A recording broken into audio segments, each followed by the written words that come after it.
Welcome back. Welcome back. Come on in, grab your seat.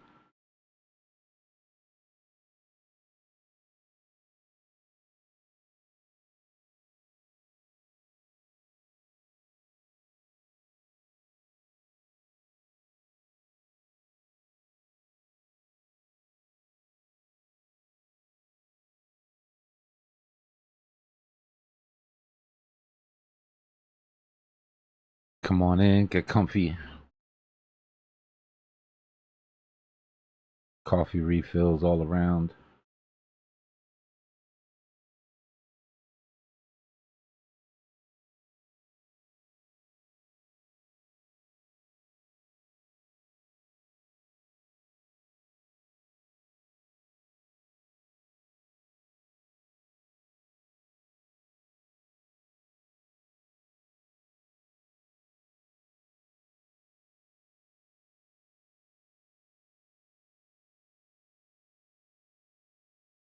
Leighton.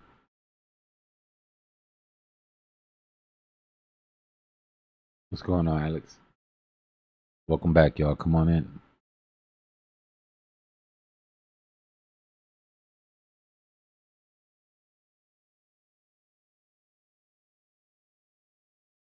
Josh, what's going on, brother?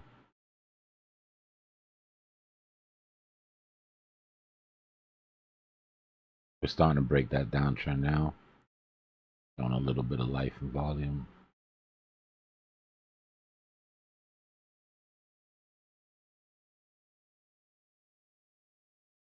Aggression coming across the tape.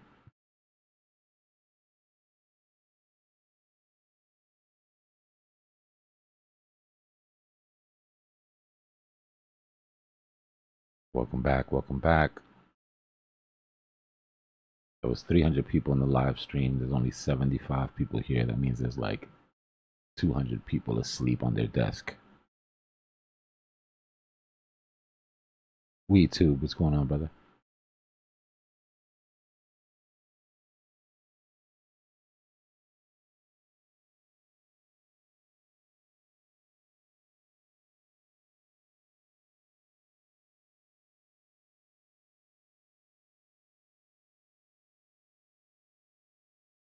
Break this 800, this 200, and then we'll see if we can get cooking up to that 800 at 70 at 672. It'd be a pretty quick shot between here and there. We can get over that 200.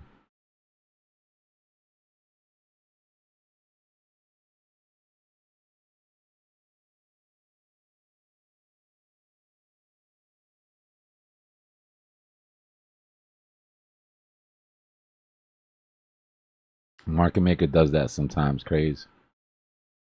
Market maker looks at the stream and says they're over 12 hours. If I pump now, it won't be recorded. I'm gonna wait until he refreshes the stream, so there'll be a witness to the pump.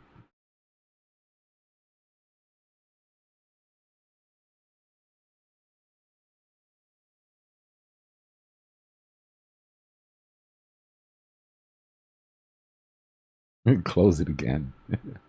Restart again.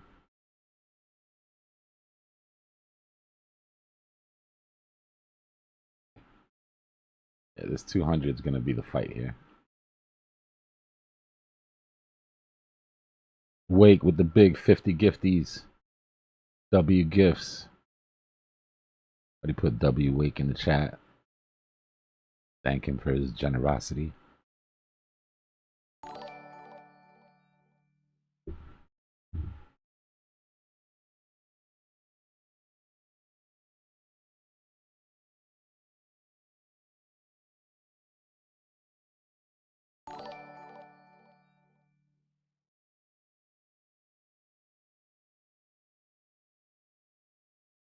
W new members.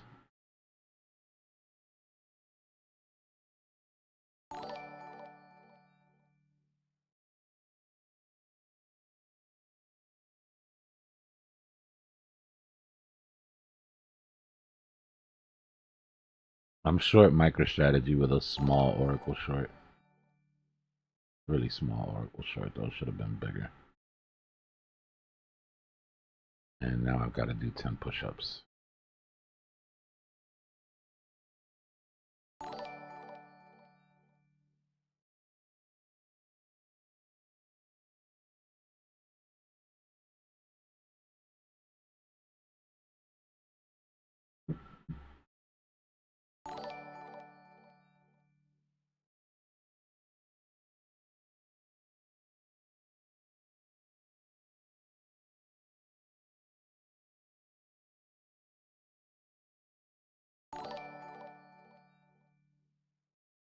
Yeah, we got green candles, but just remember, Bitcoin's still mad at us.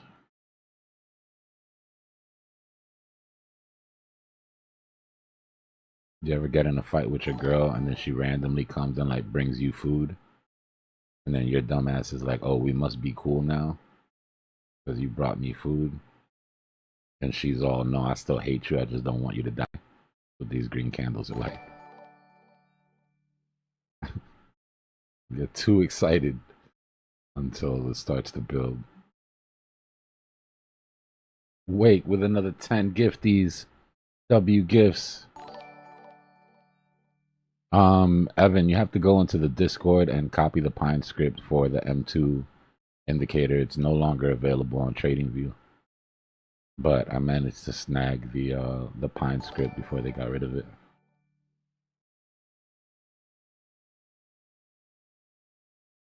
W super chat. If you need help knowing how to set it up in Pine script, just let me know.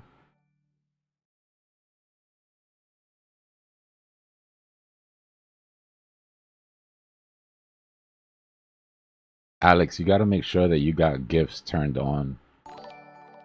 You have to go in your settings and make sure that it's checked.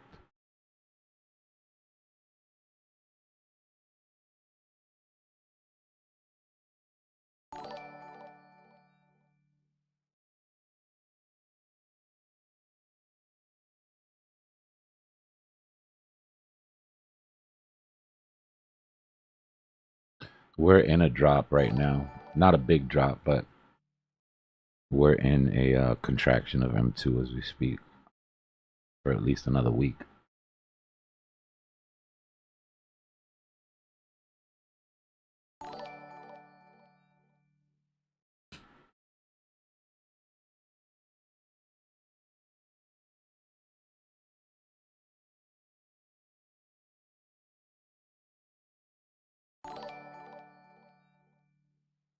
Welcome back, chat. Everybody's slowly pouring in.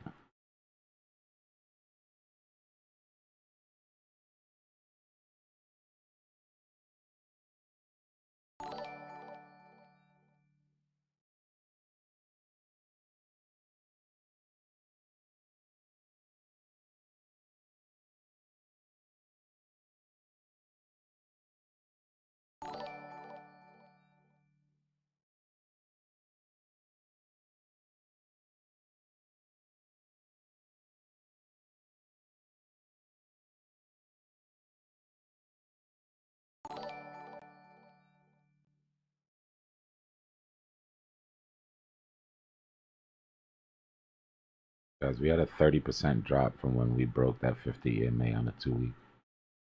This is the big drop.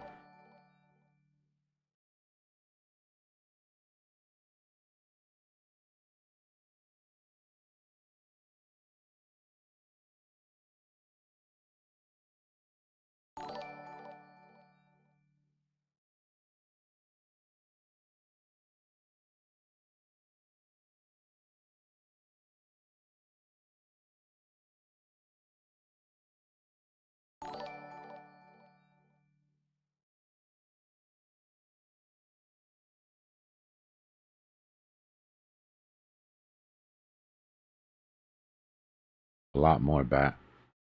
Short answer, a lot more.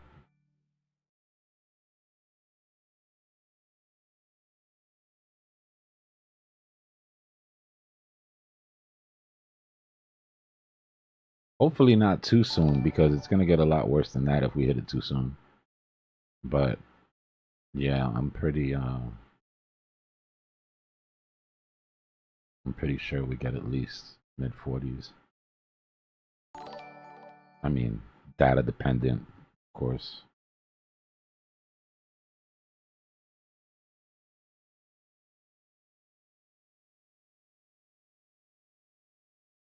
That's what capitulation is, Suncoast.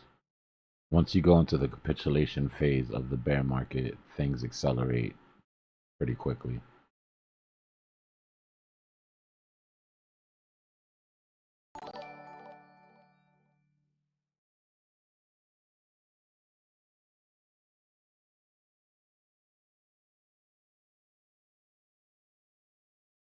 right? These green arrows is what we were looking for the break. That last accumulation is the big, you know, the sort of big pause in the drop. After you break that, price action is pretty swift.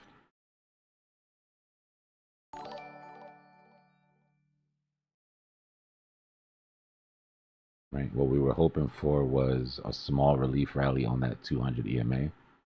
Right here, you came down, hit the 200 EMA, closed under, closed above, at a 20% move before the capitulation continued. Here, we didn't hold. Right? We've got 3 days and 2 hours to see if we close back above. If we can close back above that 200 EMA, the way we did here, then maybe we can look for a relief rally back up to the 5. Right? Your 5 EMA is basically right here. It's sitting at like 87 right now. But you have to close above that 200 EMA. If we lose that 200 EMA and we lose this support, next candle's even worse.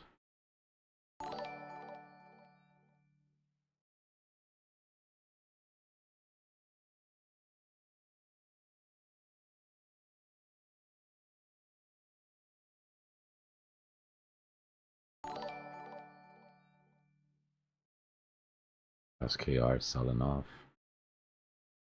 Good TPs, good TPs.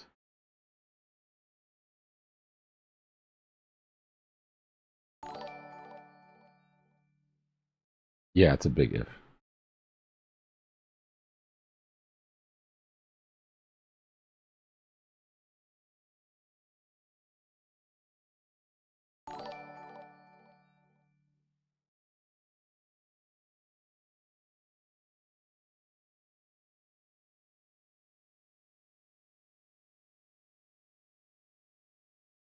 Sometimes he mutes us just to get. My bad, y'all. Discord was muted. All right, we're back. Back live.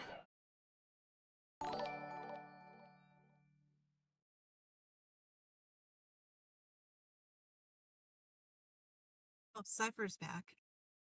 Good turkey. I hadn't seen him in a while, so I was a little worried about him.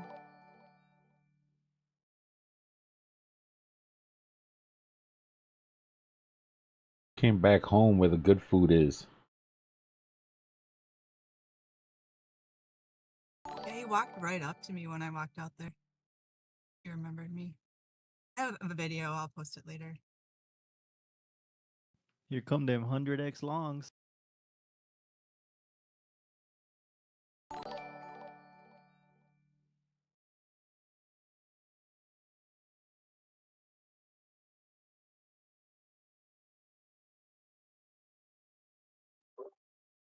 Dbloc. Yeah. Might have a question. So we are to see a relief rally to. I'm not even worried about the number specifically. If we are to see a bit of a relief rally, would you recommend? Obviously, I gave you my position on that altcoin that I'm in. Well, geez, more than an altcoin. It's like tiny numbers. Would you recommend maybe taking, if it goes up 50% or something, which it probably will because it's just at such a small market cap, if any bounce, it does pretty decent numbers. Do you recommend maybe taking What I would do? them out or Yeah. Sorry. It's what I would do. During this part of the cycle, you can't expect it to just keep going, right? That the whole idea of a 5x, 10x, that's out of the window. Right now, you're in rescue ship sort of territory. Me personally, I'd be trying to get everything I could out. Right, every up that I get. Forget about how under you are. Just look at the complete value of what you're holding, and build that up as high as you can before you get it out. I know it sucks to be under that much, but you need your purchasing power for the bottom of the shit. You know, and you'll actually be able to turn that into something decent if you can manage to save something out of that position. I've been there before, bro. I've gotten those 50% pumps, 40% pumps, and sort of ignored them. And then when you're back underwater to where you are right now, that's a bad feeling, bro. You know what I mean? Like you had a chance to sort of save something and you didn't. Like that hits different.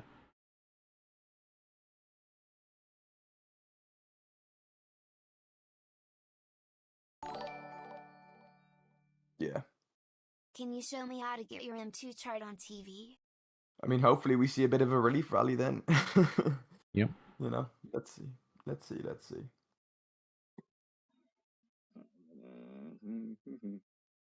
I mean, I think we all know there's someone there that could definitely help with a bit of a pump upwards, and all it takes is Trump to be like, crypto market structure bill has been completed, it's coming tomorrow, or some stupid dumb thing like that, and then boom, we go, you know? So, I don't know. If we're talking about sentiment, I'll be real with you. All it's going to take to increase sentiment is to squeeze this liquidity. If we take this liquidity, people will start piling back in. That doesn't mean it's going to send us to Valhalla, but sentiment changes really quick with green candles. Is there a crazy scenario on the table, and I'm talking like a 0.1% chance that we just touched the bear market low and we could go crazy now?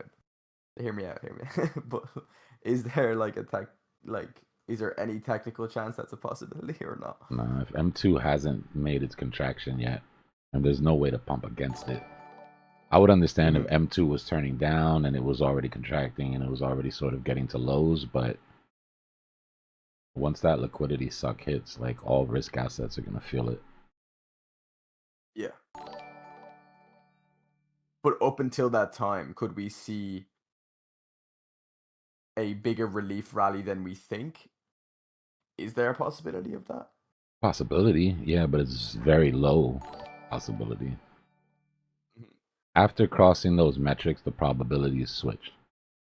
Right? If we were still holding that 50 MA on the 2-week, the probability was for a continued run to the top side with a possibility of price dropping. Once we're underneath it, the probability is of a continued drop with the possibility of an uptick. Yeah, okay, yeah. So we tend to invest heavier in the probabilities and then hedge light against the possibilities. I mean, just looking at RSIs, I'm not a big RSI trader, but like just looking at RSIs, I'm pretty sure we're at like the lowest RSI since like the COVID crash. Yeah. Or like we're like equivalent to it. So I'm just thinking that's why I'm looking at maybe like a pretty decent like relief rally. But that's just, I don't know, that could just be my brain thinking like, oh, I want that pump so badly, which it probably is, you know. But like, yeah. Yeah. And the higher you go up on RSI time wise, the longer that they can stay pinned at the bottoms. So yeah, like if you look at the weekly RSI, right, there's times where the weekly RSI gets low, but we'll stay there for weeks and weeks and weeks.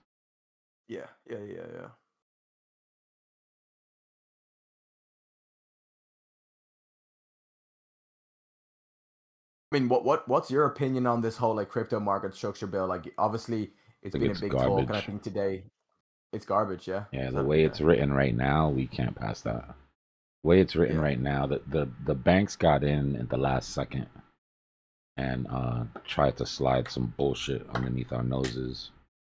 That's why Brian Armstrong flipped out on him and removed his endorsement, as most crypto, people have. The sticking point right now is that banks don't want us to be able to get yield on our stables. Yeah. I saw that thing. Yeah. So depending on how that ends up, if it passes like that, it's not going to be great. Because they want you earning their 0.1%. Yeah, they want to rehypothecate your deposits. They can't rehypothecate stables, right? If you put $1 million of cash into the bank, they can issue $1 million in debt, which is basically creating $1 million out of nowhere with your money. With stables, they can't do that. You deposit $1 million in stables, not only can they not rehypothecate it, but you want 4% on top of it that they get nothing out of. So why would you keep that million in fiat? Like nobody would, right? Eventually, as it becomes more commonplace, all bank deposits would be moved to stables for that yield.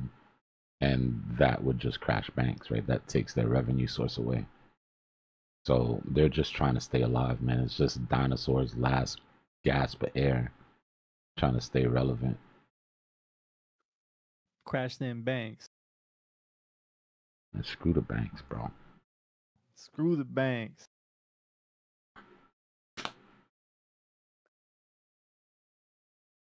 Yeah, it's interesting. I mean, I just think something could happen if a market structure bill that obviously has a bit of bullish sentiment to and gets released. I mean, obviously it's gonna have a reaction. That would be in a the good market, you know? catalyst. Yeah, that would be a decent catalyst. Yeah. And I mean, obviously, look, this guy Trump, this guy, like, he knows what he's doing, and obviously he wants to position himself correctly. I mean, it would be a pretty good play if he now puts in a few longs with his son and, you know, his sons and all these people he knows and drops a market structure bill and whatever not, you know? So, like, I don't know. Yeah. Kumar, I believe, and we won't know for sure, right? Because it's hard to call tops. But I believe we're already beginning that contraction. We'll have to see if it continues to drop out, right? But we had this massive, expansive move. And time-wise, we haven't even got to that point yet. Right? Remember with the offset that we're on with M2, we're right here.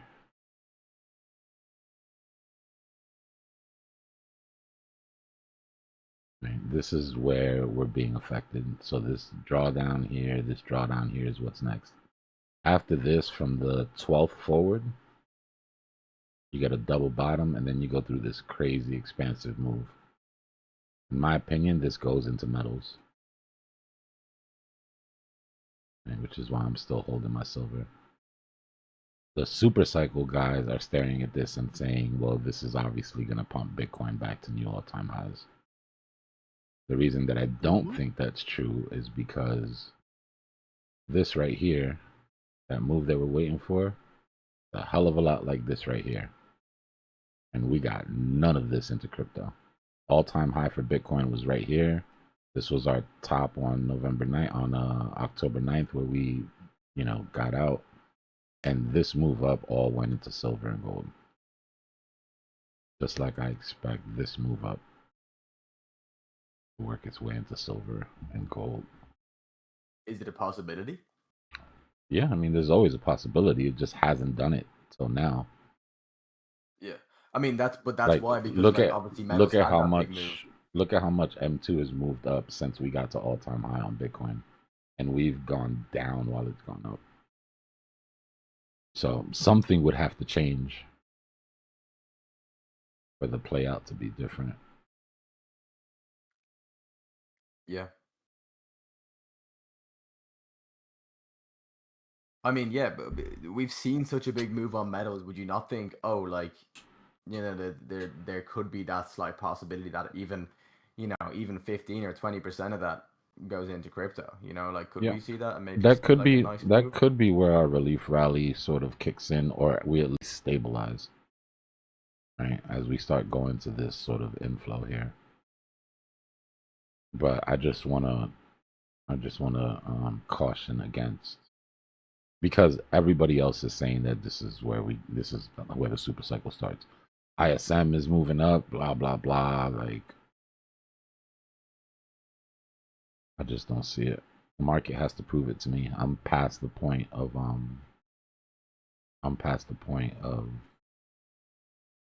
bullish expectation historically. So many metrics would have to break that haven't broken before. Right? Getting above that Gaussian channel again, getting above that Ichimoku, getting above that 2 week on the 50, and sustaining it without macro traders involved is a pretty big ask.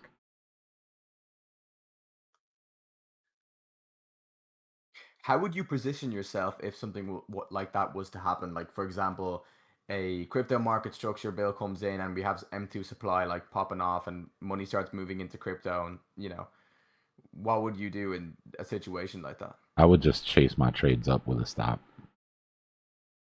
Okay, yeah. Just keep my stops in profit. Every new support level that we hold and push away from, I move my stops up and just lock in those gains. You know what I mean? And would you even consider in the slightest, obviously, because like we have to see at the time with M2 money supply going up and obviously quantitative easing starting and stuff like that, would you even consider buying like alts and stuff, or no, not at all? Probably not. Not until I see a rotation. Okay, I mean, if yeah, money's gonna come in, your souls, your ETHs, like you would expect those to make their recoveries first, especially at the prices that they're at, right? Like, I mean, if ETH there is was a just relief rally about to start now, then those coins are sitting at really good prices. I would imagine that they get most of the love. yeah. I mean, ETH is. I've been here a minute now, and I took profit on my 1300. It was my $1,300 ETH long. Mm-hmm. But oh my god, that one annoyed me. I'll be honest. I was expecting, I got in on such a good position, but anyway, it doesn't matter, you know. But, I wanted that 6K ETH too, bro. Trust me. oh, bro, 6K ETH. I would have done a lot for a 6K ETH. You know. Yeah. Oh my god. Yeah. And not just for ETH, but for my alts. Oh my god, I would have. Yeah. Anyway, I don't want to think about what could have, and I'll think about how we can, or how can I improve myself and stuff like that. But yeah, you know. Exactly. That's it.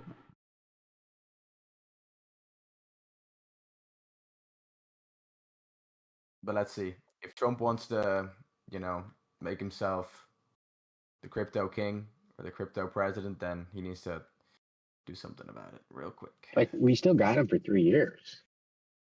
No, of course, but midterms, he promised a lot, bro. He midterms are promised a coming lot. out. Midterms are coming He up, promised a lot. and I don't think that he needs to pump crypto during this. I don't think that they need to break the bear market to pump crypto to make things look good. There's enough time for them to put all of that effort down at the bottom of the next bear market and make that run, you know, the one that he points at and says, look, you know, look at what I did. Look at what my new Fed guy did. I mean, you saw him. He stood on top of that stage in a Bitcoin conference in front of a room of Bitcoin maxis that understand the cycle and took credit for the bull run during his presidency. Like, you guys remember the last time I was president? You guys made a lot of good money, huh? You're welcome. And everybody just clapping their ass off. Did he just take credit for the 4-year cycle? I respect it. Hey, man. Man knows how to market himself, that's for sure. That's what I'm saying. One man knows how to make himself look like a demigod, then it's Donald Trump. Excuse me.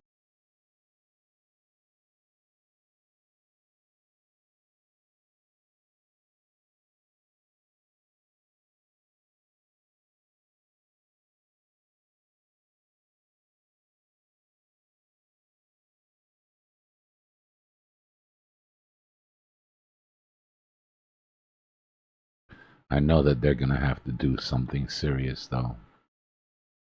Because if midterms were today, they would lose the House and Senate.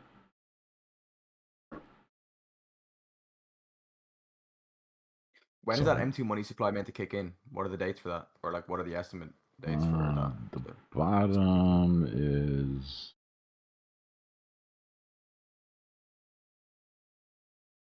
We're here now. Bottom of that is the 12th, but then there's like a double bottom scenario that comes in around the 28th. So the end of February is where things start to pick up on M2.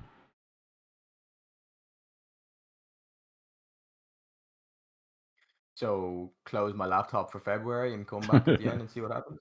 Okay, sounds good. Me personally, even if I'm not trading, like, I don't like to step away too much from the charts. There's yeah, I'm not stepping. I'm not. Yeah. Yeah. There's But something to more be just said like, for watching how candles form. You miss a lot by coming back. But that being said, everybody needs a break, bro. This has been a really hard bull market. You guys that are trading through this shit, congrats, because It's not easy trading at all, bro. It hasn't been easy trading for the last year.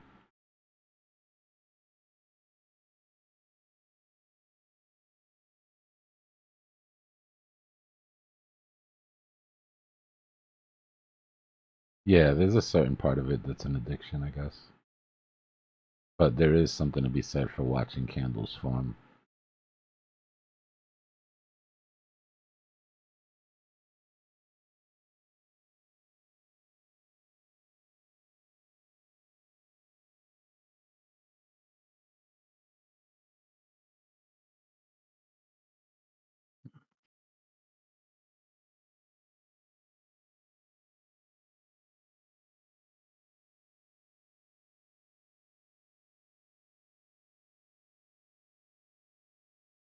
I've got 223 current viewers and only 73 likes. That's a lower high.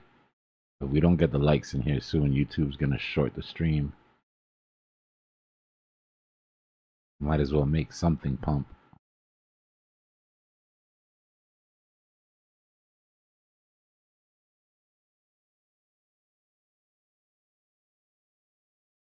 Exactly, YG. Anybody that came in during the last year, oh man, y'all are the real OG. Bro, if y'all are still here through that shit and still, you know, have a good head about you and aren't revenge trading yourself to the hilt right now, then I commend you, because I can't imagine how I would have reacted to this market on my first year. With what I knew, or the little, you know, with what I didn't know, I should say.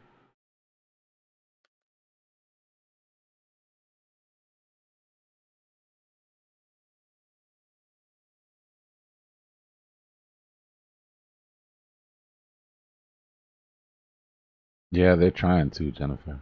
The same way that exchanges are trying to become banks. It's like we're handing over the keys slowly. If you're in this for the revolution, if you're ideological about crypto at all, this hasn't been an easy year. We've sort of lost our way, lack of a better term.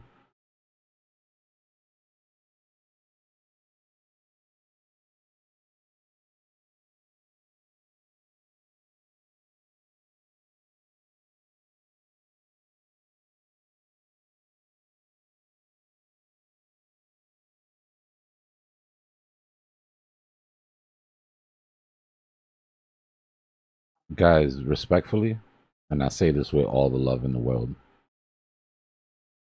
it's not a scam, it's you. And the sooner you realize that, and the sooner you do some soul searching and you either kill those demons or make friends with them, right, that are making the psychology hard for you to trade, you're going to keep making the same mistakes. As long as you keep blaming it on a Ponzi and blaming it on manipulation and blaming it on the powers that be and blaming it on, it's not that, it's you.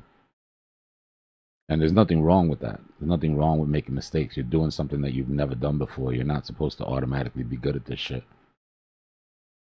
But I think you do yourself a disservice by looking for somebody outside to blame.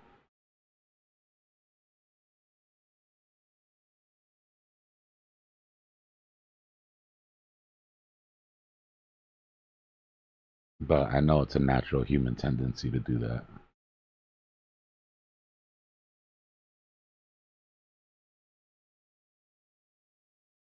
Silver looks like it wants to go down again.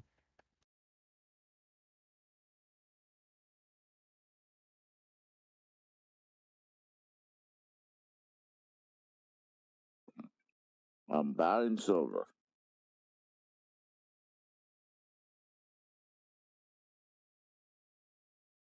Even when you try and order silver, you know, one of those places where you can order silver from, it's still like $100 worth, I think. Look at this. $100, I wish. I'm just trying to do the the conversion in my head. It's like £90 or something. Go to the US Mint. Right. This is what our government is willing to sell us an ounce of silver for.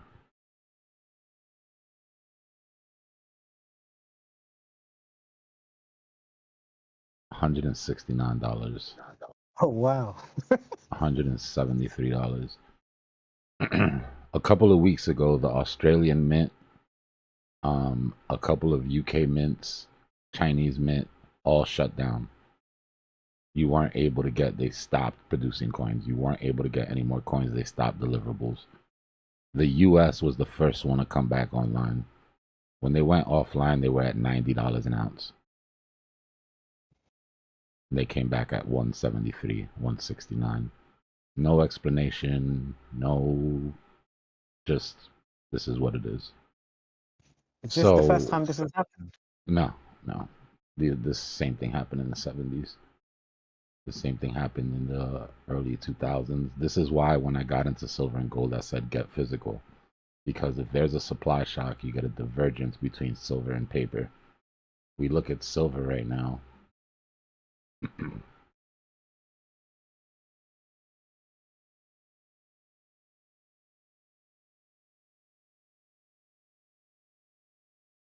$70 an ounce. Somebody's lying. So it's $70 an ounce. The price of silver is going down, yet nobody that owns physical silver is willing to sell it.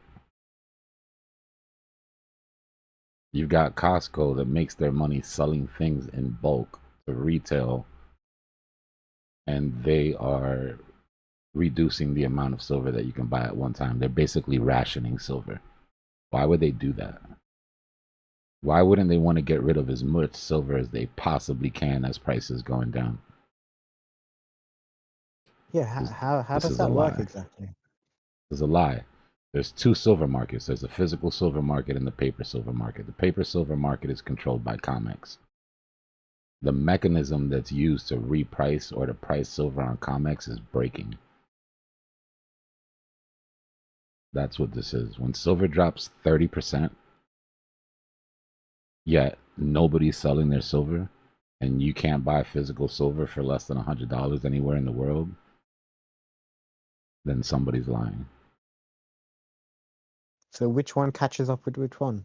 The physical or the paper catches up? Well, for that, you look at the miners, right? If you look at silver miners, usually miners will drop, if silver drops 10%, miners will drop 20, right? They'll drop double the amount of the underlying asset. Silver dropped 30%. The miners went down 13%, 15%. Right. So if this isn't affecting the people that have access to physical silver, and it's only affecting the people that have paper silver, then you know the problem is that there's too many derivatives. Right. We talked about that. We talked about the main problem that wealthy people have right now is the lack of deliverables.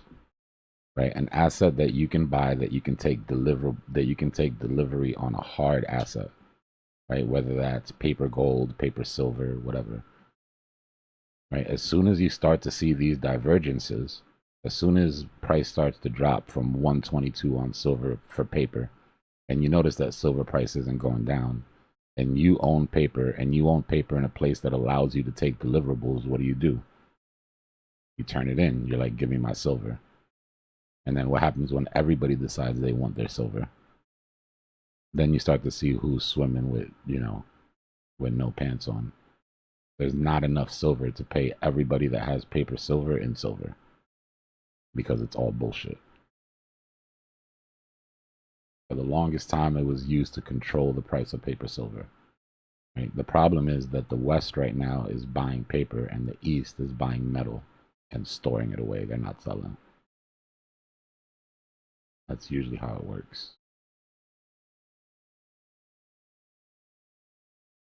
Is it only for silver? Is gold gone back up, right? Yeah, gold's gone back up.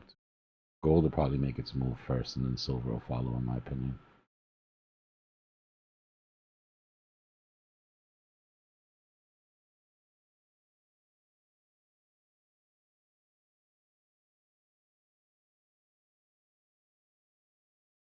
We're actually saying gold for. What is gold selling for right now? Physical gold. There's a premium. It's not as bad. The difference isn't as bad. Gold only dropped like 13%, something like that. Silver is where you're really starting to see, and in my opinion, a lot of that gold drop was from people trying to cover silver positions. The margin requirements went up again on silver.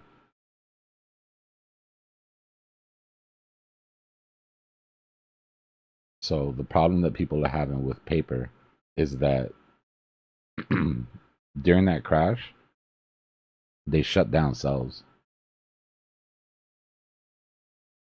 And you're like, well, damn, well, how did it crash so much if people couldn't sell? Good question. Second question is what happens when people can't sell and they raise the margin requirements?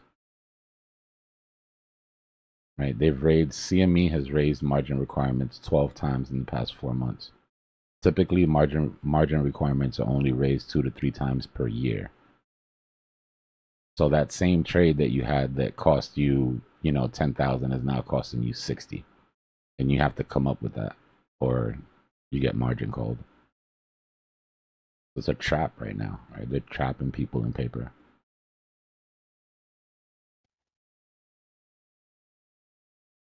That's a scam. It's the biggest scam. You think manipulation is bad in crypto. When you get into commodities, that's a whole different. So many people are at risk, right? It's not just about price go up, price go down. It's about business go out of business because they can no longer afford the price of silver for their products, right? Banks go under because they've been making money for the longest shorting silver, one of the most manipulated assets that whenever it came up to 50 automatically dropped, so that they were stacked up on shorts, right, with nothing to cover. So you have, just for one example, JP Morgan, 6,000 tons of silver on the hook for that they owed, that they had derivatives on, that they had shorts on, that they would have had to buy on market, physical silver, that they would have had to buy on market at over $100. And then you get a 30% crash and they close their shorts right on the bottom of the crash, right at the wick.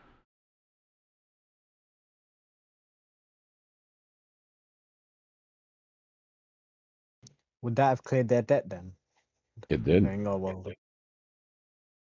It did. It kept them from having to buy all that silver.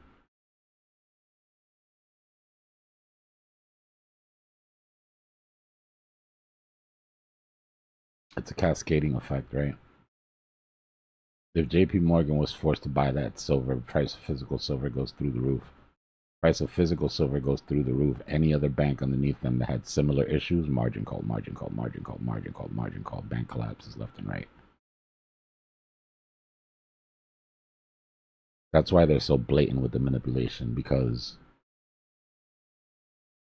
letting it go without is a bigger hit for them, right? They feel like they can justify it because some of these organizations and entities are too big to fail, quote unquote.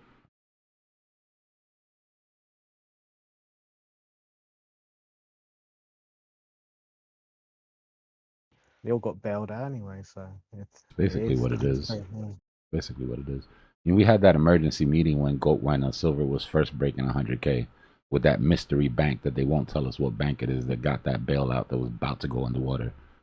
They won't tell us the name of the bank because they don't want to run on the bank, because the bank is big enough to where if there's a run on that bank, there'll be a run on regional banks and blah, blah, blah, blah, blah. But that's why everybody gets behind this sort of thing, right? Because that 30% drop on crypto, that 30% drop on silver kept the Fed from having to bail out 5 more banks probably.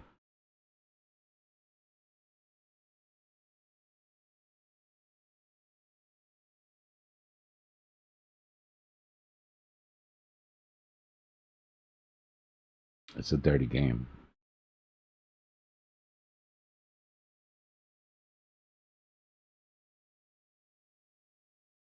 Yes, and also especially if silver stays high. Remember, for industrial uses, if silver gets too high, they have to move to nickel and copper. Right? Nickel and copper alloy works the same as silver in industry. So silver gets too high, physical silver gets too high, copper and nickel, in my opinion, can do nothing but go up.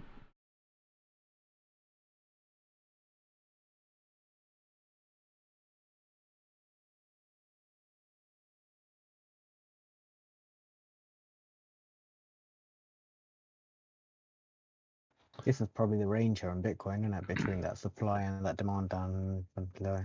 Yeah. Evan, for metals, not so much, but for stocks, yes. Until they go 24 hours.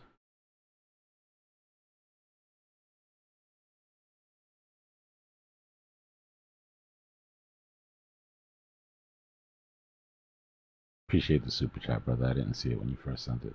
Hope you're still there.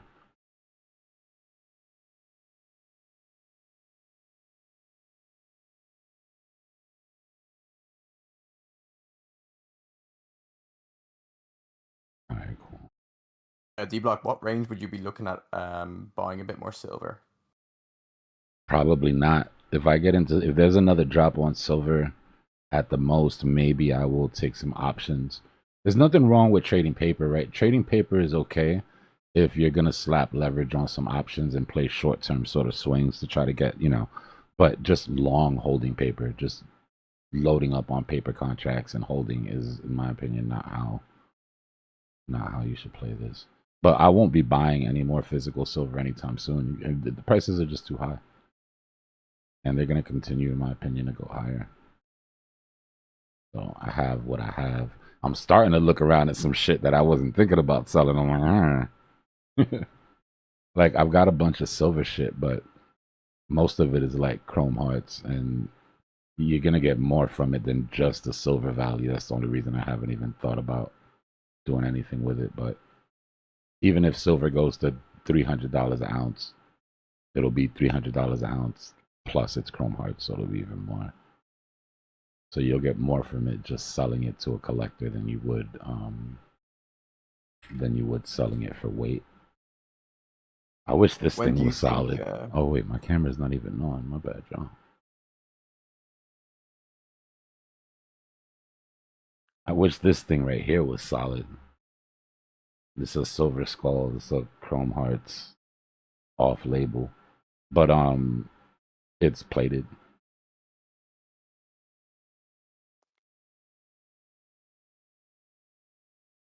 What are your price targets for silver this year? There's no telling, bro. Depends on how nasty shit gets.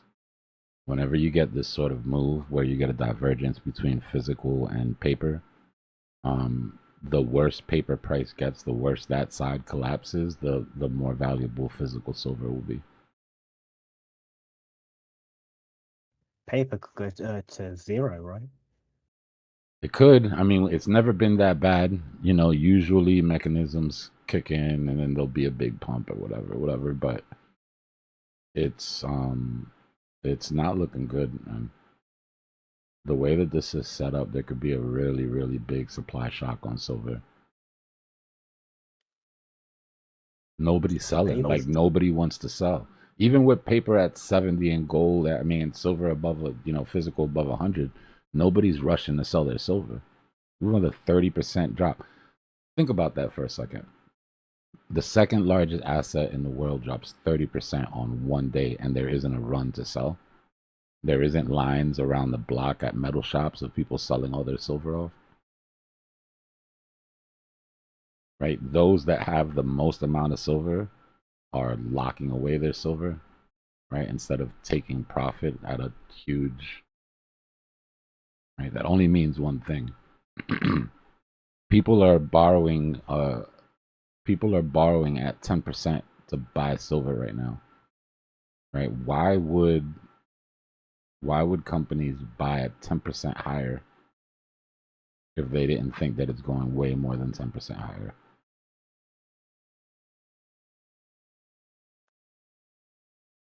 Right? If silver's at 70, why can't I call my metal guy right now and buy a bunch of ounces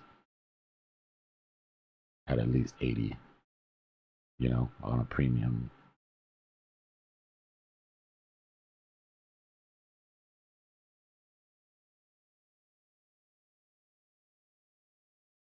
As an experiment, find the metal shop in your city, call them. Don't tell them that you want to sell your silver. Say you want to buy some and see what price they quote you. And then go look at the chart and tell me if that makes any sense.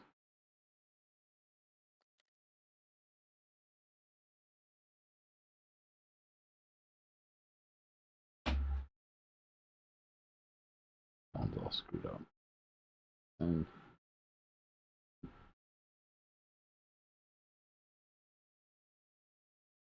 Hey, Dbloc. what's going on, brother? Hey, man. Michael Saylor's talking live on his strategy fourth quarter report, talking about The earnings are coming. whether or not you're interested or not. I figured I'd tell you. Nice. Yeah, I'm sure he's probably putting out some fires right now, bro. Twitter seems to think that that he's in a corner somewhere crying. He's actually pretty bullish. Michael Saylor's no joke, bro. I remember, you guys forget. You remember like 4 months ago when he was, you know how he comes on every Sunday and he's like, time to add another orange dot. Right? He came on like 3 weeks or 3 months ago and was like, what if I added a green dot? And then everybody was like, oh, what does that mean? What does that mean? And that's when he put aside that 3.5 or 2.5 bill, whatever it was, that he said would cover their dividends for 7 years, even if Bitcoin continued to drop for so. Like, he's not losing sleep over this shit. No, it's actually pretty enlightening listening to the products that he's putting out there, and but man, their shares are taking a beating.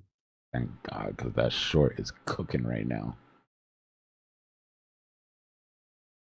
That was a great decision. Is there a way we could listen to it on the live, maybe, or not? Oh. I'm not sure where it is. Just for a few minutes to see what he's cooking up, to see what he's talking about. It's Q&A right now. That's the bubble chat. I could send you the link. As he said, do I watch anime or just Bitcoin? Nah, I missed the anime wave, bro. I was an outside kid. I missed that whole wave. Maybe you could use CypherBot and get a synopsis of what he said. Yeah, post it in the bubble chat here. It is. It's there. All right, I got you. Would be cool to listen in to see what he's up to, you know. Oh, they're showing all the top guys in there: Tom Lee, Andrew Kang, Mark Palmer. I don't know these guys.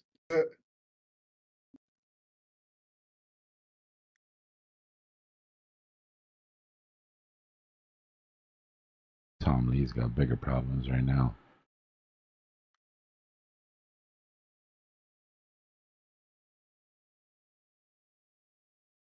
But he bought more like yesterday, I think. So I don't know. Lynn, Aiden, yeah, they got a little group going, huh?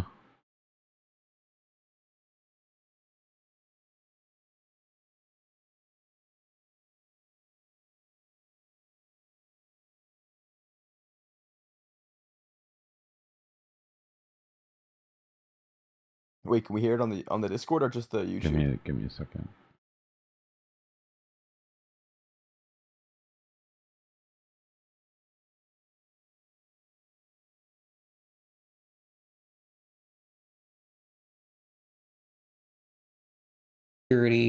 Could you give us some idea of how Bitcoin and the core developers might think about addressing the quantum vulnerable wallets? But the second part is, shut up, Tom. That's really a small part of the story, because there's 4.4 million. There's only 4.4 million wallets that have even $10,000 worth of Bitcoin, which means whereas there's almost a billion accounts globally that have $10,000 of stocks, bonds, or cash, meaning the world hasn't really adopted Bitcoin yet. And so, you know, as you think about the rest of this year, could you give us like what you think are some milestones or roadmaps that further drive Bitcoin adoption, which in turn help the price of Bitcoin?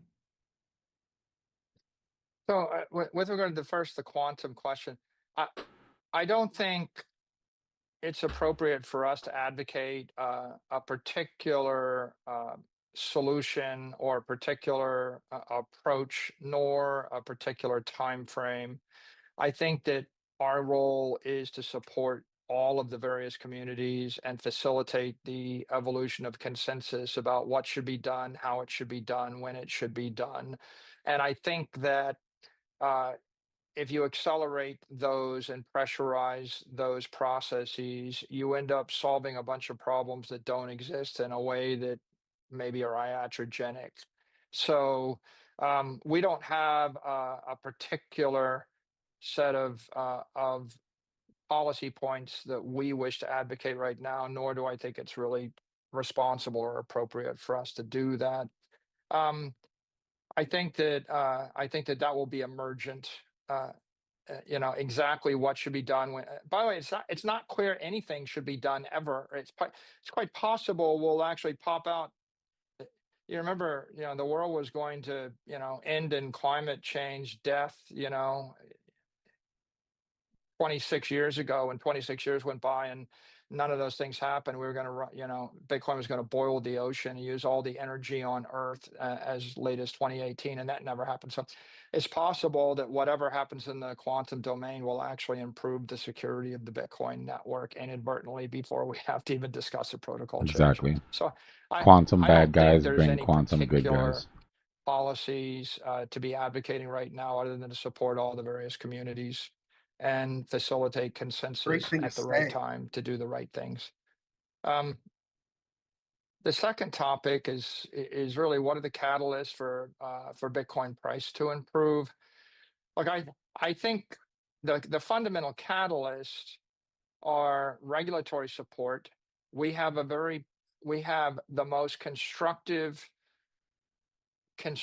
set of financial regulators in the history of the industry right now. The head of the Fed, the head of the Treasury, the head of the CFTC, the head of the SEC, and the White House has a digital assets czar, right? Those five things are massive bull flags. They're all very positive, and generally you would expect that something good will come probably out of the CFTC or the SEC as they are constructive about facilitating financial companies to innovate in the digital asset space, right? I would have been skeptical about that 2 years ago, but I think for you to be skeptical about their support for digital innovation today would be ignoring all the words from everybody in those positions. And I think that the second catalyst will be banking adoption, the formation of the banking credit networks. As the large banks and as companies You like sound like a Schwab, sellout right they now, start to Saylor. allow you to trade Bitcoin, custody Bitcoin, borrow against Bitcoin. They're going to legitimize the asset and they're going to decrease the volatility of the asset. They're going to improve the usefulness of the asset. You know, you're aware of the The banks announcement will of save the us. Don't worry, guys. BlackRock Bitcoin Volatility Income Fund that came like about a week ago, where they said they were going to sell volatility or generate income. And a lot of people that speculate that will decrease the volatility of Bitcoin and put more a more I just sat stable back down. What floor I into miss? the asset.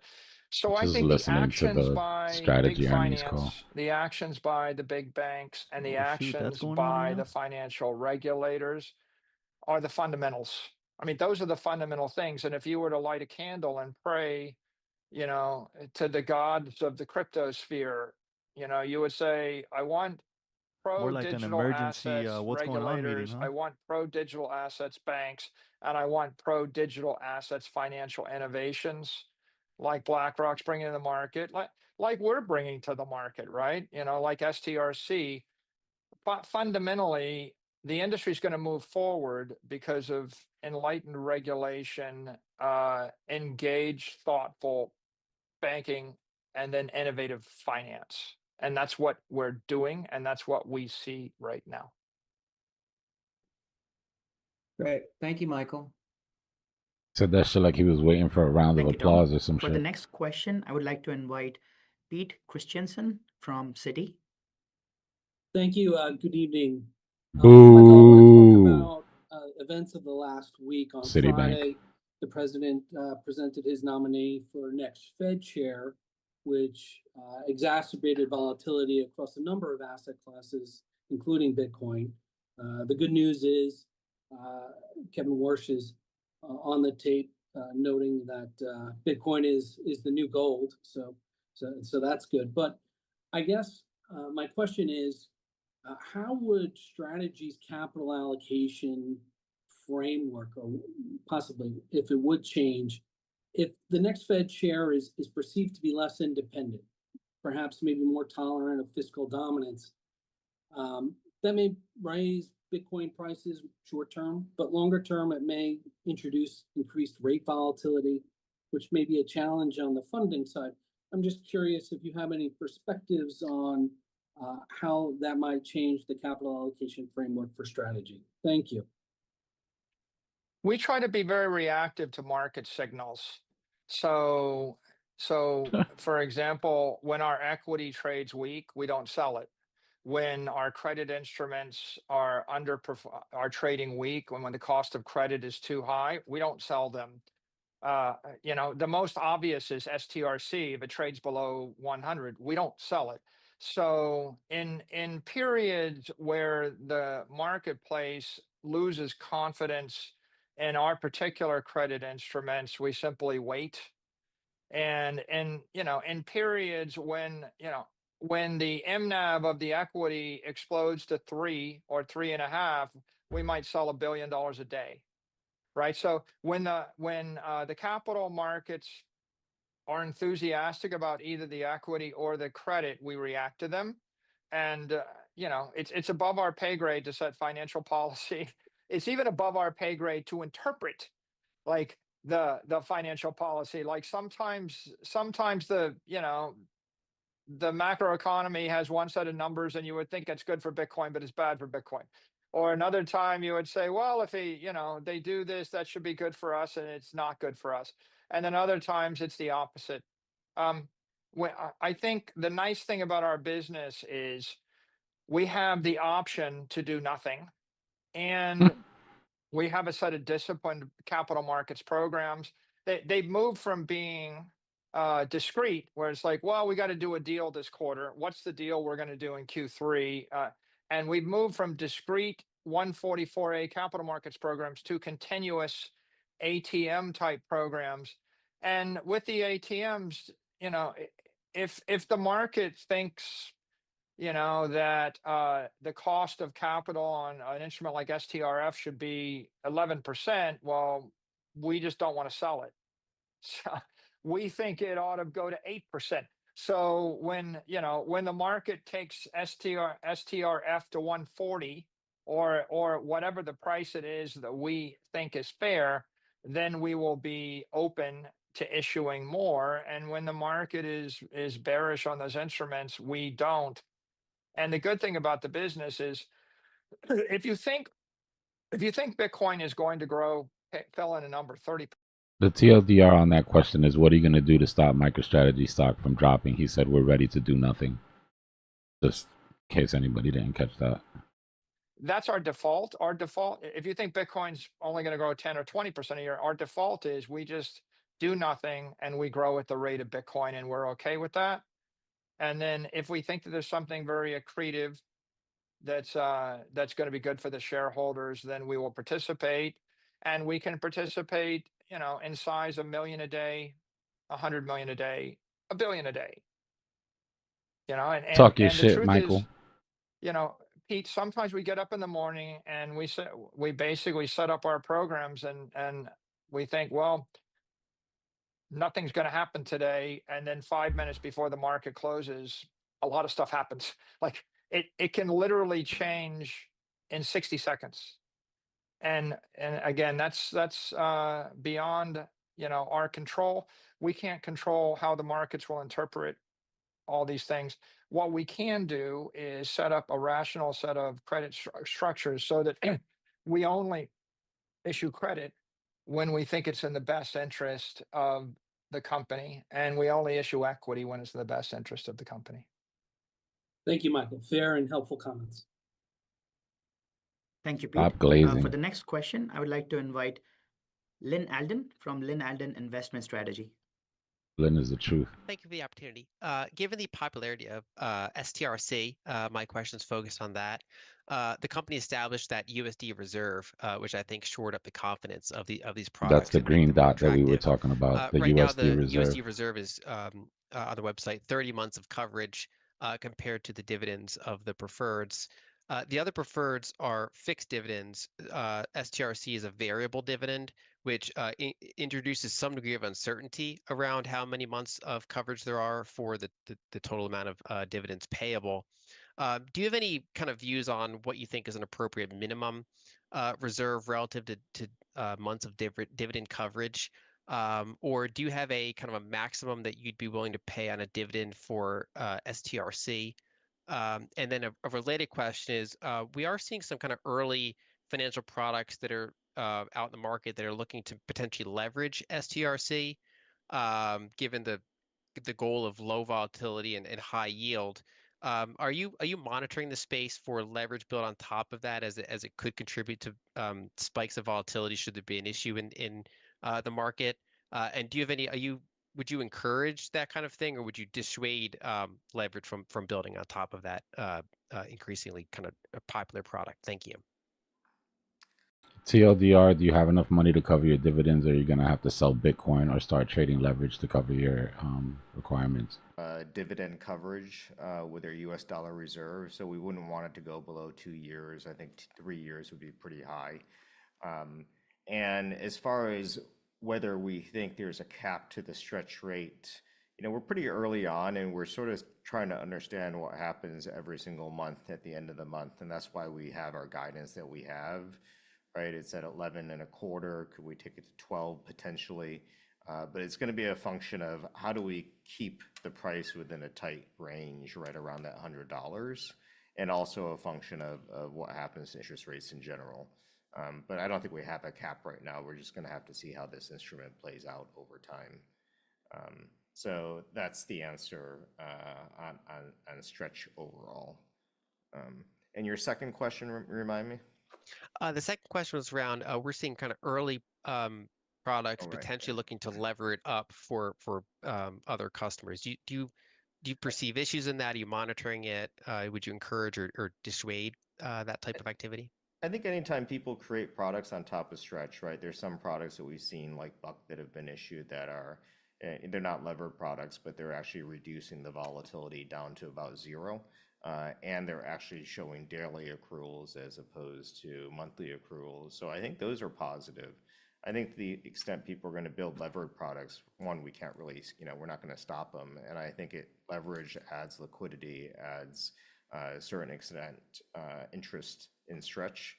And we'll see how it plays out over time. But I don't necessarily think that's a bad thing. Thank you for the clarifications. That was a non-answer. Okay. So we can move on to the next question. For that, I would like to invite Mark Palmer from Benchmark. Thank you. A couple of questions. First of all, we'll do one more of these. We have seen over the last year a tremendous number of new digital asset treasury companies formed. Good question. Many of them focused on question. accumulating Bitcoin, others on accumulating other crypto tokens. What is your take on how this industry is likely to evolve in terms of the number of players, whether there's going to be a shakeout? Yes, there if will there be. is a shakeout, will there be consolidation? And most Yes, there will importantly, be. what could this all mean for strategy? Main question as is it unfolds? when Are these there Bitcoin opportunities? When these Bitcoin treasury companies dissolve, do you plan on picking them up and absorbing their Bitcoin? Yeah, well, I think every business has to have an operating model that works, that adds value if it's going to grow and prosper. So one model is just to provide Bitcoin exposure if people in the country in question can't get it any other way. There are a lot of people in the UK that bought our stock for 4 years because they just couldn't buy Bitcoin any other way. So if there's a value proposition, in Brazil or in France or wherever, then maybe just you can be a simple Bitcoin holder. I think another value proposition is to issue digital credit, and you can see that Strive and Metaplanet have both pursued digital credit. If you're good at it, by the way, you can do digital credit and not be good at it, right? If you take on debt you can't pay back, right? Then that doesn't help the company, that hurts the company. But if you're good at digital credit, that could be another case. A third would be anything that uses capital, right? So if these companies, if they want to generate Bitcoin yield, they're going to have to find some way to generate a benefit from the capital, right? You could underwrite insurance.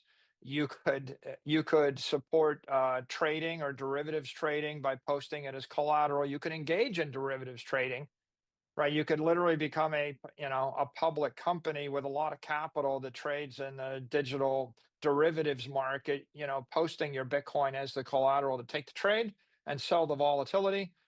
It's a different business model. What do I think? I think there's thousands of companies that get launched. Many don't succeed. Some will fail.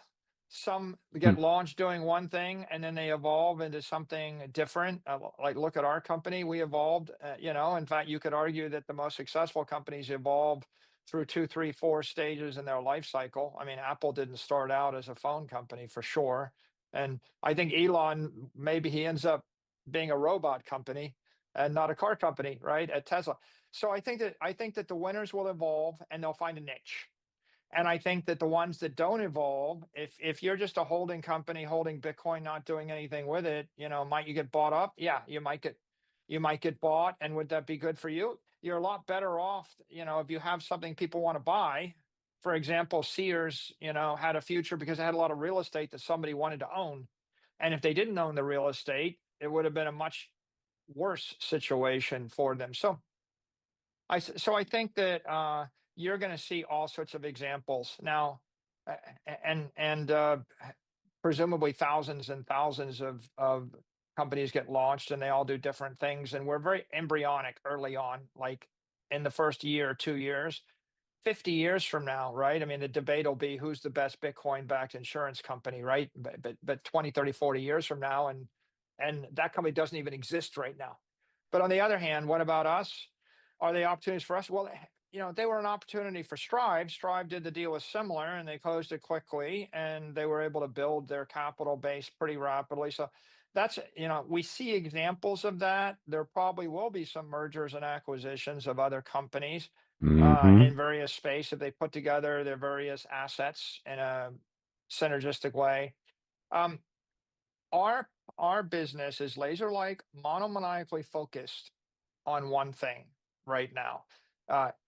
We want to make Stretch, STRC, the premier credit instrument in the digital world, the best digital credit in the world, and maybe the best credit in the world. If we can create a product that trades with less than 5 vol, that pays you 10% dividend with a stable $100 value, and we pay a rock dividend, the question is, who would want that? It's like everybody would want that. Why? I mean, why wouldn't you want it? Like, what's the demand for that? It's infinite. So effective. If Stretch works, it's the ideal product, and the company that can create treasury credit based on digital capital has the ideal business model. And so we generally won't get distracted, right? The number one risk for us is a dilutive distraction, right? Everything else on our capital structure that undermines the credit of Stretch, is a question mark, right? So you have to be thinking about that. And then anything we might do that looks complicated or risky or different would anything that introduces a question in the mind of the Stretch investor, can we pay the dividend? That's going to be deemed negative. Anything that introduces a question in the equity investor's mind, can you outperform Bitcoin? So generally we're pretty skeptical on acquisitions because they take a long time, and then you might acquire something that you didn't want that you have to divest, and then everybody wants to talk about how and why and how long it takes. And so I wouldn't say it's not a good strategy for other companies and other investors. There are other companies and other investors for which it's a great opportunity for them. and they can make a lot of money and they will pursue it, and God bless them. For us, we believe we've stumbled upon maybe the most promising product, STRC. You know, after 20 capital markets transactions and all sorts of credit instruments, we think we found the best one for us He's just and for the chilling credit now at this investor. point. And we think we found a great business model, right? The treasury company, if you can generate return of capital dividends scalably and scale up the issuance of treasury credit, you've got maybe one of the most efficient business models in the world and one of the most compelling products in the world. So we don't want to. All right, we get it, Mike. That was interesting. That last question refers to what I've been saying this whole time. These Bitcoin treasury companies are not MicroStrategy, and they're not run by Michael Saylor. They're gonna have pressure. They're gonna have emergency board meetings. There's gonna be pressure to sell. And while Michael Saylor says that he's not interested in acquisitions, the last thing he said was that there will be a lot of other people that it's perfect for. Right? These companies' shares will drop. These larger Bitcoin treasury companies will buy controlling shares of that company and will basically pick up all the Bitcoin they hold at pennies on the dollar and create a nice little exit plan for some of these CEOs.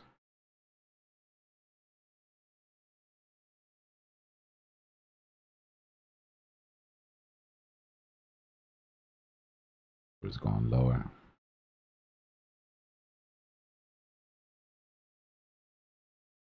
MicroStrategy is printing right now.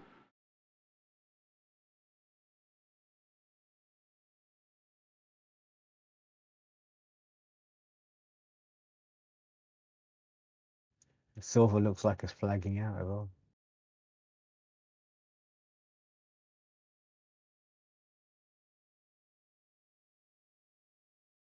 My God, if we break this support on MicroStrategy, my short is gonna start doing freaking somersaults.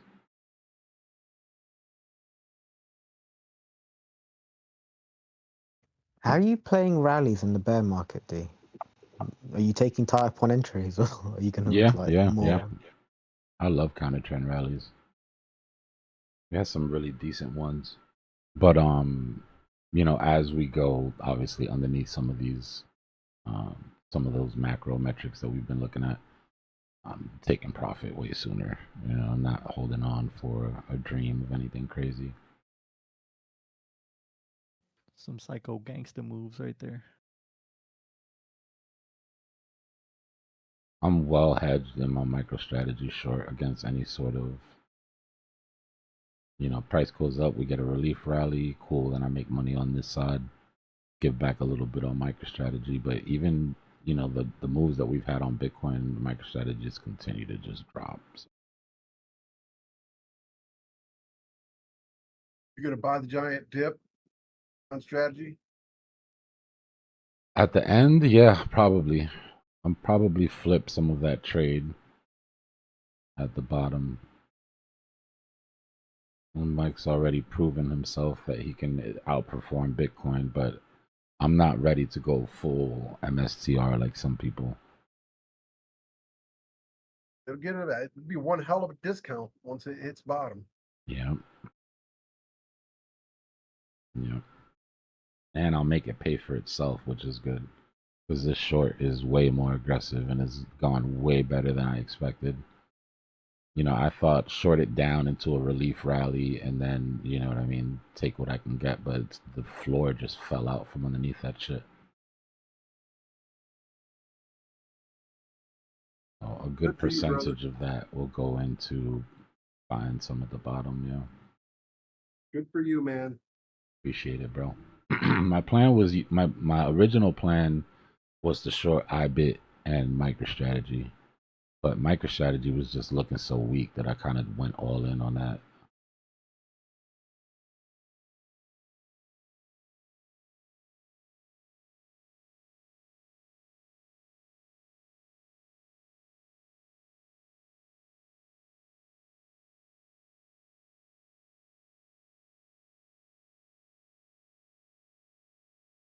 So similar position here, y'all.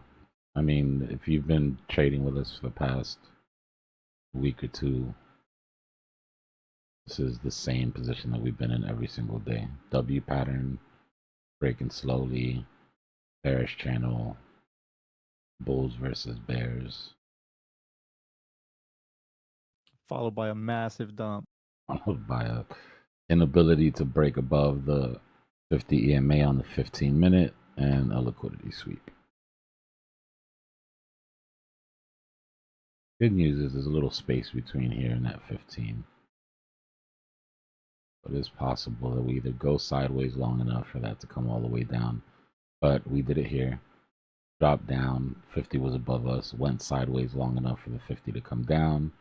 Tried to get above 1-2 times, collapsed. Same thing here.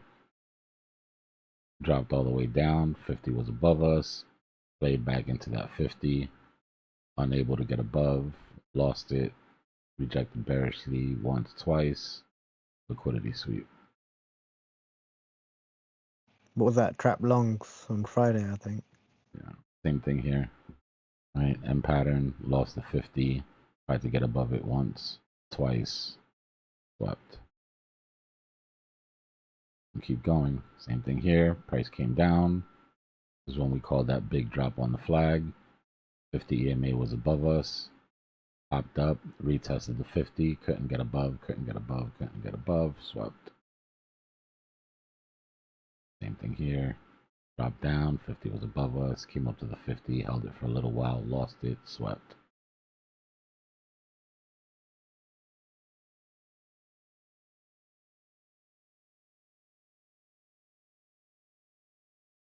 Capitulation station. So that's what we're looking for. Do we go sideways long enough for the 50 to come down? How do we react to the 50 when the time comes? Do we get continuous rejections? Do bulls fill us up underneath, pause with long liquidations, or are they going to finally chill out for a little bit and stop feeding the fire?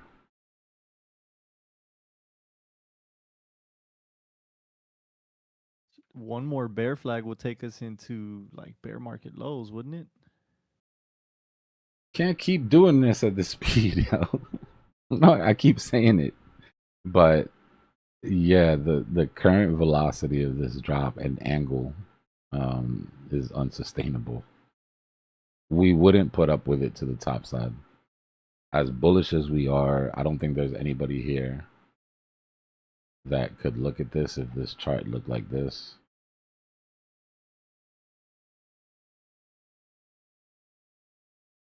Hold on. It's looking like an inverted gold chart. Let me get this all. I don't think there's anybody in here that could look at this chart, looks like this, and feel comfortable with buying longs here. Or, you know, we've seen this game before. Price comes up, bears go crazy shorting, they get swept. Price comes up, bears go crazy shorting, they get swept. They get swept again, and they get swept again. Right? And we laugh at the bears when they do that. Like, oh, look at the stupid bears. They keep shorting bears. But now it's the bulls' turn. And you're doing the same shit.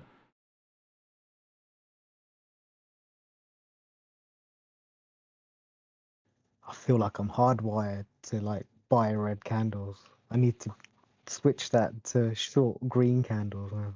Yeah, no, I know what you mean. Hey, Dbloc, I had a question. Yeah. So that product that Saylor was talking about in the meeting, the earnings call. Mm-hmm.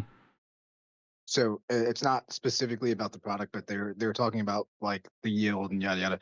10%. When he was saying that they're incrementally going to bring it down, no more than 25. I think it was 25 basis points a quarter. What does that like translate to in reality? I've heard basis points before. I just don't really understand It's just percent. Right. So like a quarter. Okay. Eventually it'll go down. It's just not sustainable at 10% over an extended period of time. It's one of those get in early. It sounds too good to be true, honestly. Like, I can take it when he talks about Bitcoin like that, but when he starts to go all ham on his own products, I'm like, it starts to feel super shilly. Yeah, I mean, I don't know the first thing about those products, to be honest, but and I'm not really interested, but I was just curious because I was like, I've listened to earnings calls before and I've heard basis points, but I've never fully understood that. Thanks. Yeah.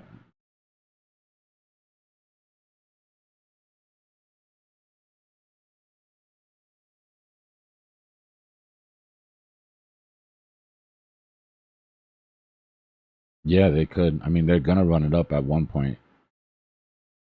Right. The problem is that this shit can stay irrational for longer than you can stay solvent. Right. It's that saying, the market could stay irrational for longer than you can stay solvent.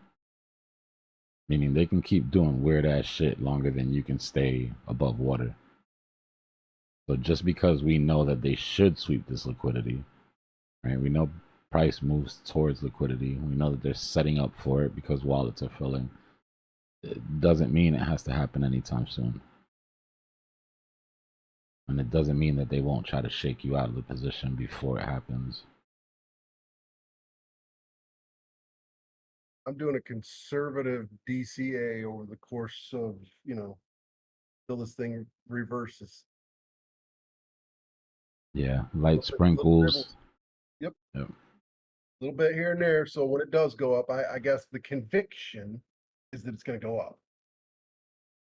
Eventually, I think that's what most of us are here for, right? Yeah. We have a conviction that it's going to go up. So, I just don't want to miss. If this is the bottom, man, I got to have a little bit in there. And I know what you mean. It also takes away a little bit of the anxiety of being completely out. Well, there's that.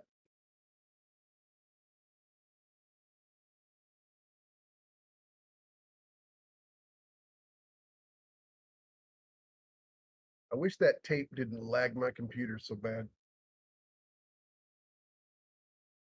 Does it? Yeah, horribly. I got a cheap computer, just a little laptop. Kraken desktop application has a pretty good tape, and it plays audio too. Oh yeah. And that's funny. Yeah, it's because we were going to 40. Remember? I have an issue with my Kraken desktop. It doesn't open anymore.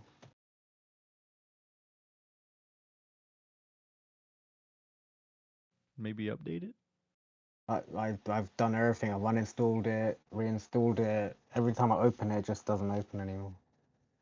Like I was moving it between my screen and my monitor, and like it disappeared once.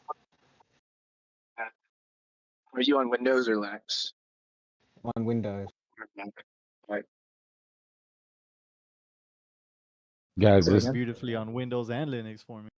This is the problem with a fast bull market or bear market, because everybody's like sort of cheering on how fast this is going. The problem is that the bottom of the bear market isn't going to be, it's not going to be drawn out by a price. It's drawn out by time, right? Even if we continue to drop at this speed, we will continue to drop, in my opinion, until early October. So it's not like, oh, if we get to 44, he says going to 44. If it gets to 44 right now, then the bear market's over. Now, if it gets to 44 right now, we can expect much lower because there's too much time left. That's why I'm saying eventually there will be a relief rally that lasts a couple months. Doesn't mean it has to be huge, but there will be a consolidation that lasts for several months that eats into some of that time, that slows down our rate of descent, and that fixes our angle. Because at this point, I mean, we're going to be at 10K by October. Did we already break that that bear flag? You're just threatening or playing with it right now, flirting with the break. There's also a W on the 5-minute measured up to 67.4. Yeah, it's that same W bear flag sort of deal that we've been dealing with. Low breaking W's create bear flags.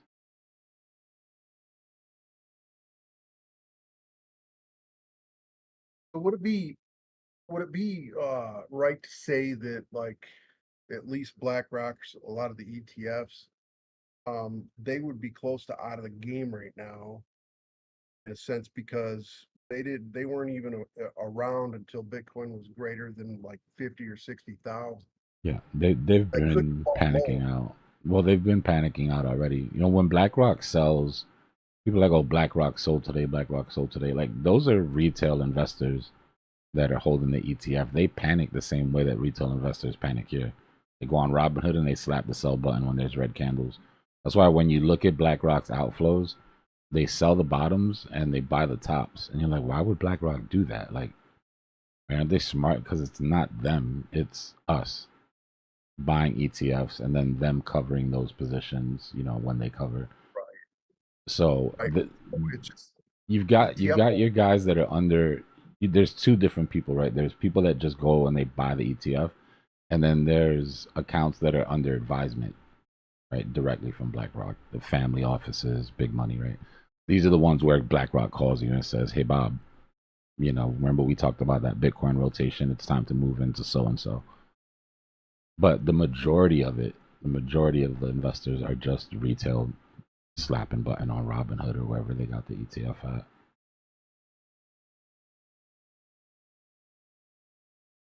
Right, so it's just ETF money. But if the ETFs weren't around prior to, you know, 55,000, then unless, I mean, they wouldn't be in the ETF, right?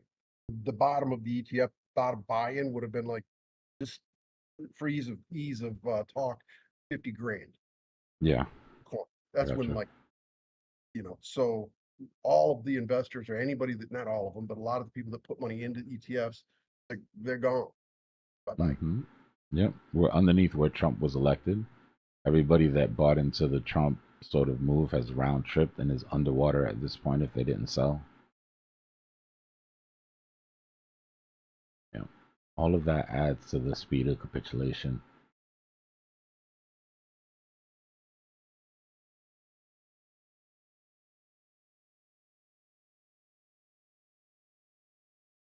I was telling my mama to take a little bit of profit when we're at 120,000. She says, nah, it's gonna go to $1 million. We'll just hold it. I'm like, okay.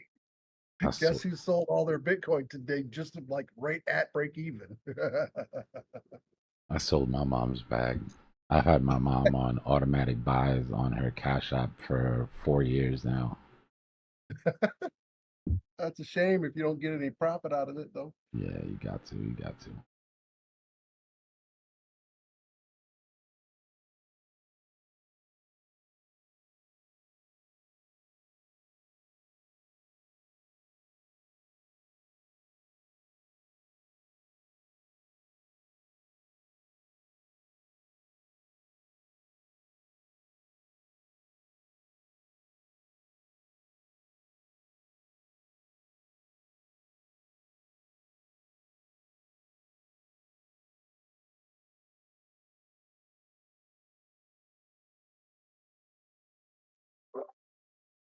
God, alts look like Lowest shit. fear and greed index ever recorded.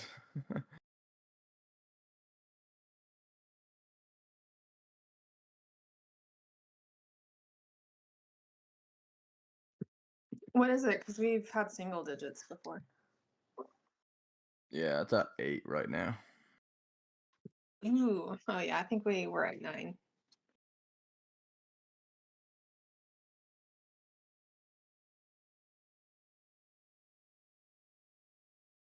I'll show you something in a second on fear and greed. Does anyone trade fear and greed index? Long it.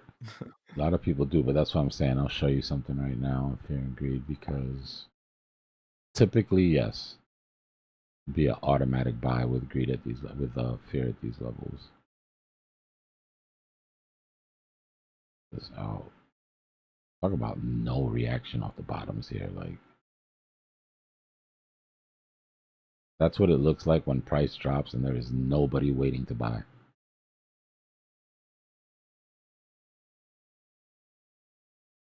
Dbloc, what's the price that scares you?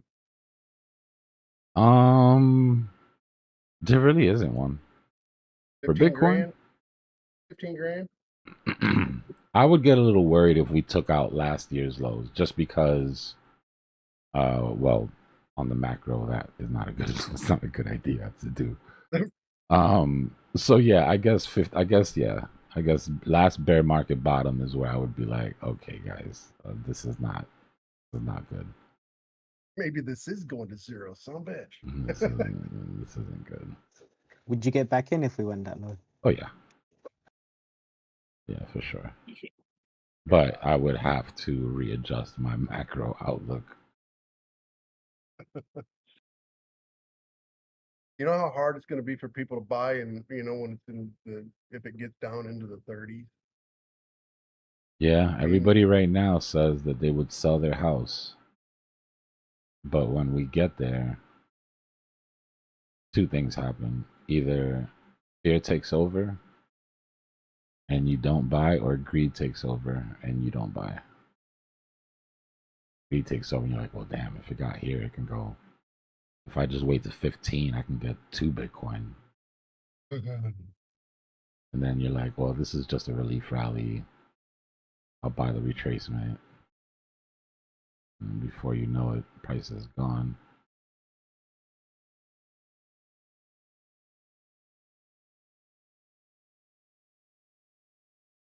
Yeah, man, it's a scary prep. That's a lot of money for a lot of people in the world. I mean, even one Bitcoin, even 15 grand, that's a lot of cash, man. Yeah.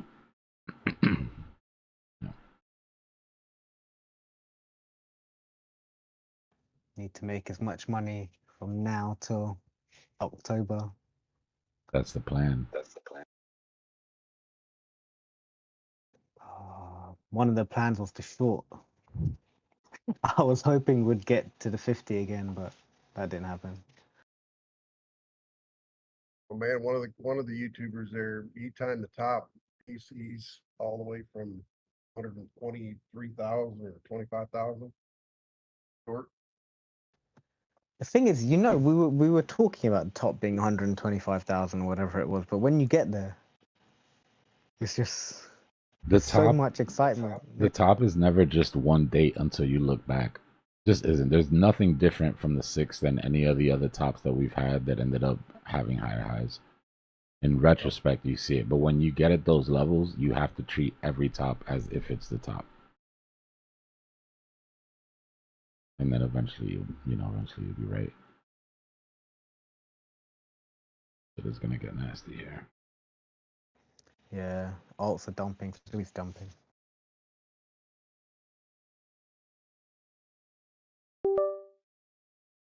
Oh boy.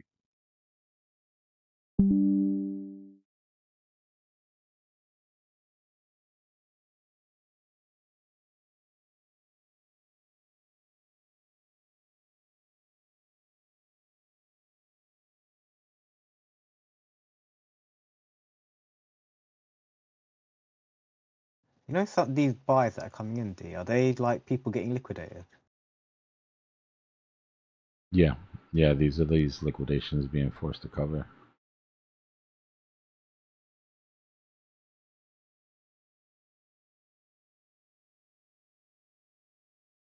Give me 1 second.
I can't believe we're about to hit bear market targets in this bear flag move.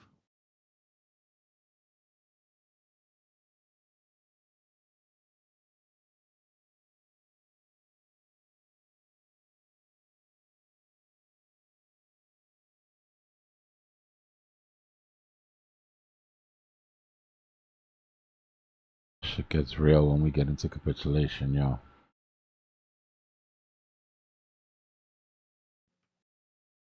I drew a green box of like DCA spot on the weekly bear flag. We're like almost inside that green box.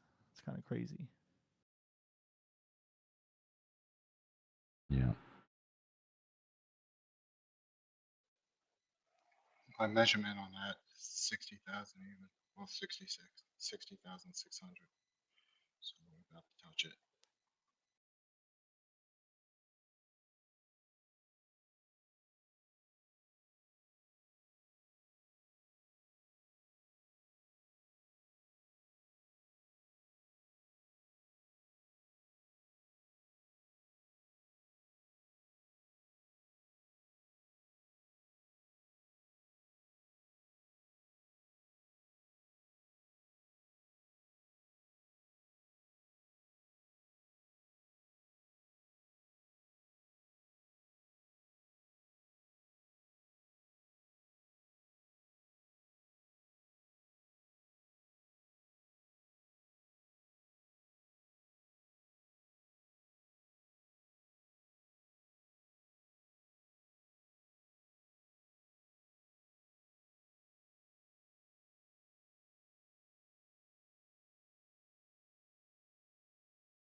And smoked.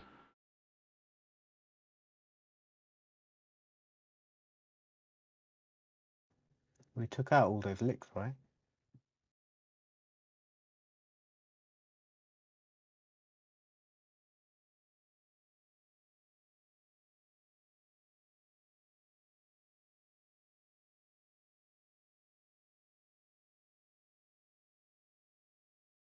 How thin the order book is above 6.3. Nothing sitting right there.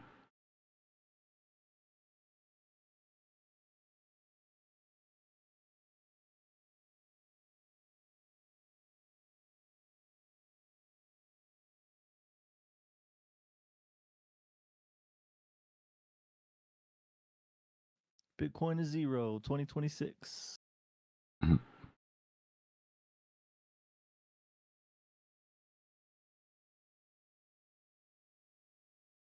I didn't even have time to list my car for sale, man. They need to slow down.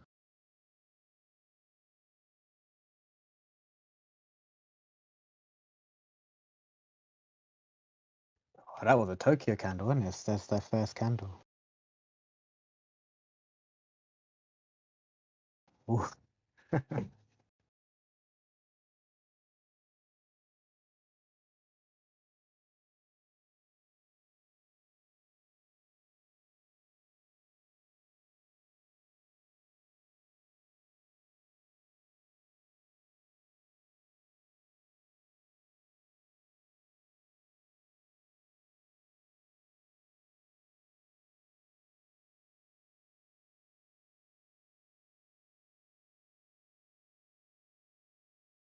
Guys, I know this feels dramatic, but this is what this part of the market looks like. Been warning you about this capitulation for months now. It happens fast and quick when we pass those metrics.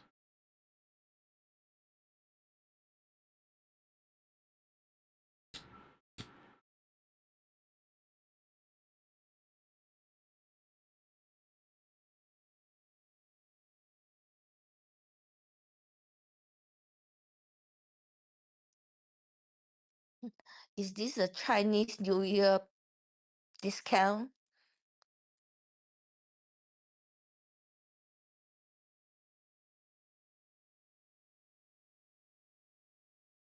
Is it Chinese New Year today?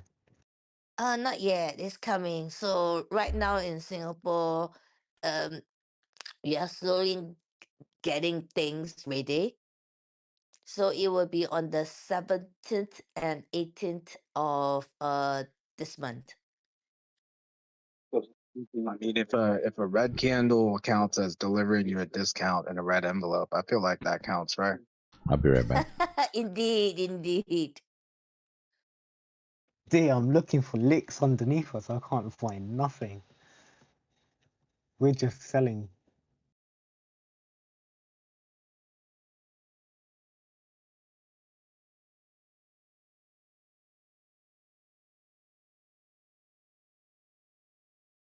I'm getting that itch to just buy right now.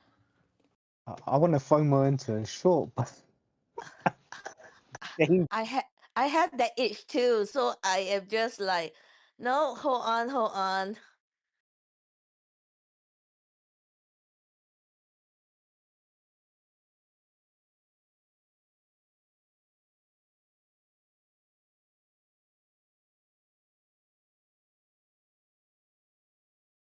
and volume just keeps going up. For the red volume keeps going up.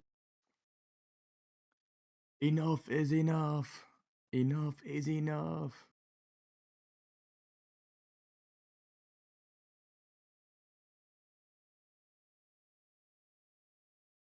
This makes like owning one whole Bitcoin feel achievable again. Years ago, I'll tell you what. All right, I am super grateful. Go ahead, Bill. Let's see what the plan is here. Almost let that miss move.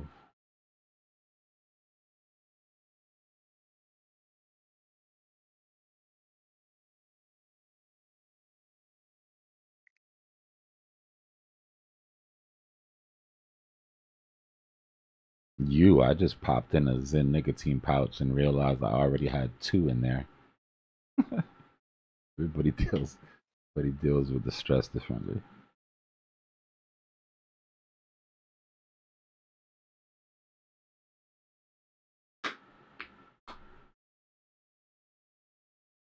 Some decent orders coming in: 600 Bitcoin, 100 Bitcoin, 288 Bitcoin.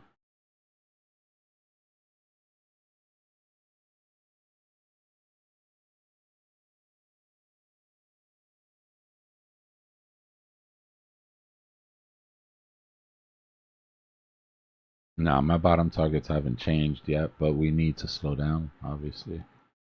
Like I said, you can't keep this angle of attack. This shit is not sustainable. For this shit.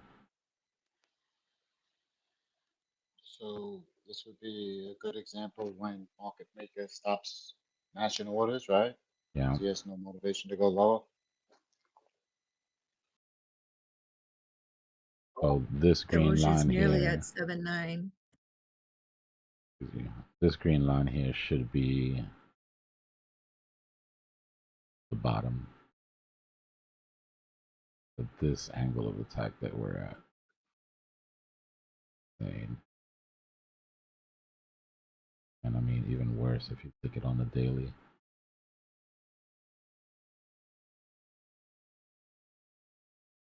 At that rate, holding that angle of attack, we end up at 25K by October. If we keep dropping like this.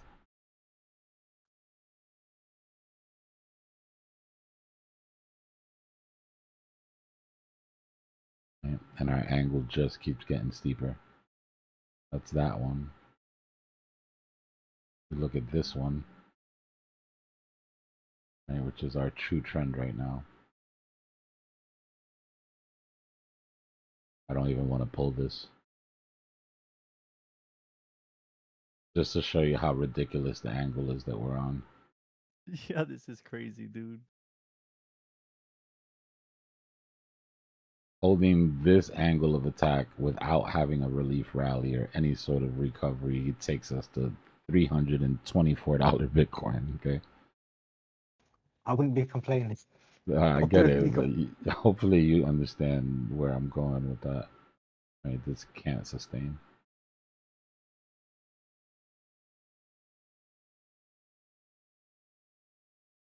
The mental stress this takes out on you. Like you go from a euphoric to like what the.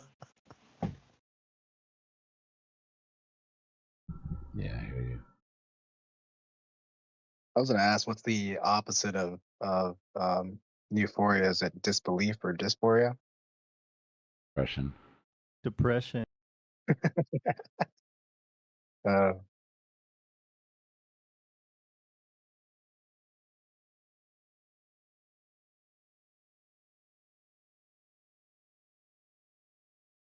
Which I'm sure the guys who bought at 125 are feeling right now.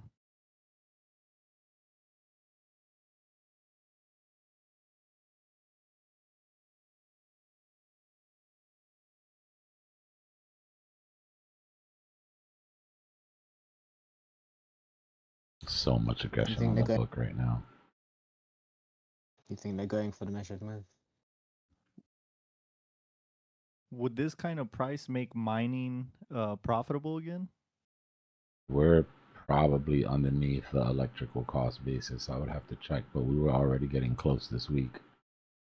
We are. I seen that online today. But does that mean like I could actually mine and be profitable for once in a long time?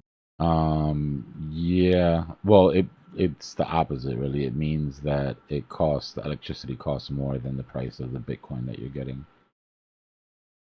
So what happens is that miners tend to shut off their hash rate until it's profitable again. Oh, okay. So we want price to be above electricity costs, not below. Yeah. It's free falling. Where's the next kind of support?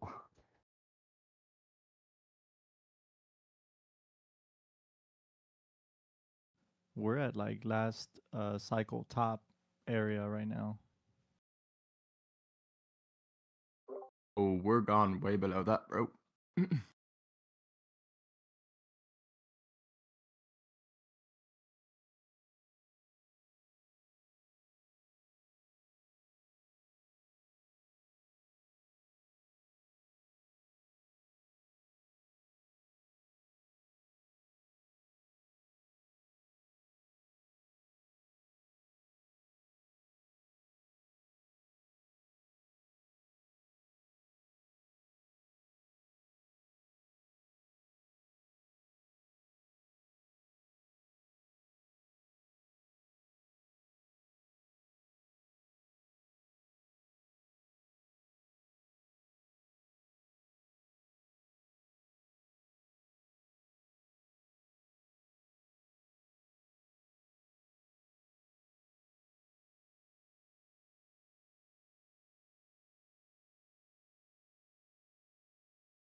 There's no way Yahoo News posted Bitcoin to $900. That's gotta be fake.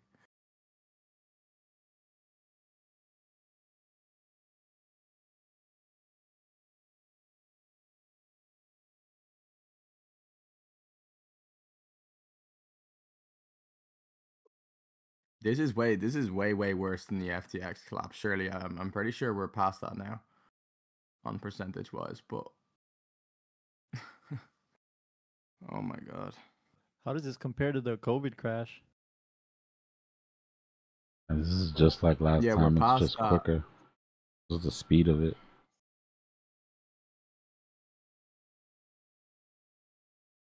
Oh, the speed of it is like Ferrari. Vroom vroom.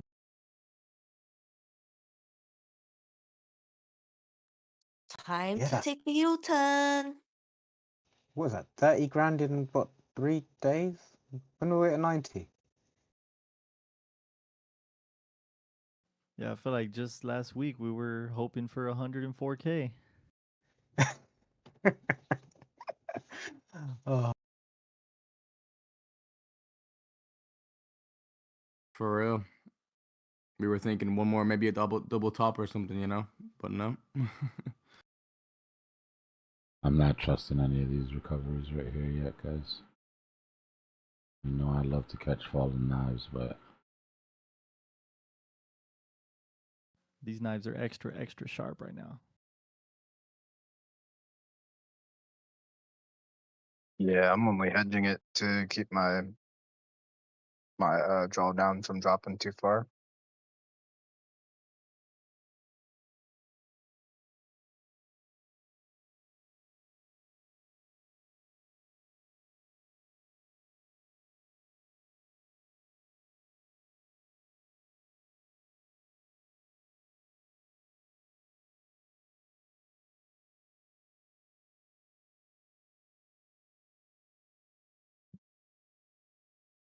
yeah, SKR surprisingly enough. Holding up.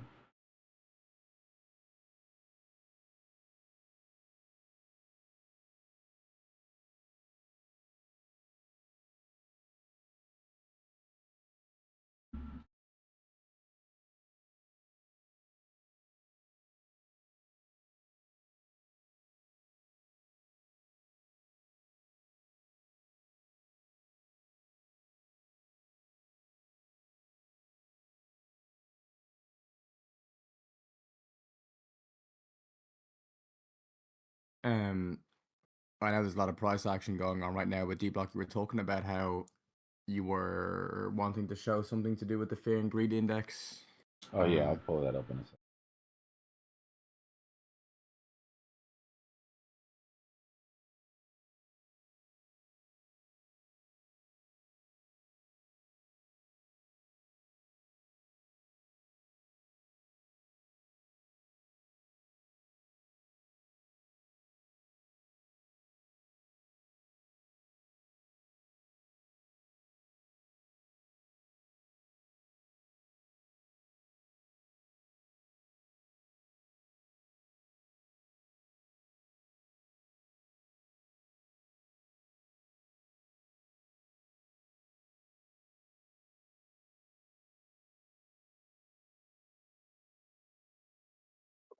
Seems like a couple of big wallets are bidding here.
All right. It's coming up to clear some of those licks. I mean, some of those vector imbalances.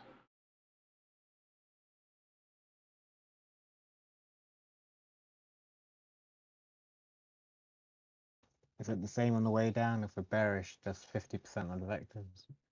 Yeah.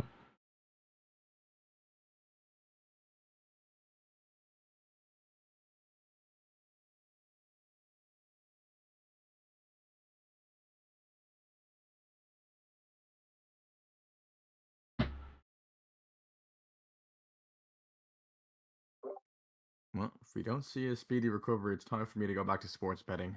But anyway.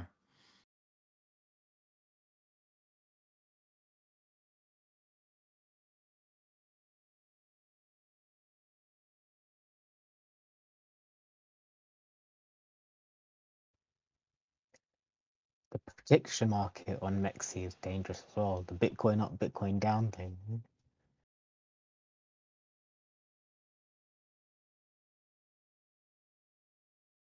You get it's like 80% if you win.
All right, there is a 0.00001% chance we get a God candle to all-time high here, so let's go. I'll be right back. Give me a second, Joe. Book's empty. Saylor's got some money. You never know. I feel like you were just like about to ask Dbloc, so you're saying there's a chance. Well, I mean, he didn't say no, so guys, the options there. I think if CZ drops a tweet that they're using their $45 billion of cash right now to buy Bitcoin, it's possible, eh? The If we amount of did, liquidity to the upside is ridiculous. if we did, the good thing is that like BlackRock investors and the rest of retail would come back and then buy the top for us. Retail's broke. Retail got liquidated doing silver, doing metals, doing Bitcoin, meme coin. They are not only broke but depressed. Depressed. Maybe jumped out of a building. You never know. Hard enough. No. Oh man, this is bad. It's just another cycle, y'all. Yeah. I mean, it's a hell of a cycle, but It's always impressive to see it play out, though.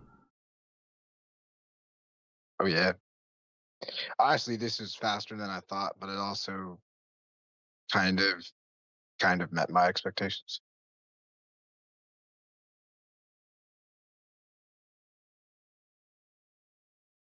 You know, if I played it how I wanted to play it, you know, 4 years, like be strict to it, it would have been fine. It just keeping to that is a bit hard.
All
right, we're at the retest of that break now.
Getting some pretty big sells coming in here.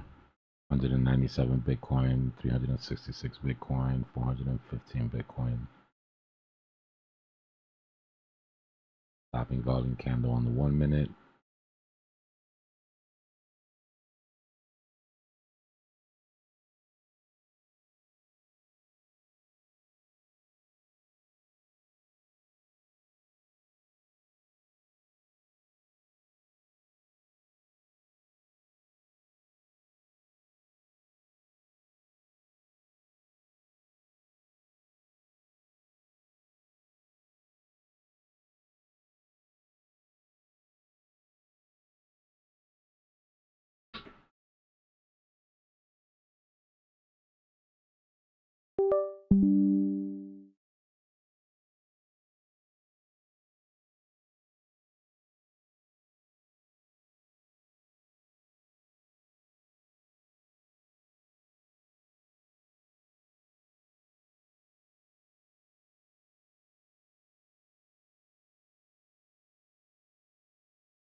Probably heard it from me, Kevin.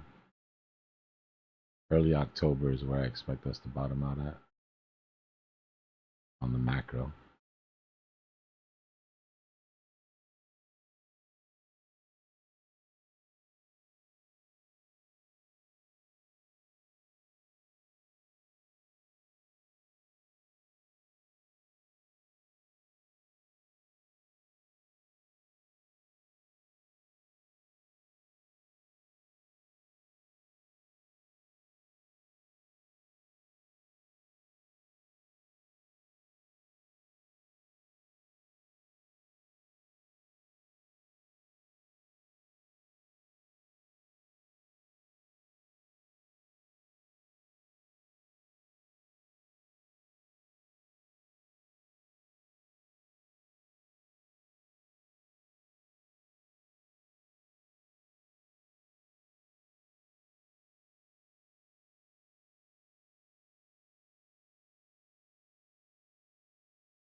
Yeah, no shit, that didn't go very well.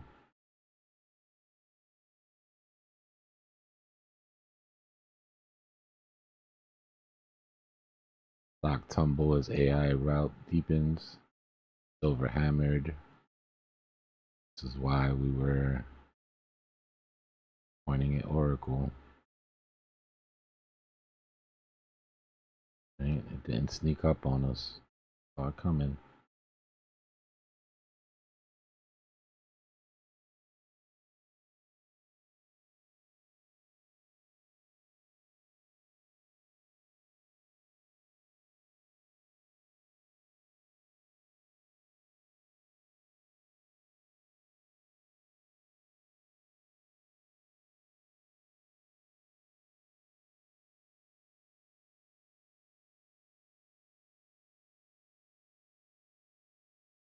We're on the 1 minute, guys.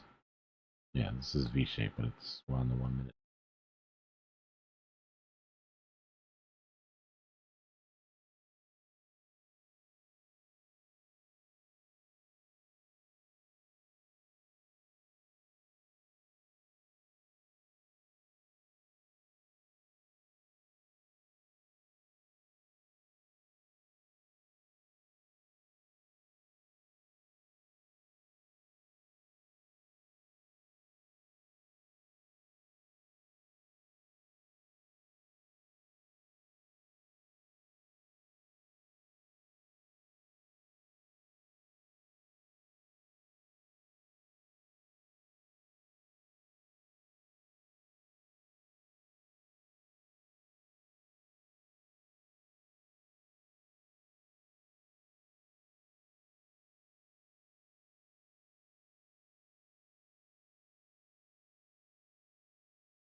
Can't lie to y'all, I don't like this.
You'll have to prove something here, Biddy.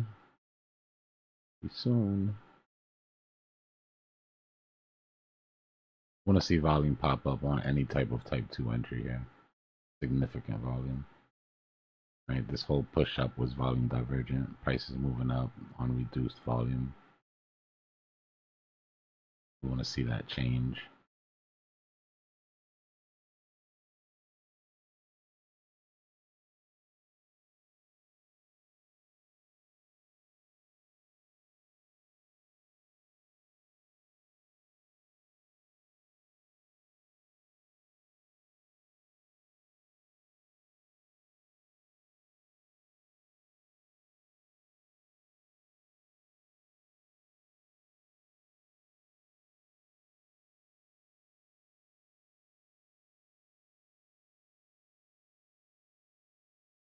Hold that 50, Biddy.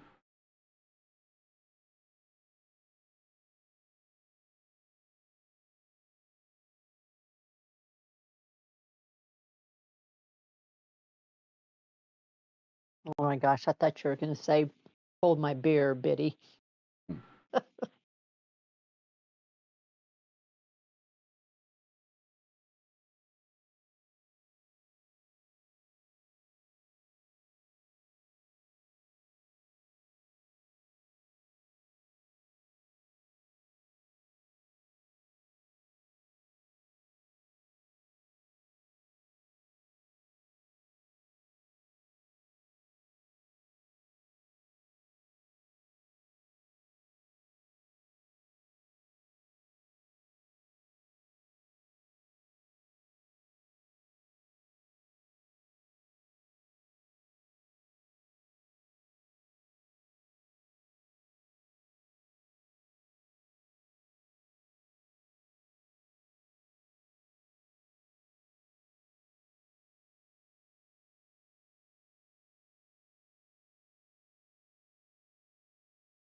You're looking at like a type 2 entry on gold if this holds. But definitely on a downtrend.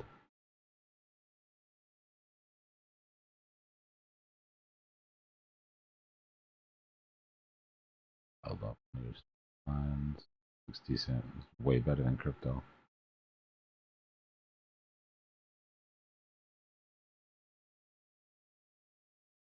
I don't like the speed of the recovery. That's what I don't like about this.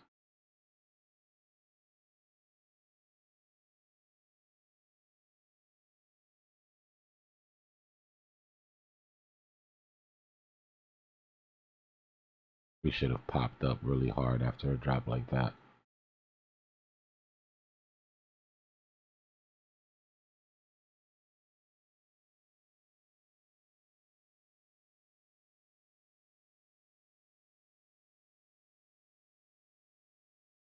But let's see if we can squeeze through some liquidations and add some spice to this move.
Yep. Just par for the course.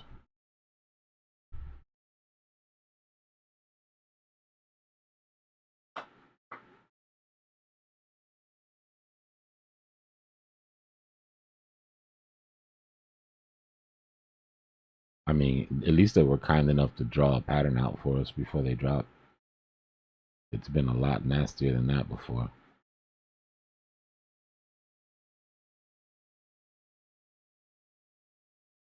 So we got to build back into these levels, yo. Let me get rid of the base case here. First thing we want to do is get accepted back into this range. If not, then we've got to hold that 50.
If this is going to hold up, and like I said, I still haven't seen anything to make me think it is, but if it is going to hold up, these would be coming down for type 2 entries on the 5-minute.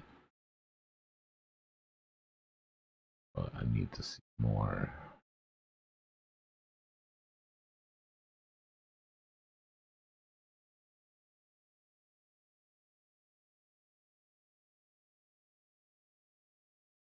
Let me restart bookmap.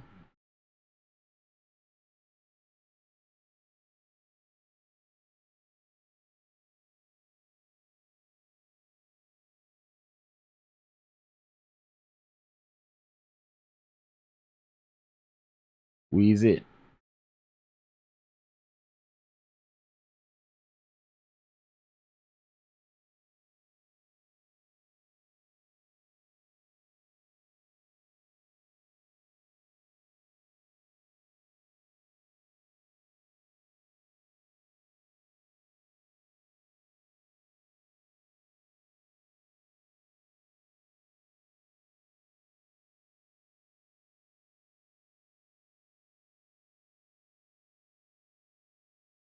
The bulls need to chill out here.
Jay, you might need to take like a walk in the park or something, bro.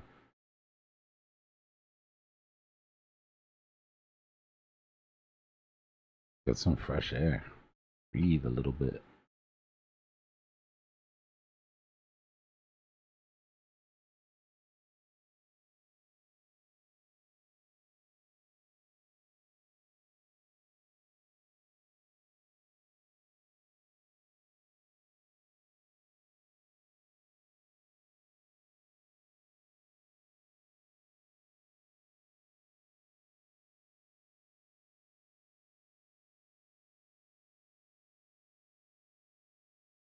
No, I'm not even trying to be funny. You just sound stressed out.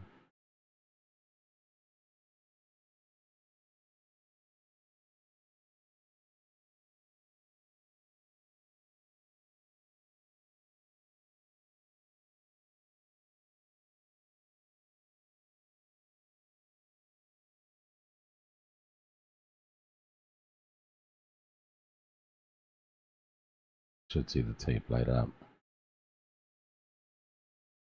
Jay, you seem to think that everybody had the same outcome that you did in this bull market, brother. Some people actually took profits.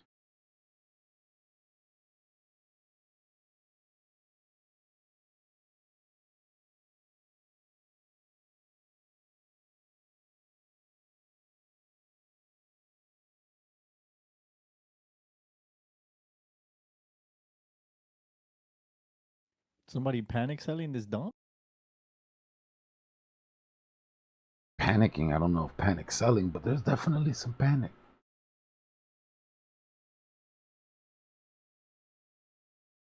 I'm skipping the gym today. I'm too tired for that shit.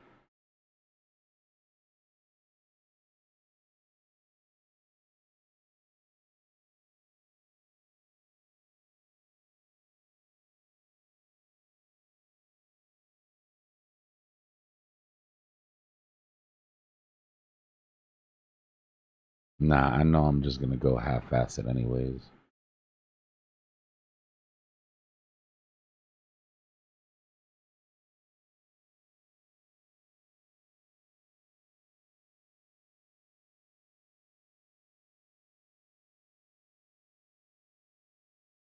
Yeah, I know, right, Epic?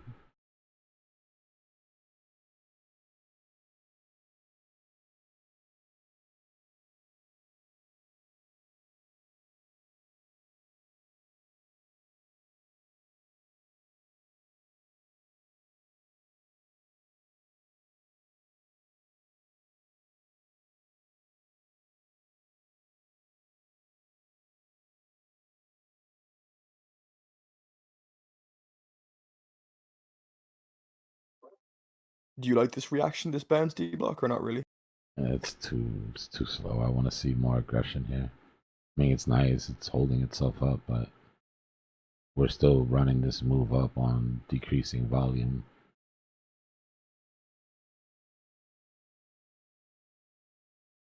But we'll get some aggressive buyers as soon as we start clearing these shorts. Be forced to cover.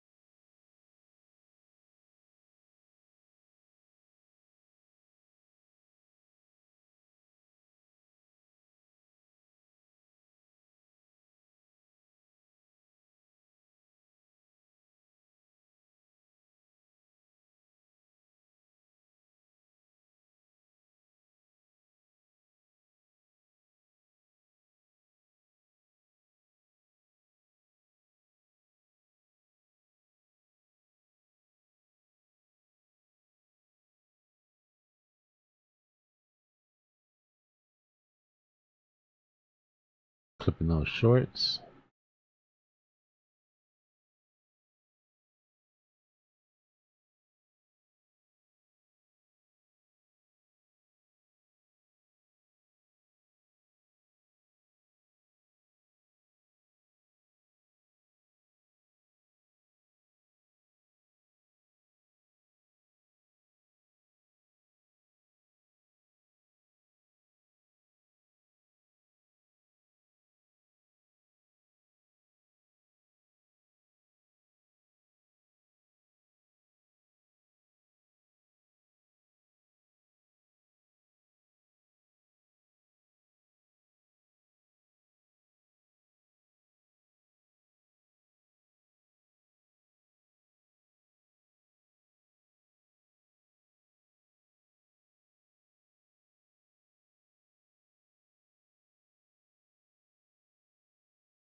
Volume picking up here.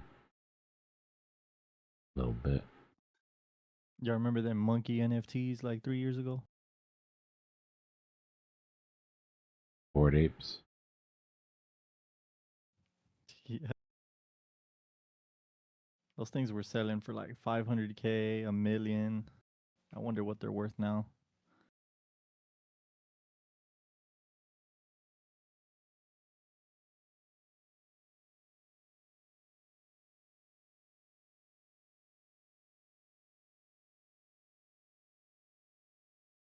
$2 now? Holy crap. Nah, they're not $2. They're up $2. But yeah, they've lost a lot.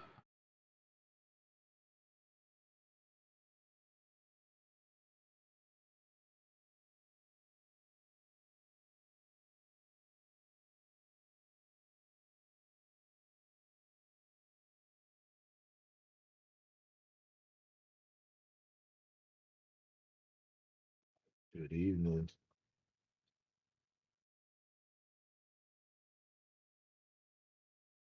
Give me a second. I'll be right back, yo. Grab something to drink.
All right, let's go.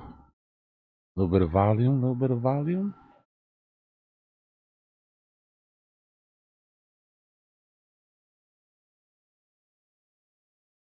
An actual squeeze to the upside for once?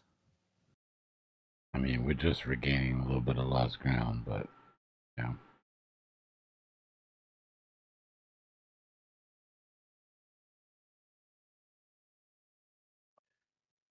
We bounced on an okay spot. We wicked a little bit lower. Oh, the last time we had our low on Friday the 21st.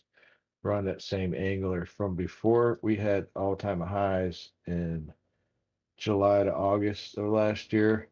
We were building that bull flag.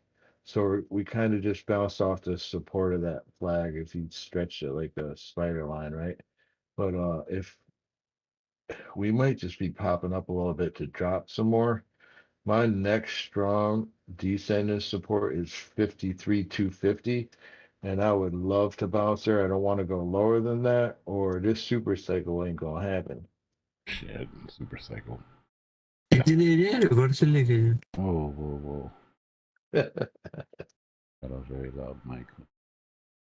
What did he say?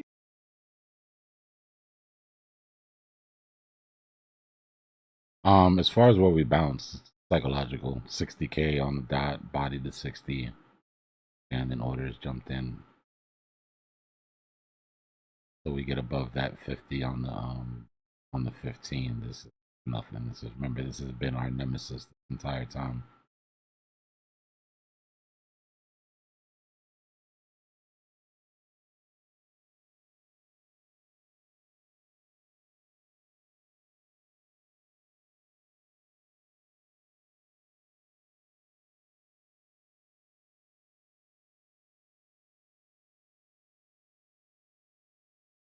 That 60K though was before the all-time high, also on like October 10th. And then our next one down happens to be that same what did I say before, 52 something. That would be September 6th, 2024 as well.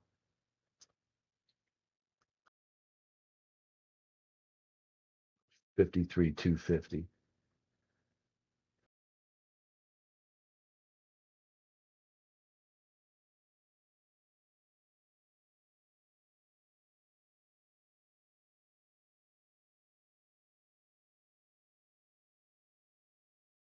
Still trying to flip bullish momentum here on the 5-minute, y'all. Prices over the 50, 13 EMA is not. This shit matters. All that matters is momentum right now.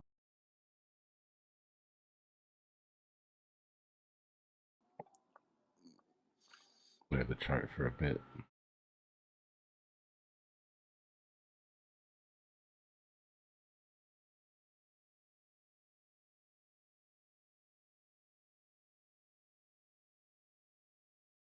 Take this baby back to first principles.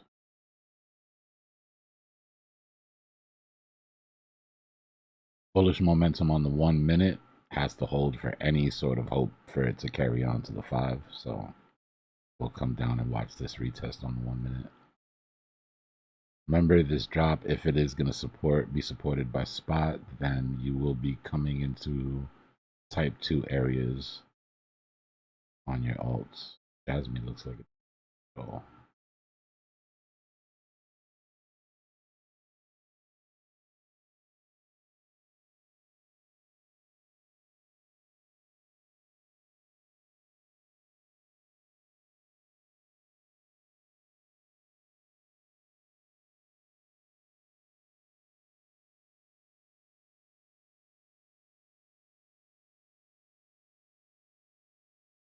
Yeah, we just listened to Saylor live. He didn't sound the least bit concerned.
Let's see what we got.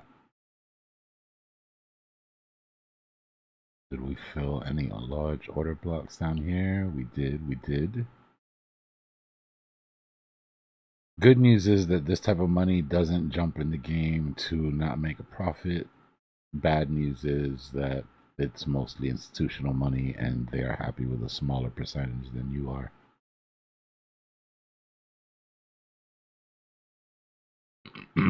That's the grid we absorbed. You've got, this is one person, this is two mechanical, 1, 2, 3, 4.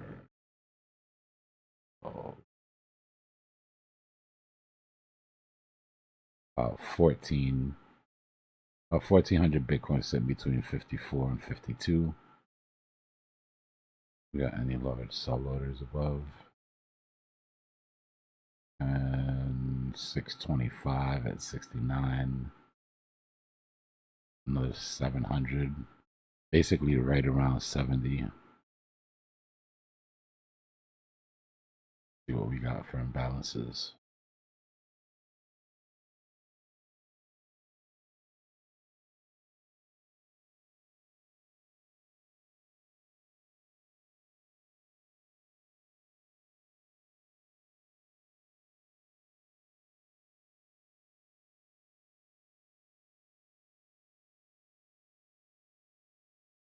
Not too much order book sell pressure above. Means we're light to the top.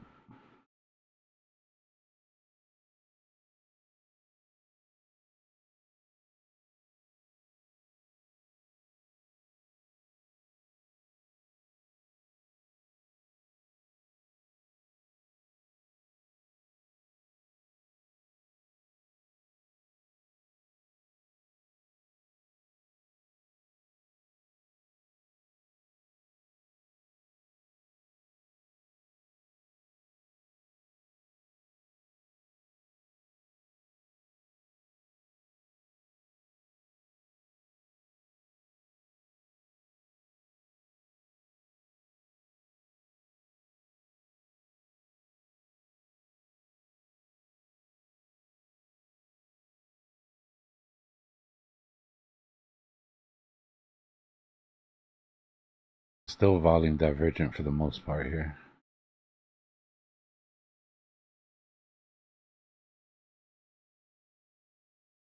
What does that volume divergence infer? Does that mean price cannot continue up like this? This move isn't really supported by spot buys. Those liquidations. Doesn't mean it can't continue. It just means you're going to need more liquidations because it's not being held up by spot. Only time you see the tape light up is when we start going through those licks.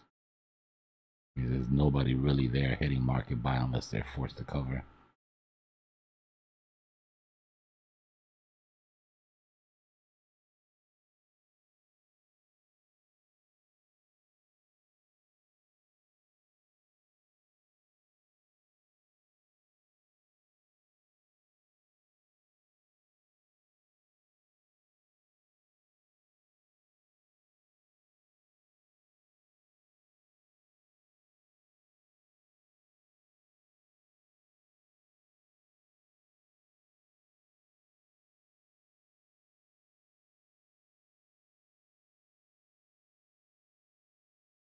Nah, tape is spot. Tape is going to be your aggressive buyers or sellers, meaning market buyers or sellers.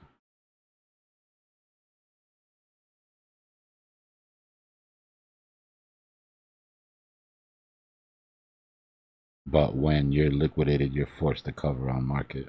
Right? When shorts get clipped, they're forced to cover their positions on market.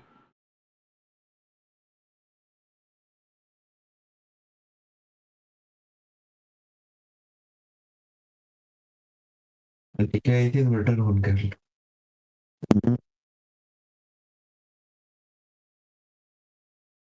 didn't catch any of that. Your mic is kind of muffled.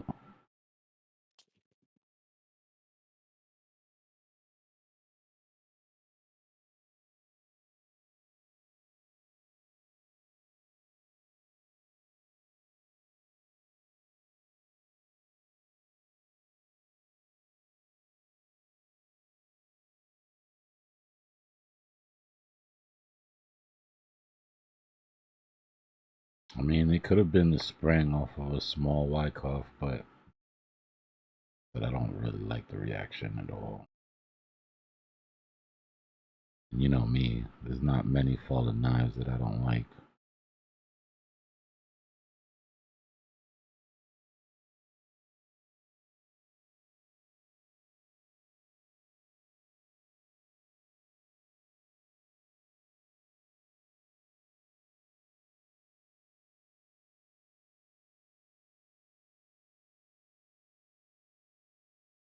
Market maker needs to prove that he can control price before we start expecting him to run a weekly cycle.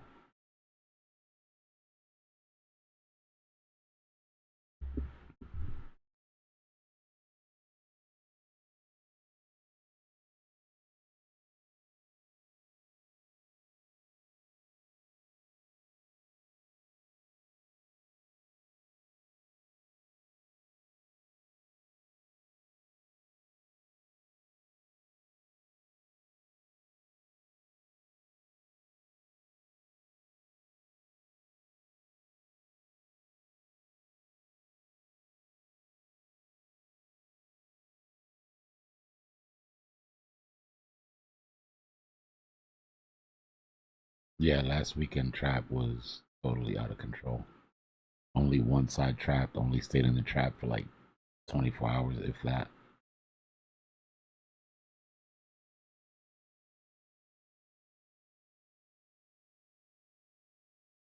Come on, Bitcoin. Now's not the time for price to go dead. You made me go down to the 15-second just to see some movement.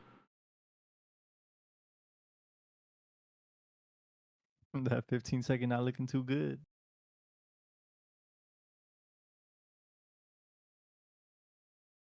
Market maker can prove he's in control by going after licks. That's the only thing that's gonna make me change my mind on that. He's unable to push price into those liquidations, or unwilling, because he thinks there's gonna be too much sell pressure. It's gonna be too expensive, and it's not a good look.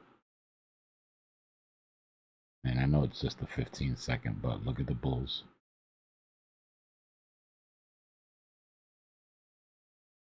Look at the bulls.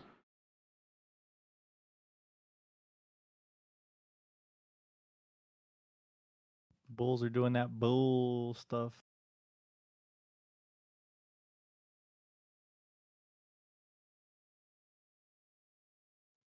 Listen, Joe.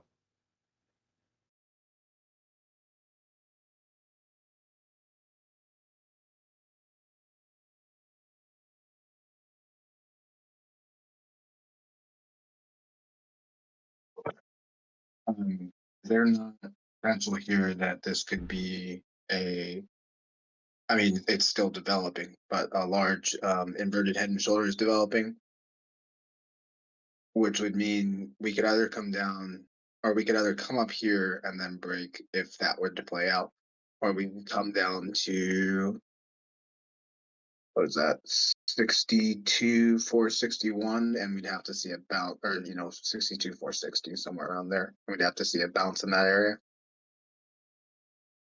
And then still we'd have to see it play out and break out, right? I'd be happy to hold bullish momentum on the 1 minute for now. But yeah, if you want to run it forward. Yeah, it's definitely future shifting. And I mean, there's a lot of reasons they would just print that to make it look like it was going to happen and then let it fail, right?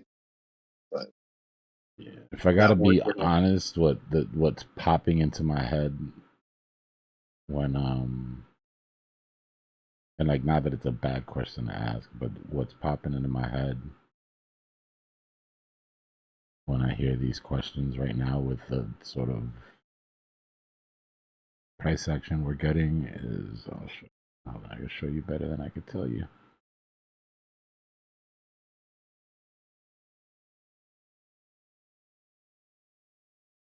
For all the girls in the chat, I'll look at this one.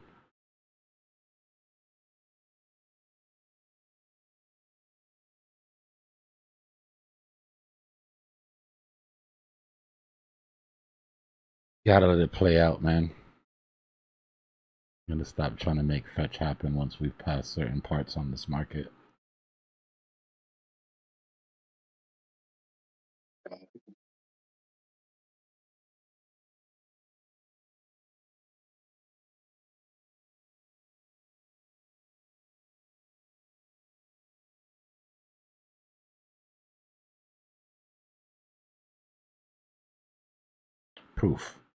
Proof that volume is in, proof that spot buyers are behind this. Without that, it's not. We're just gonna keep doing what we've been doing, rolling over.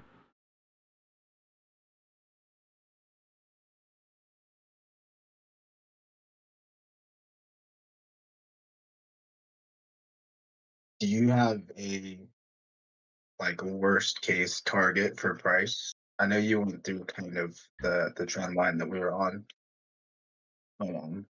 I'm still looking at low 40s. Like I don't expect to continue to go down at this pace. If we do for the next couple months, then I'll have to revisit that because we'll be at 40, but mid to low 40s.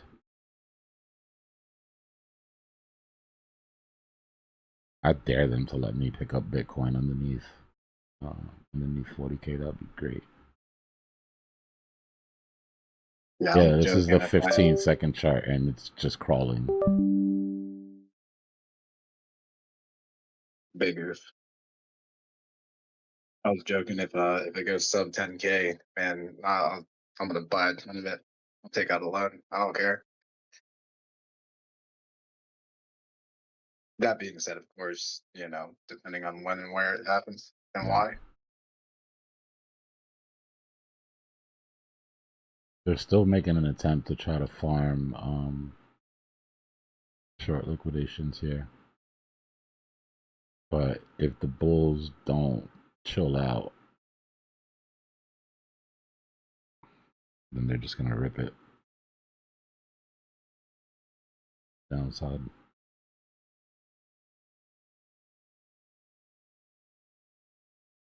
Tried to get up into licks. Double topped off a supply. Threatening to take out the lows. Tons of liquidations underneath. Got your EMAs for support, and you can clear most of this and still stay within this bullish structure.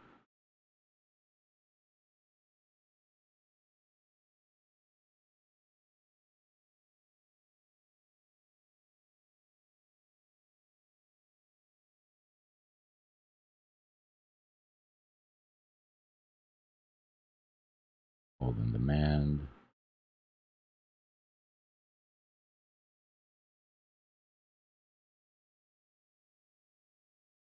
Where are all the people though?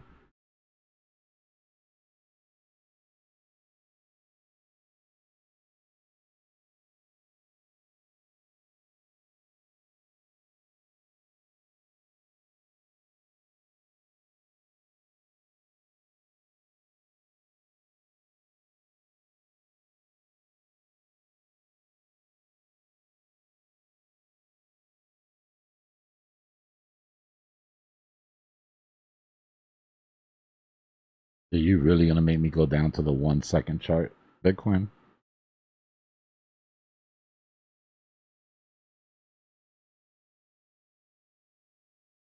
The calm before the storm.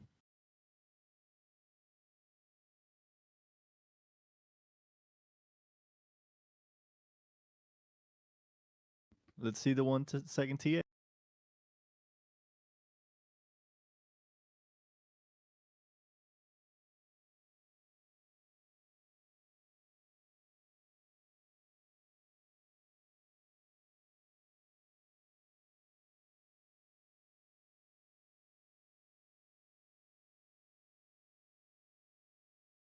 Already about to invalidate its W.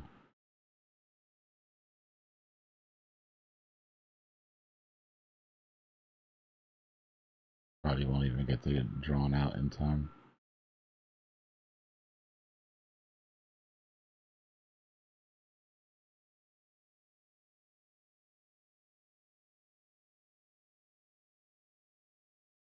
That's funny. Give me some time, Bitcoin. Damn it.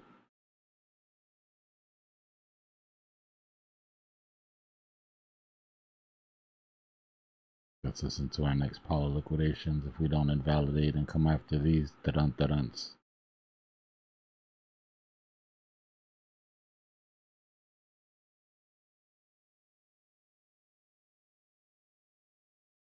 A lot of hedging going on.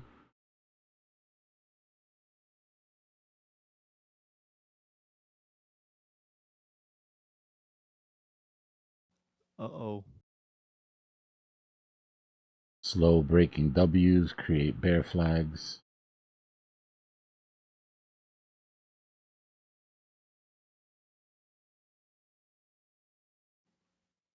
Bear flag within a bull flag?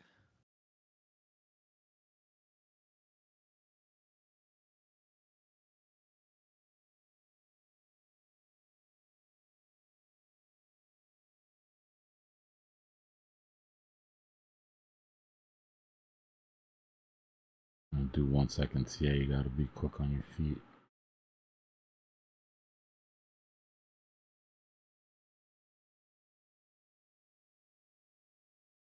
There's a breakout.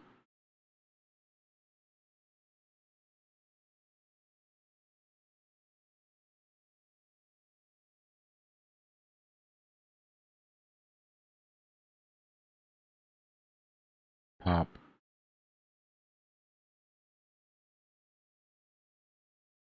Nice. I have to get above 643 to invalidate the bear flag, or else you just bounced off the top. His move is at 6404 at the beginning of the licks.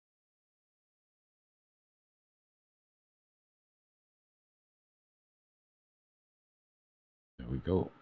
Measured move hit. Brown, brown, brown, brown.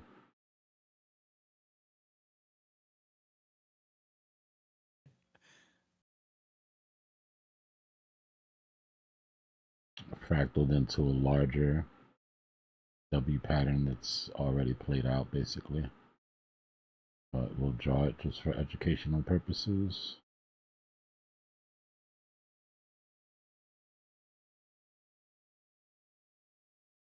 Maybe it hasn't played out just yet.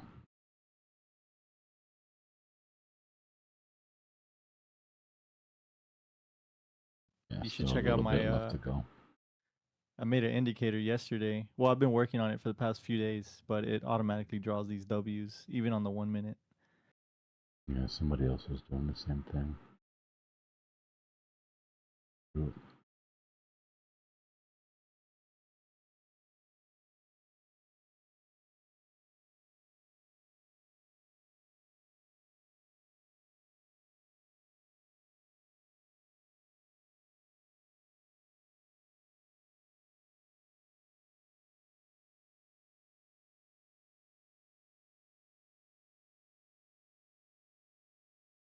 There's that pop. Nice. Pop, pop, pop, pop. All right, let's get back to a reasonable time frame so everybody doesn't get too excited here. Oh my god, new ultimate high coming. Let's go, let's go, let's go, let's go. 15 seconds is more reasonable? Yeah. Wait, so we're going for a double top all-time high, right? Is that what we're doing right now? We do have a bullish cross on the 5 minute confirmed.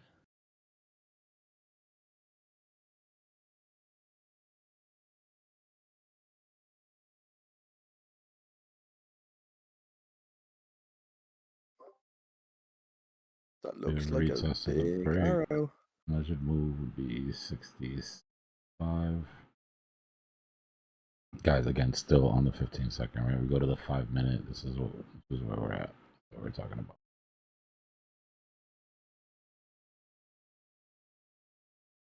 The 5 minute looks even better. Looks like a straight green candle right back to 90k.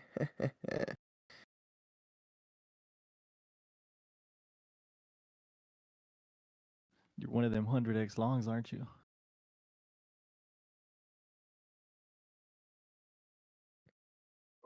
No, I'm someone who is so deep in the red on alts that I just want to just one relief rally so I can.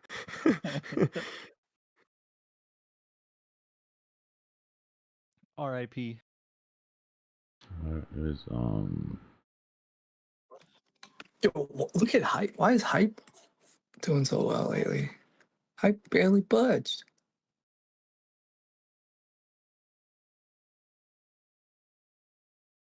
Sometimes you run out of people to sell.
All right, I'm back. Yeah, I'm back. I'm gonna answer some DMs real quick.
Squeeze it.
We should be running up to that 15 EMA here. Or 50 EMA on the 50. We haven't been above this open and closed candles in a very long time.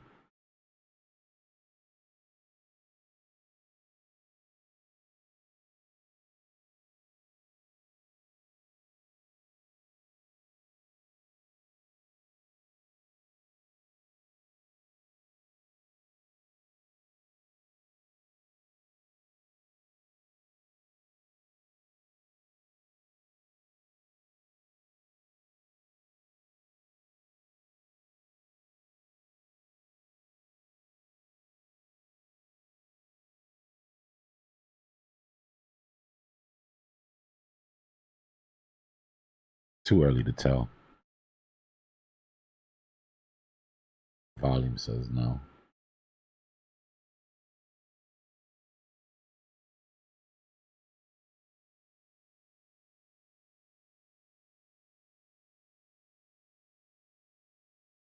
But if we squeeze these liquidations, then we don't need too much volume. We'll get the volume.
should push here. I don't know why there's so much feet dragging going on.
You said should push so much what?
It is a V shape.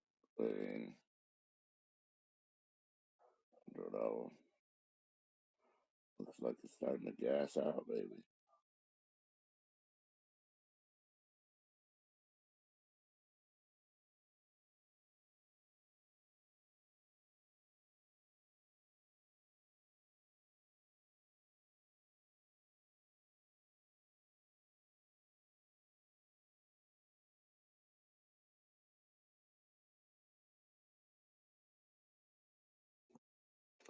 Yeah, but it's in a rescue ship, like you said earlier.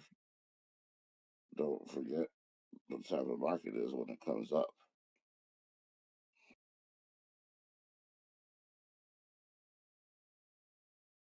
I just wonder if he takes that now.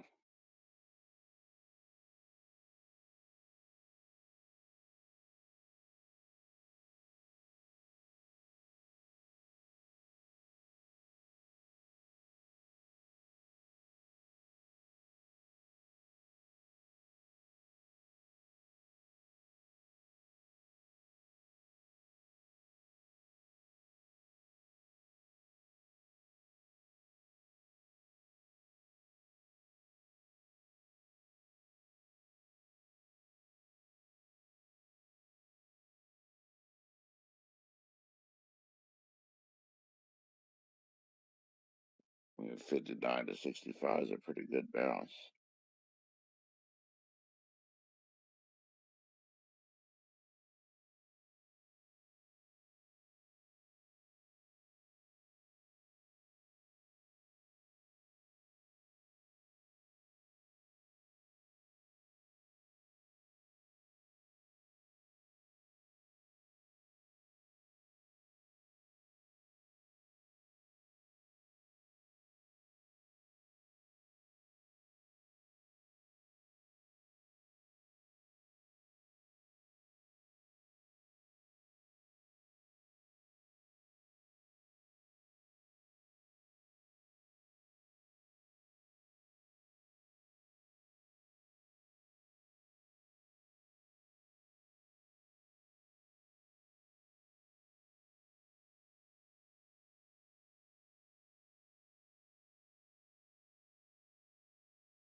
I'm here, y'all. I'm just trying to juggle a couple positions right now.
You have a spider line it's sitting on.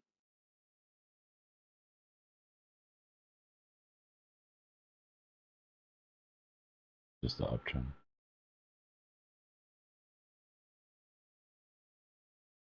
And a dotted line. No.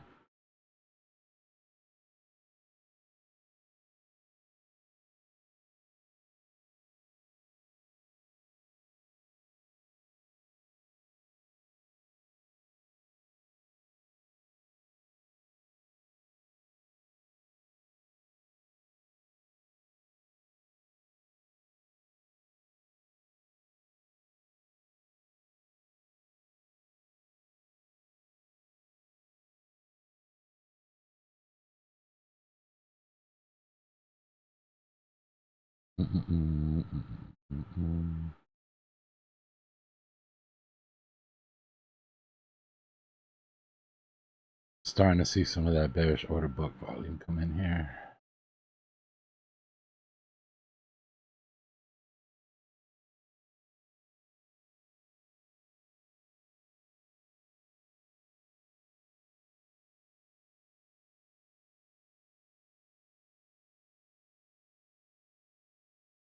Need to hold this bullish imbalance at 649. If that breaks, next support is 4 as far as the book goes. We're at that bearish imbalance. I mean that bullish imbalance now.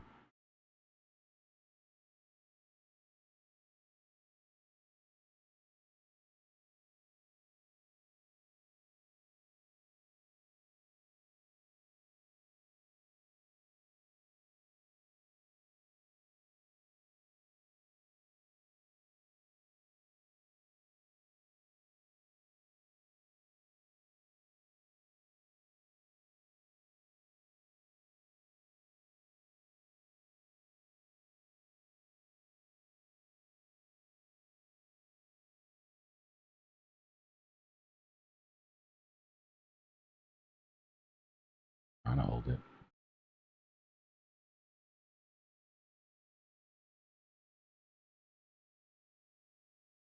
Order book liquidity is at 37 million. Very light.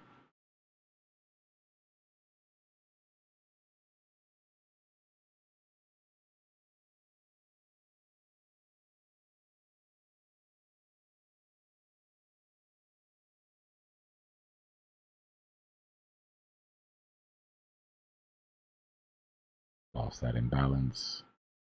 Want to control 644.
Yeah, it was decent, RH.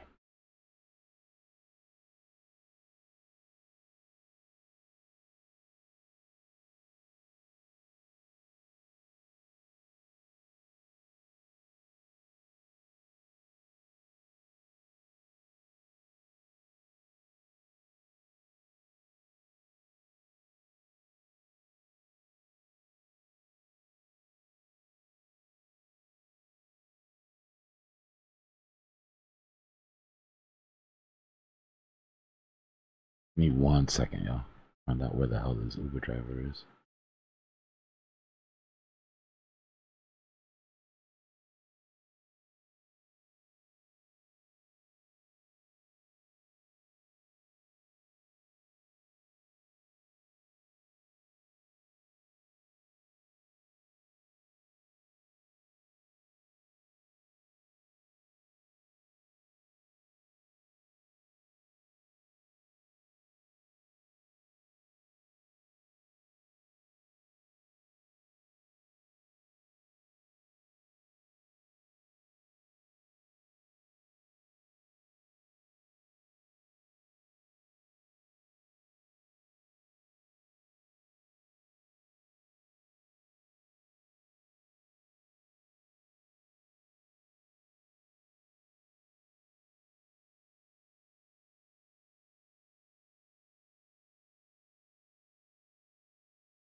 Hey, Dbloc, you there?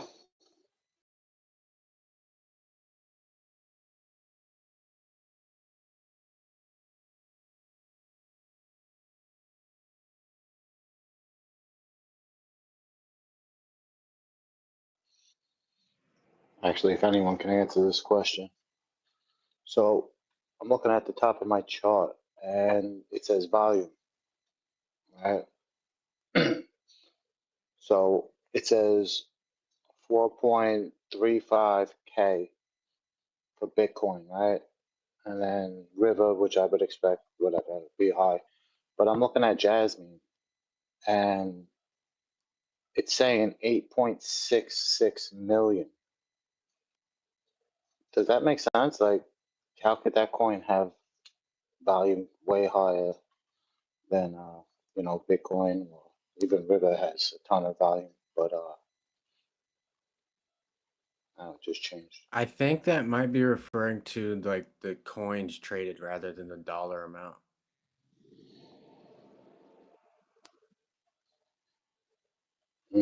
That would make sense, being that Jasmine is, you know, whatever, beneath a penny, half a penny. Again, I just know, you know, you look forward to a trade, whatever you look for trading coins with volume. Just again, trying to get a deeper understanding of this.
I'm here, yo. I'm just doing double duty. I'm doing some shit on the side.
Damn, I got a package and I thought it was the hoodies.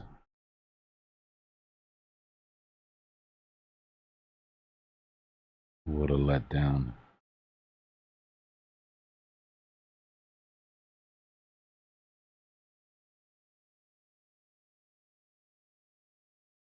What's going on, Adam? I ordered samples for the merch. I got the two first hoodies coming.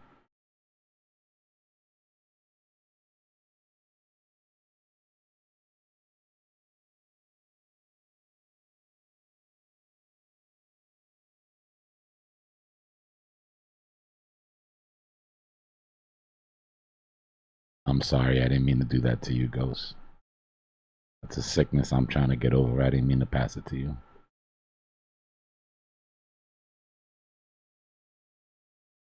You want to see a sneak peek? All right.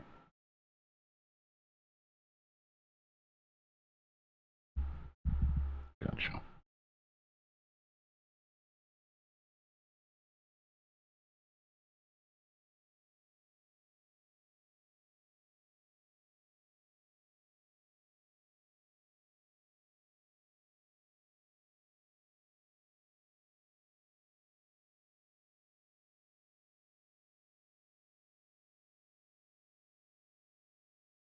I ordered 2 different blanks. I'm not sure which ones I want yet. Right, they're both oversized and distressed, but one of them's fleece and the other one's all cotton. Right, so that's the first one. Got the badges on the side. The logo on the front.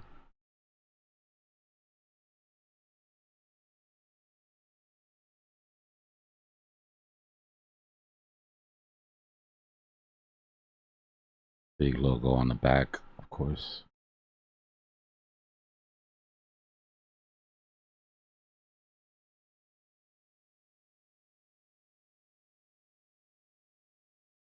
That's gonna be the first one. That's just based off the like logo, and then the limited one is like Chrome Hearts inspired.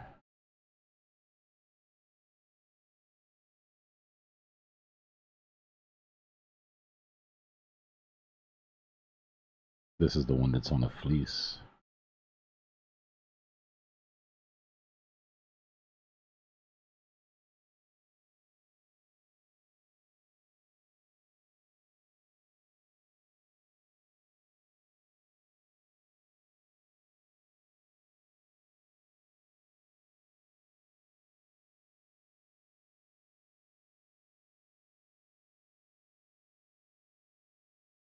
Little vibe.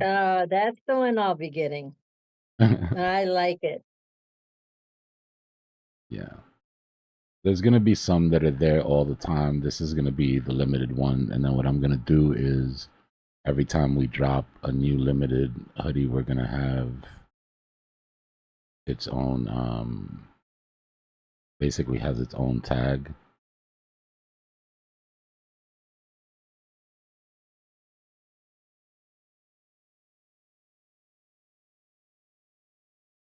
Right, that'll have where we got it at 2025 bull market.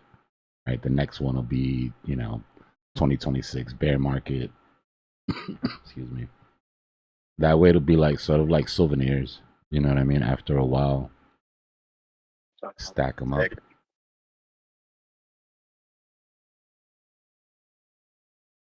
Yeah, my goal was to have it like sort of not look like merch so that you can actually enjoy wearing it.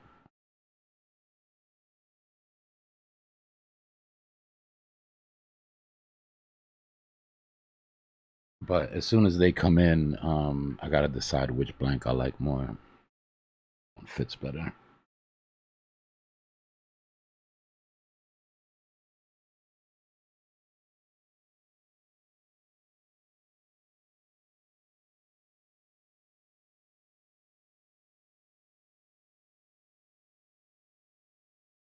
Appreciate it, Terry.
Still working on some mock-ups.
Pretty nice on.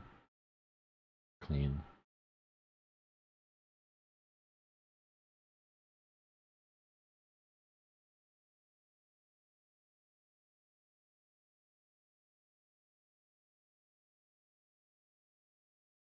It doesn't exist in real life, fellas. Relax.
I really hope they get the puff print on this right. Don't.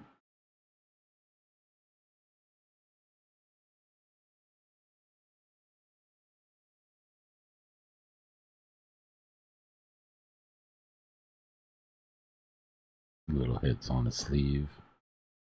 You know, a little something.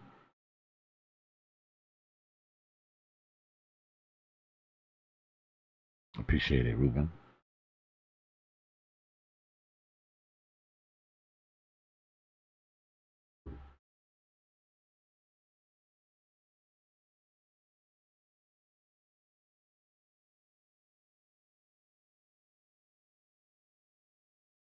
I'm waiting for the blanks to get here first. I got to make sure they're right. So I got the samples on the way at some point.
be right back, y'all. Give me a second.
Yeah, the tick chart is crazy.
We could be farming shorts here.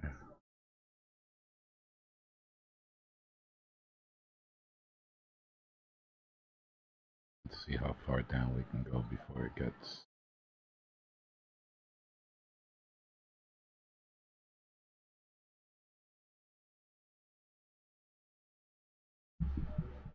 My food's almost here. I'm starving right now, y'all. What's for dinner?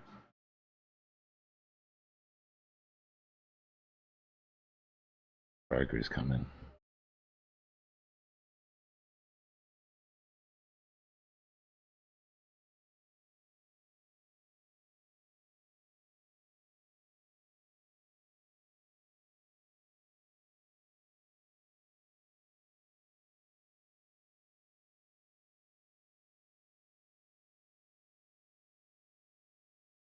You feeling better, Ghost?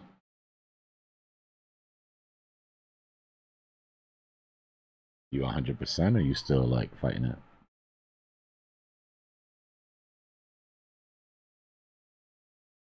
I got some burgers and some sweet potato fries.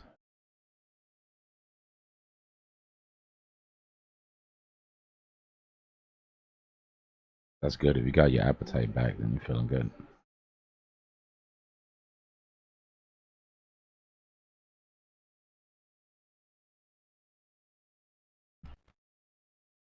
Isn't this pattern called the Tesla pattern? Yeah. Remember when Elon used to draw this shit on Doge all the time?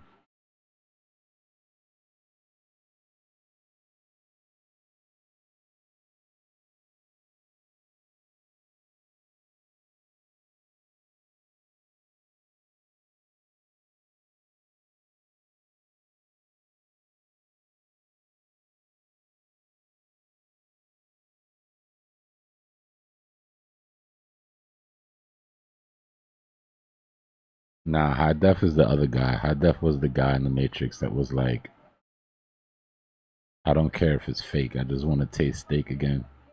Put me back in.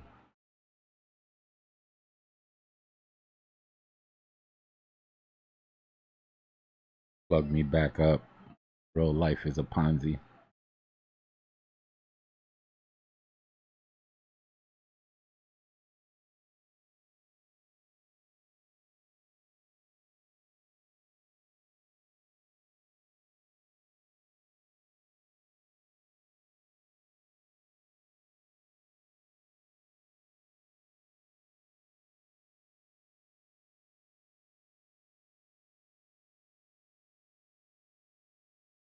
Bareback.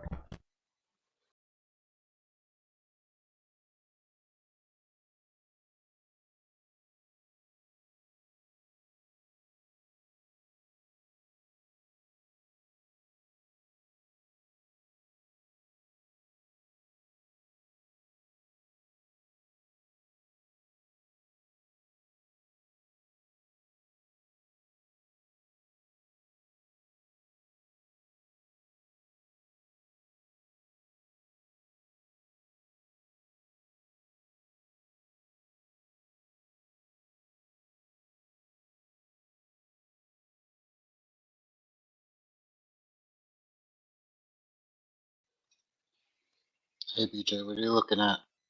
It seems like we left a fib circle, I guess.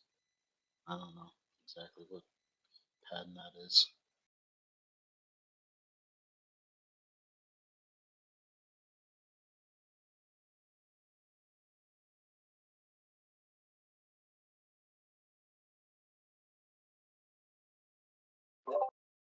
So yeah, right now, I'm on the 3 minute, and this is the edge of the fib ring, right? And so this is where we're falling forward a little bit. Doesn't mean that we're gonna lose this, but this is a particular spot because you see, here's the 50 MA coming up underneath this structure. This is the back, right? So this is the fun part of the trade. Then this is where it ended. You see right here on that curve. So that curve has a swing where it meets the underside of the circle that we need to get it back into this circle that you see here, this creates this fishtail. And this pattern shows up a lot. Now, on that ring, if I go out to larger, you'll see, here's the underside. 1 second here. And so we want to get back accepted and stay accepted above this spot right here, which means that we have to trade back over that 200 EMA on the 3 minute. So if you can see the structure of the 24 minute is still descending, right? Here it is. There's the 50 MA of the 24 minute. And you see that steep decline. So price is right underneath it on this pole right here. And we want to end that pressure from extending downward, which would push us underneath that structure of the 3 minute right here. So this is our descending line, this little red one. That's from our price action today. And then this is the ascending line right here. And those meet right in this little chute or tube. And you see this, my note here, notation of the 24 minute descending angular resistance. Well, we cross that angular resistance, and that makes us vulnerable now to coming back to this edge to test it and slide under this ring. Here's the ring here that we have to remain above in order to keep our movement heading towards repairing this structure here.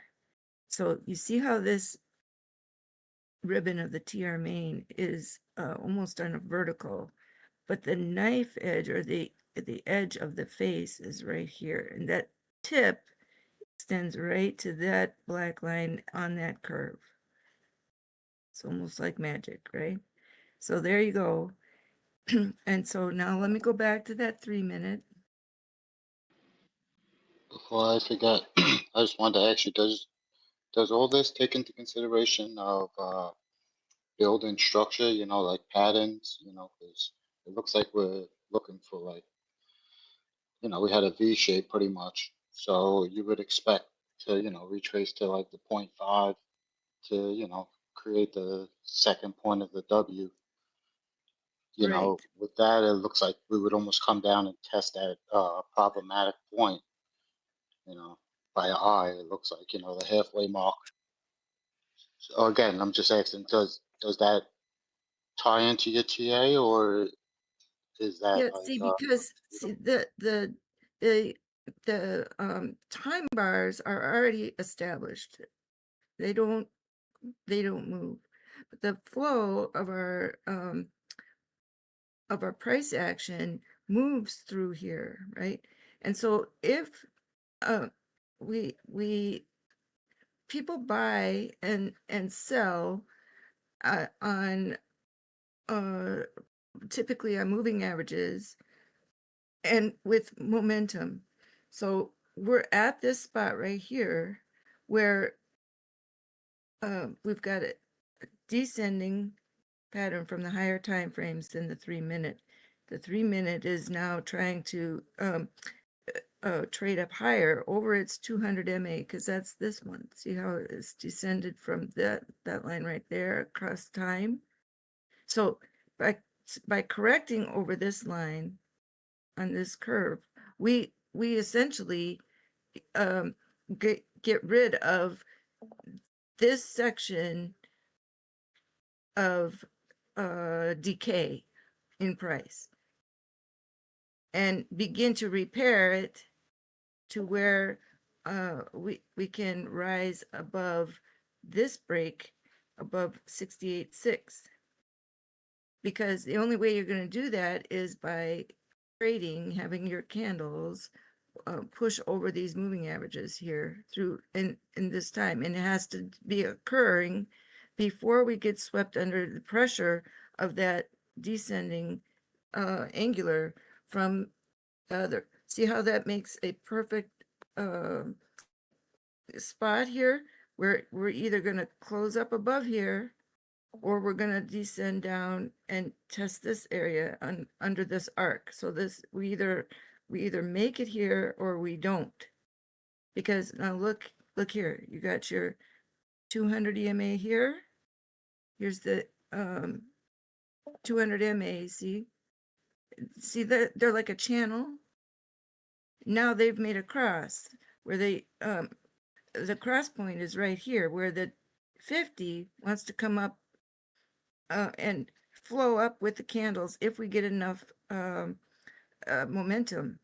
So if price can push up above that 200, then we cross this line, and then the rollover should be a short rollover. If we get, people to FOMO, this is where you would see, oh yeah, we're cruising up, we're over the 50, we're over this, and then you get increasing pressure from underneath on that curve.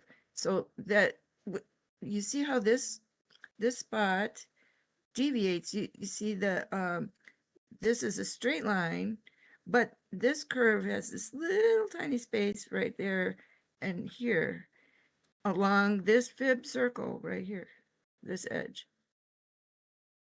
So if price comes underneath that 50 EMA, your price will flow through this middle section underneath these angles, and then we have a chance to break and not repair this spot right there.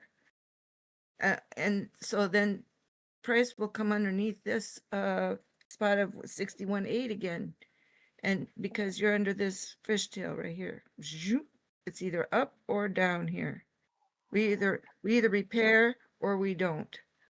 That's Yeah, what that's a it amounts crucial to. spot. That's a crucial Exactly. spot. Yeah.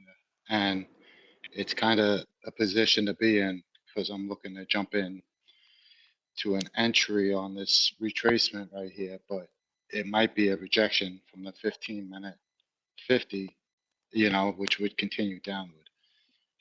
Or, again, I'm just leaning on value. I was just hoping that some of your charting over here had some answers. But yeah, carry on. I love your work. No, that you're asking the right question, because see right here, this is where I have my mouse. You see how that clicks on that? You see that blue line to the left of where my mouse tip Yeah. is? What is that? That's the wide Bollinger. This is the line that structure has got to trade over in order for continuation upward. We have to get above that point right there. So it is too early and risky to make a buy right here. If you're going to make a buy right here, you have to be ready to have a rejection underneath this curve again. So there's a short distance. And so there's a lot of volatility here because you've got people that have shorts that are going to pile in and defend this spot right there. So this is a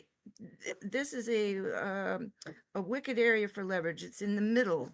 It's either go up. But however, if you get it, if you wait until we cross this line, you can usually ride that wave up to this point right here to 69 and 70. See, that would be on this, see this point right there flows right down to here. And then you got this band. So this is why this area is dangerous, because you can have big long candles right through here, because you got sellers, buyers competing until they find who wins this battle right there in this space. You got chop, because now, like, let me see. I'll try to get that. It looks like we're testing the top of the bull flag on the 5-minute. So hopefully we get a little volume here. And that would push us over the 15-minute 50, which would a little confirmation for me.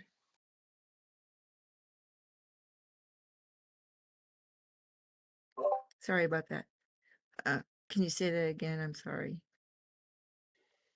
I said that it looks like on my chart we're testing the top of the 5-minute bull flag that I got, and if we get a little volume here, that might push us into the 15-minute 50, which would be some more confirmation that we're going up. If we can get over it, Right. because we reject off of it so often, but we're kind of rejecting it now.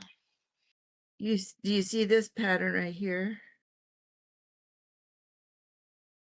This is the right here is the no-go zone. Like the you got people that are going to defend their shorts, and here you got people defending their longs. So this is what creates a lot of friction in this area, and wherever the momentum is, it will carry it up across, or we just get kind of halfway there and trade a little bit sideways. But structure wise, we must come across this line here, because then the next level is this one. That red line, what price is that about? This red line, Yep. that is 67,828. So you see how I have there's a gap here between 65,845 and 68,669. This is like a no trade area right here. Once we get across this diagonal right there, this is a safer area for longs, because you have got to get across this spot, and all of this is chop. Unless there's a heavy volume and buyers just swarming in. Otherwise, it's people don't know, should I short, should I long, should I drop my short, should I keep my long? This is a indecision area.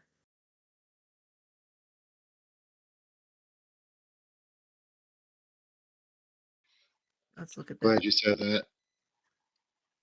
I'll be a little more cautious of my decision. Yeah. I mean, as long as you know where you got to say, whoops. See now here, this is that 200 MA, and see how price is rejecting off of that line. Or when I say rejecting, I mean it's lifting off of it. And you see how the W is it's a step up. It's not it's not like a flat W. It's a step up. And this line, this yellow line, is the POC. So as long as price stays over that POC and uses this, look at how it's using that 50 MA. It's chin, I mean, I think it is almost like a living thing. I see it. Yeah. If we reject off that POC, we're going to go to the top. Right. So when I say reject, it's the same thing as you reject below, only you're going this way. It's more like finding support. Correct.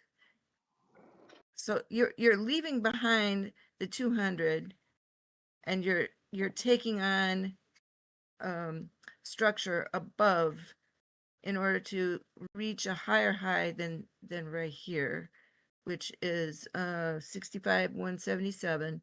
But you still have this descending arc to deal with. Now look at this little ladder here. Boom, boom, boom, boom, boom. We have to cross and repair. When I say repair, there's a gap here geometrically. See how this makes a channel descending back here. And so if we swoop down, we can swoop all the way to below that chin right there. So that's this arc up. See how it curves? And it can come right back down. This is where people round trip. You go, if we reject there, then you come out and then you go under your buy price. If you bought right here, and then we don't trade over that 200 and put bottoms of candles there and go up this ladder and rest on these horizontals, right, and get big enough buys, then we're still at risk to come back underneath here. Like you just put a circle and there you go, right? You're back at 63.9 and possibly to 63.5 right down here. And then here's that edge of the ring along here. So this area is, you know, you have to be cautious and know where your lines are. So let's look at it now on the 24-minute. So see, here's where you're underneath. Let me take off the drawings. And you can see, all right, here's the Williams alligator. There's the 50 MA. But above here is the 200 MA. So we're under our moving averages here, but getting close enough to them to make a stab at them. That's why it's a kind of an iffy area, because if we fall underneath this bottom, see how you can take a curve that would bring you right there. And that's 56.9. Here's a liquidity band that you can see. And so that's 60,171. So unless price on this 24-minute is going, let's put the candles on, is going to build momentum above the 50 MA and the 50 EMA. The 50 EMA is underneath the 50 MA. And then we trade to that middle line of that Bollinger Band. See where this is where the structure deviated and went down under this line here. So you've got this small space that creates this gap from this point to where there's liquidation, or this is like oh, what do you call it? This is the liquidity up here. This is where the sellers are going to want to sell, and then buyers. So then you got this friction right in this part. So then, because that is still underneath that 200 MA, not the EMA, the MA. The 200 EMA is this white line. I know it's difficult to see, but that's the white area right there. And then the 200 is above it. Then you have the high and the low. So now look at the descending. This is, you have to raise up all the way above. This is the grand POC here, but look at that violence, right? So we have to come back up over that point right there. That's 74.1 in order to get this structural repair that we need on the 24 minutes. So there's 24 minutes. Here's the grand point of control, and we won't hit into these big licks until we get above that, right? All right, let's go back down. So then if you take this area right here, see, look at all this weighting.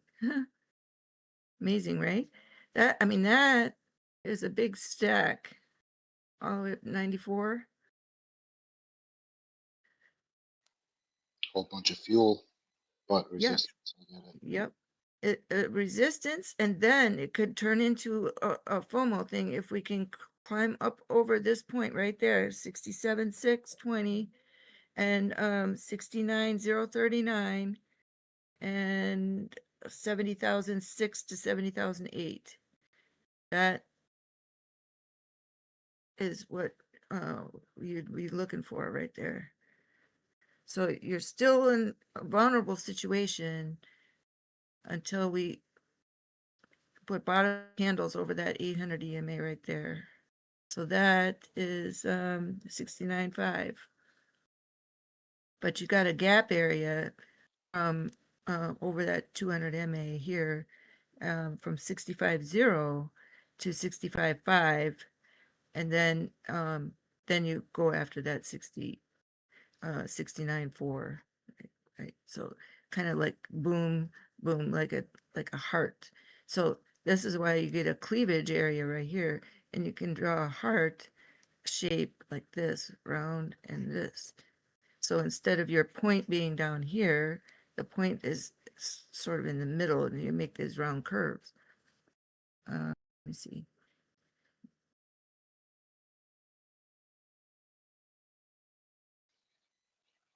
I feel like the violence that we had down, you know, it has to break because, you know, we can't carry this angle, you know, much longer. I mean, maybe we could, but this was the steepest and roughest in all the history. So, you know, there got to be a relief, at least for a bit. At least that's Well, if what it else. doesn't get the relief, then you know the 50 is coming, because that it would be inevitable. You pass a point and it becomes an inevitable thing. It just can't deal with that.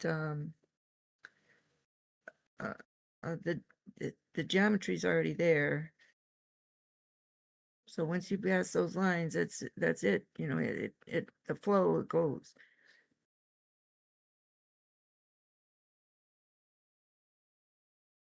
And you know that, but this is a good chance of being it.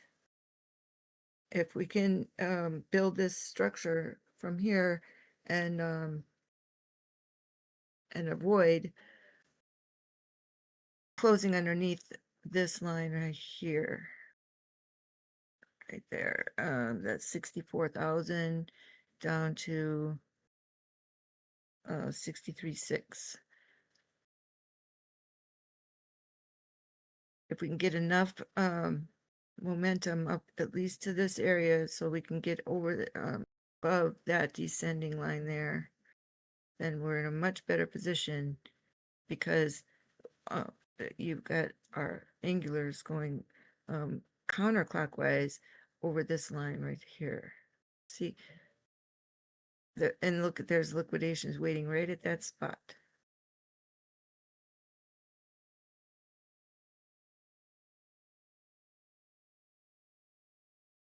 But you have this gap from here to here. So I'll show you one tool you can use is this one. This is what I use. Forecast.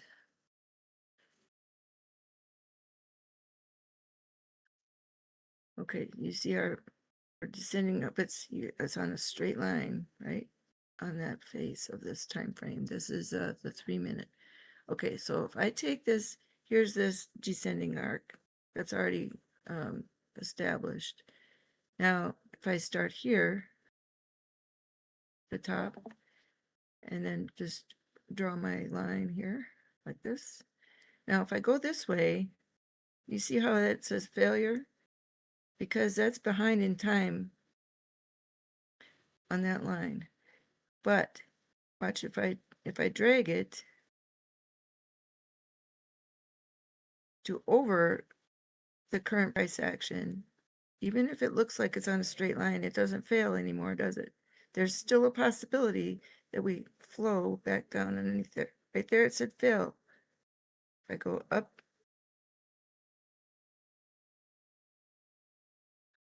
there, not failing anymore.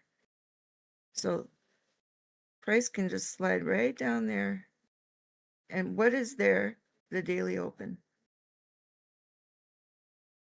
Then You understand how that forecast works? Because you know, it looks suspect. I mean, again, I don't know the math or whatever that comes behind that tool. that is math. That's the slope of the angle, and there's calculus in that. There's nothing, it's because of time. Time is on the vertical, right? And once you tick past the time, see, I'm on the 3 minute. Once you tick past the time, this is no longer possible. So it'll be a failure. Watch now. If I take this, let's say,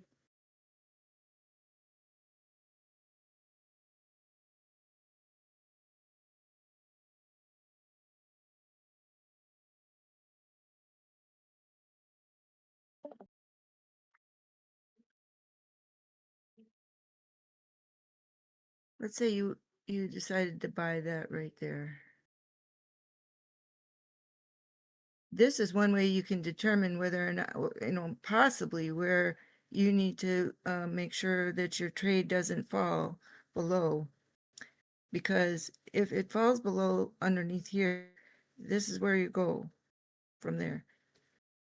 Likewise, it gives you a indication of what angle it has to push up above. So look at that. Now, if I take the same tool here from this particular point and go up almost straight, okay? Notice how it doesn't say fail yet, because we're still able to get up to that price.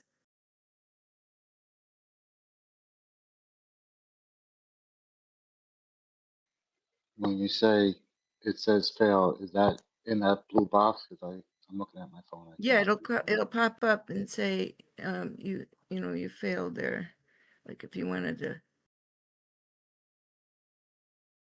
What this means is that there's still time on the higher time frames to make this trade work from that point to here.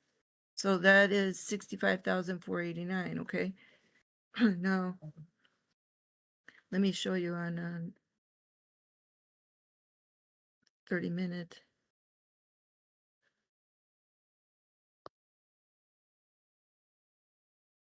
You see how here's price coming underneath here. Once it crosses this point, look, that failed. That doesn't mean that we're still not going down. What it means is that we have another time bar that it can pass in order to make that that trade from there to there. Just a second. So I can slide that forward and down that pole.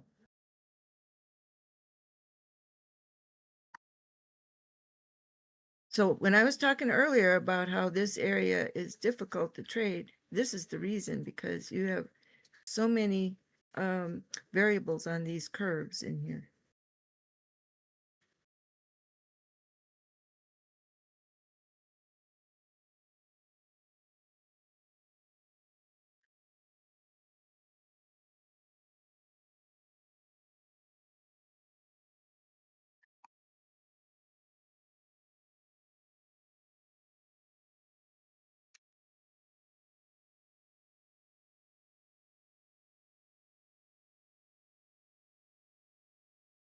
All right, here's our 30-minute. There's a 50 MA. Price can come still down here and still come up back up over within between this point here and this point here on this bar. Can do one of two things here. Let me show you the candles. Here's the candle. So that candle can push all the way down here, or it can go up here this way, because this is the vertical line right here. I'll show you.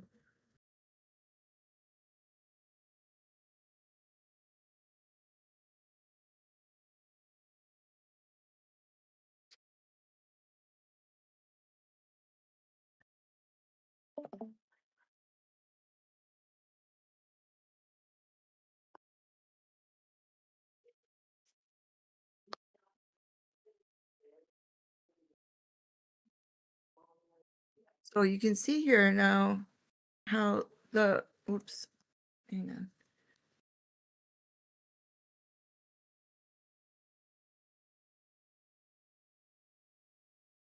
All right, I'm gonna just see how this is moving along the pole. This is the time, the 10:30 p.m. time. This candle is open from 10:30 and then to 11 o'clock because I'm on a 30-minute interval, right? So the real estate that this candle encompasses is between these lines here. And this curve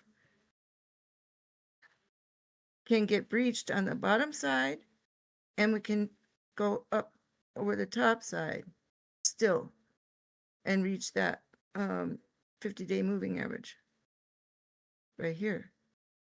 But it can also, well, during the time of this next 30 minutes, it can slide up and down here all at once through price action all the way. You can have, you know, operating within here all that time until it clicks to the next time interval. It can go up and down, up and down, up and down, up and down.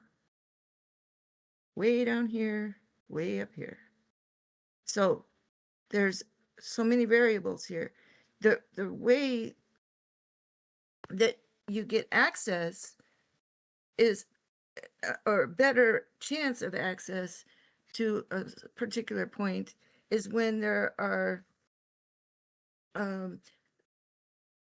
moving averages and curves that pin your price in a more in a location where it can't move that freely, which one would be in this area. Let me get on, let's see, 4 hour. I would have to go lower. Okay, so here, let's just,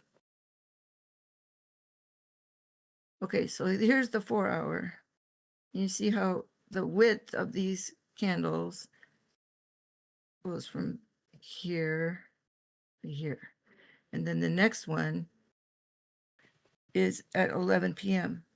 So 7 p.m. is this pole right here. And here's 11 p.m.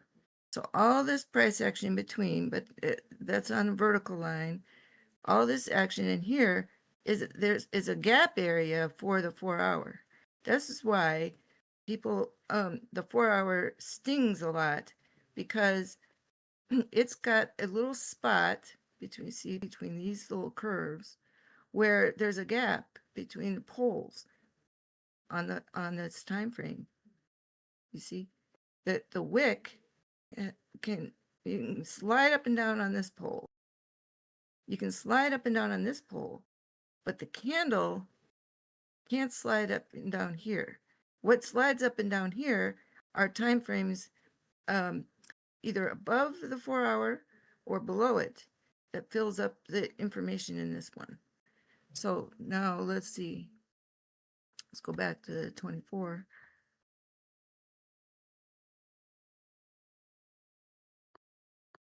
So here, the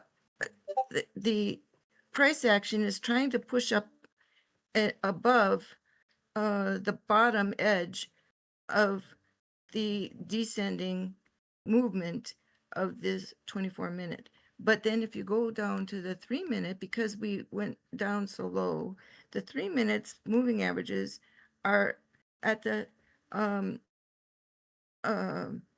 bottom still, but we've come up from underneath, right?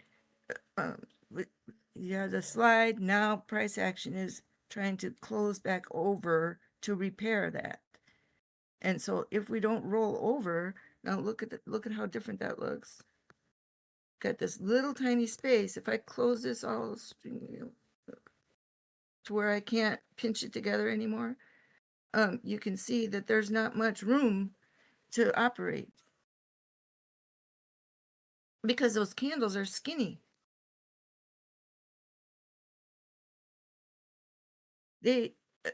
there, look, this one is the one on the pole right there. It's not until you get back over here to the 11 o'clock. Well, this one, see, that says 11:48, but it's on the 11 o'clock pole for the 4 hour.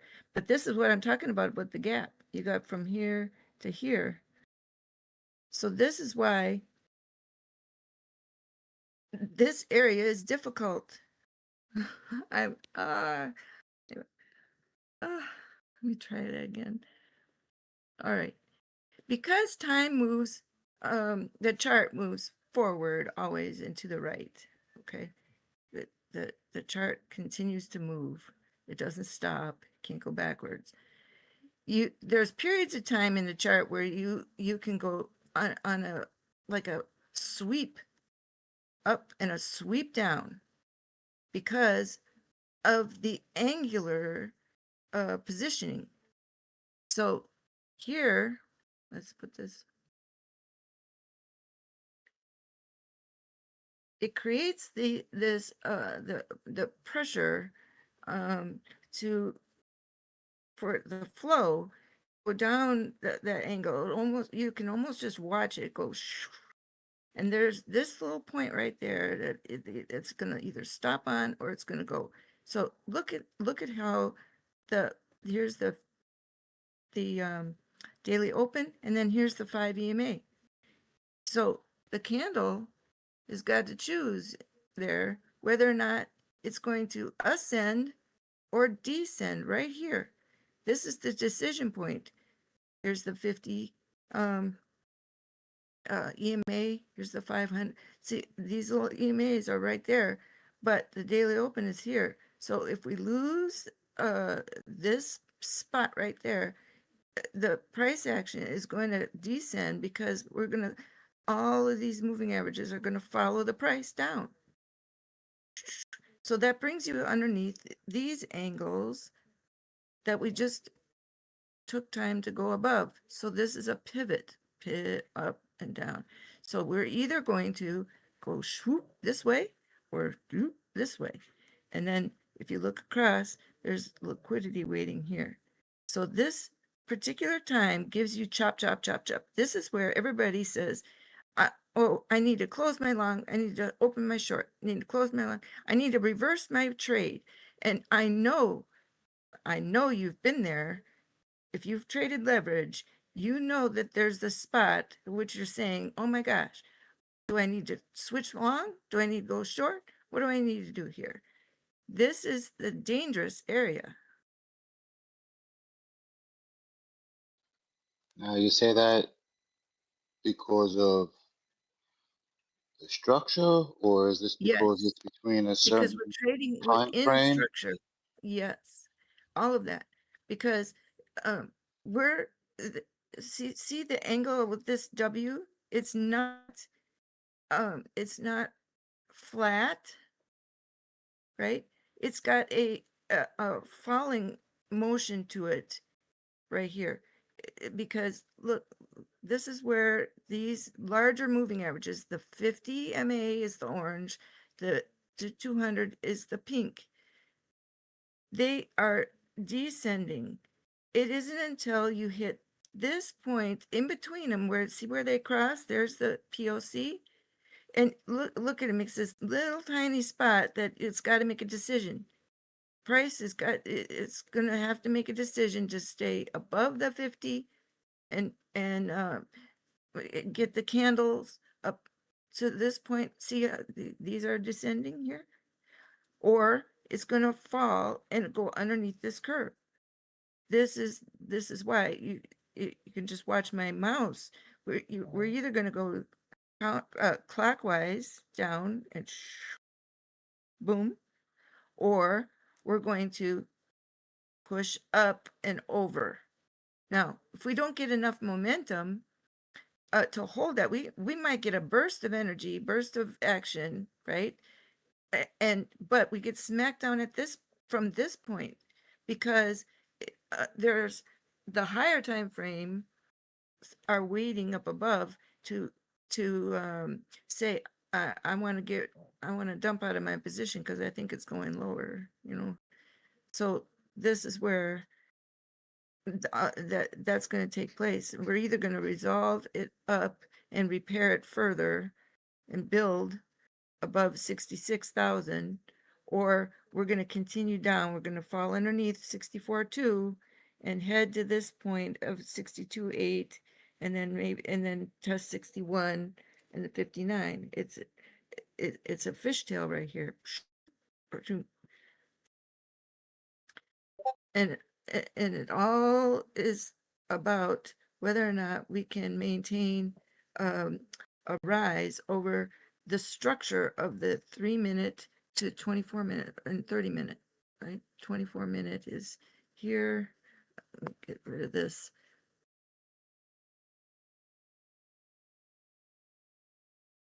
Because again, here's the cascade. See where this pinched? Boom. And we went this way. You got this cascade. So it leaves a gap from here to here. So unless we get candles up to this spot and go ascend, we're destined to go. It's inevitable to come back to go down unless you flow sideways for enough time to stabilize and then try again. So you can see that little bit of stabilization right here. See, because you can see the little curve. The you don't see a straight skinny. I mean, when I do that, it doesn't look like that. But you can see that we have had some stabilization because you have price that came up over this line here. Yeah, or market maker is just farming some liquidity to make his ride down more profitable. Oh, what are we at? 64.3.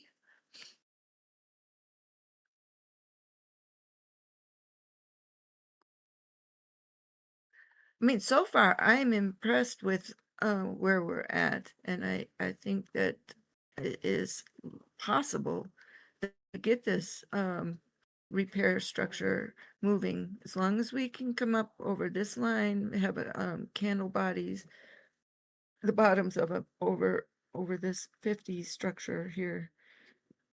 We are in a good position to keep moving forward between 68 and 73.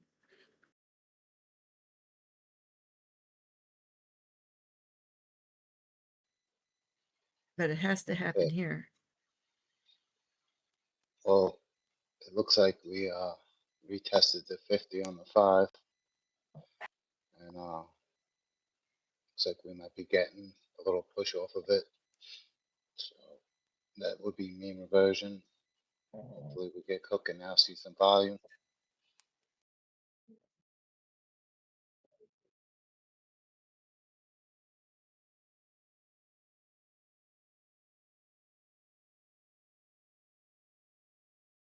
So you see the little elbow.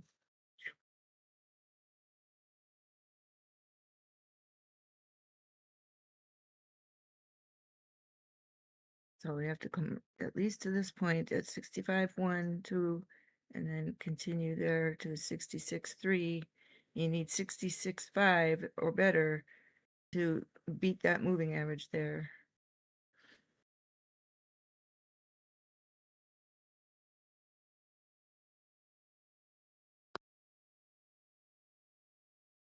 Now let's look at our volume node here. You have a little bit of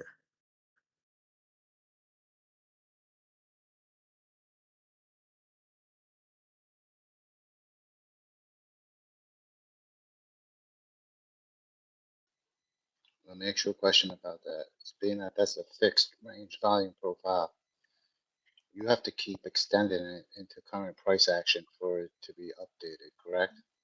no, this one is an auto one.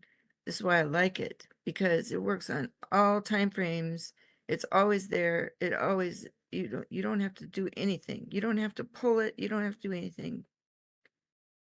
This is a valuable thing. See, look, I can change my time frame and it follows. It does it for you. It's very, very cool. And the other one that I use is the POC. That's it. This.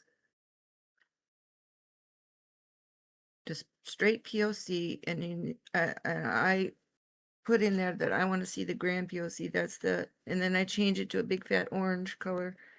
I really like that. The combination of that, those two things. I know What was the name of the first one? AAVP? AAVP. Mm-hmm.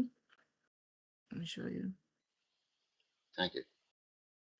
AAVP. And then, you know, you can mess with this if you want to, but I just leave it. I used to have the colors a little bit different. Sometimes I change the colors around, but I think I made these black. I made the bars black because they stand out better. But look here, when I know when I'm watching my trade that if the candle will come over that that POC square, that I'm in good shape. Right now, this is too dangerous. But if I get a body of the bottom of a candle here, and then it stacks, then I'm good. And I also know that if we fall underneath that arc and we cannot get above this line here, which is again still underneath that POC, this trade is very, very fragile, right? Because at any time that price can just go right to here and then follow down to here and then down to here. There's the bottom of that AAVP, right? And notice how the liquidity always is there. So that is another tool that I love, is the Lux Algo liquidity swings. Let me see.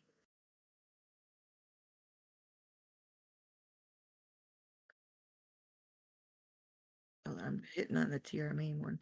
The TR main does a very similar thing in that I like that as well, but it's the liquidity swings by Lux Algo is the other one that I use. And then here's the bubbles. That's the liquidity levels by Leviathan. And then that's what shows you the bubbles if you want.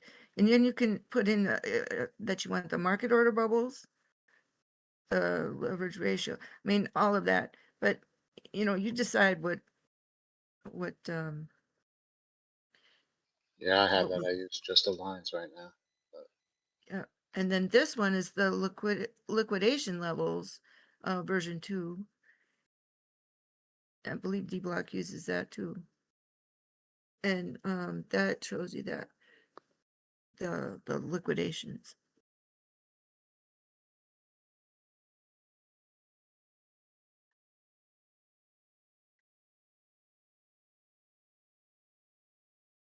But the chart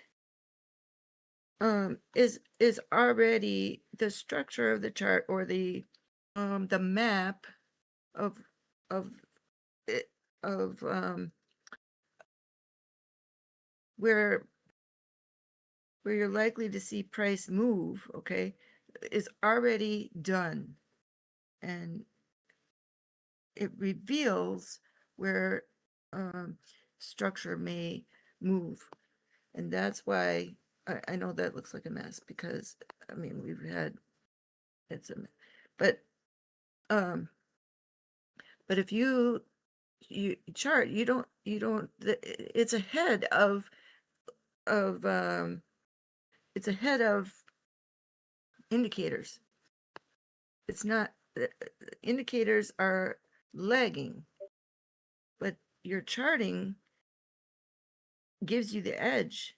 If you already have your structural parameters in place, it's almost like building a, you have your video game map, and then you just you determine, okay, where price is likely to flow based on that map.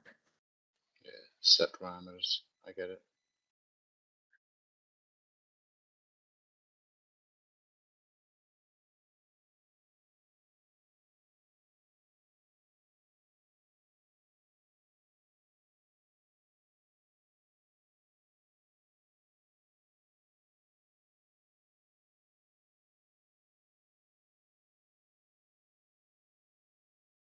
So look here, the 15-minute, you see how the bottom edge of this candle is caught on that curve to the right side of it. It's not underneath it. It's to the right side of that curve. This candle had a little tiny corner that got over that curve, which means that it pushed up enough to to be bullish on that.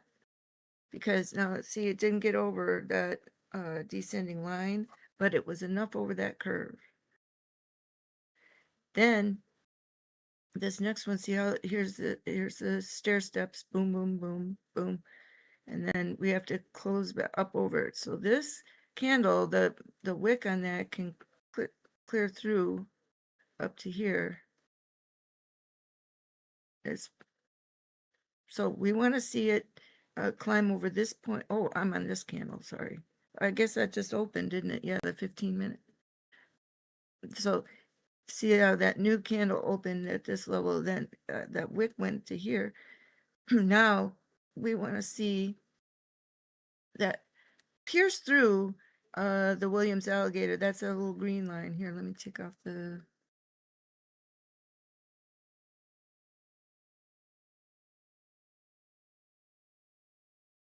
We want to see it pierce through and now and punch up to that POC. And then you want to watch that you get a higher high than this wick right here. So you're playing a game with watch. Now look, see how we're trying to get over that moving average right there. Here was the attempt.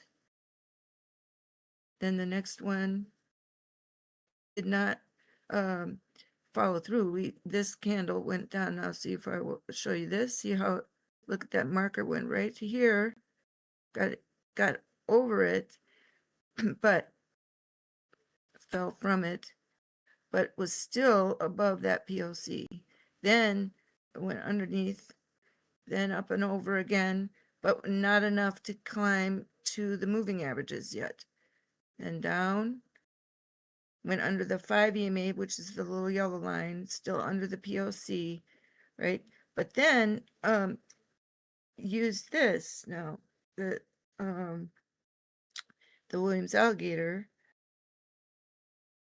and now we're attempting to go close back up over the 5 EMA, which is again the yellow line, and then we want now to push through and get finally see how this moving averages come down. It's like sliding into home base, and now price is going to react, try to get up there and punch through it.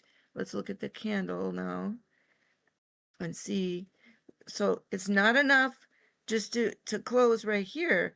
You want it to close above that. So you want to see that candle close above that 50 MA. Otherwise, that is going to become a resistant line, right? Because it's going to become, oh, it's going to come over the candle, the next candle that opens. If we don't close above it, it's possible that we get rejected and then we fall underneath this line and we come down here to 64.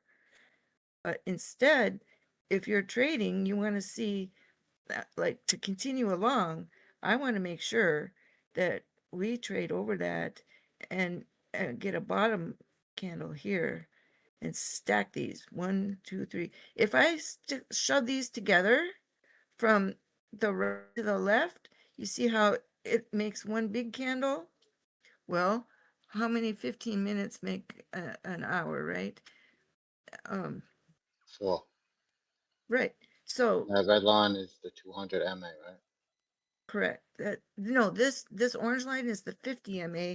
The 200 on the 15-minute is still above us here. But if we can get over the 50s, right, and then continue ascending. So my ascending line has to come from back here up through, and I want to be on the left side of the ascending line. So if I take a diagonal line here, and I'll start it from this point underneath and go that way. That brings me right to that point right there. That's 72.4. So now you see that that will be our ascending resistance line that we must cross in order to gain access to that level there and repair this time. And look, it comes right at that spot there. So where does that arrow touch the next pole? It touches right here. So we want to make sure that these candles don't fall below this line right there, and then this one. Otherwise, we're going to flow down, and then this distance is going to become too great for us to reach through that circle.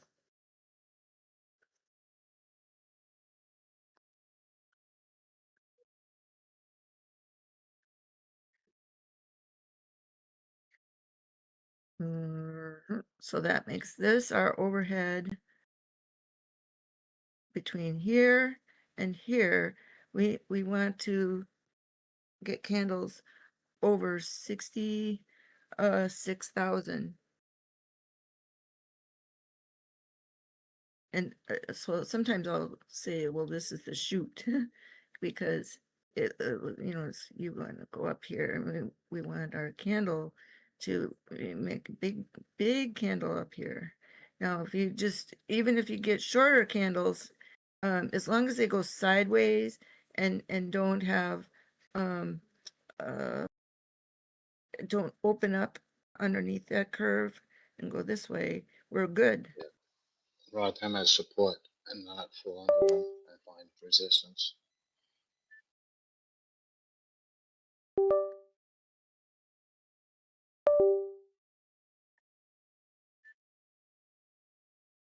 So let's talk about where would be an ideal place to put a stop loss. So say you wanted to open your trade right here at 65.5, because at 65.5,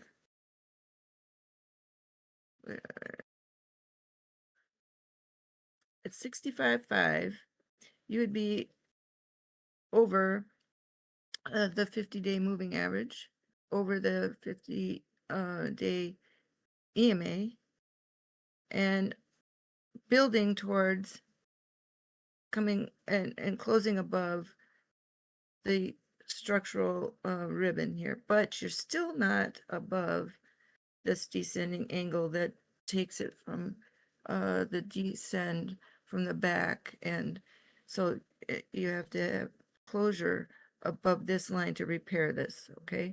Above 66.5.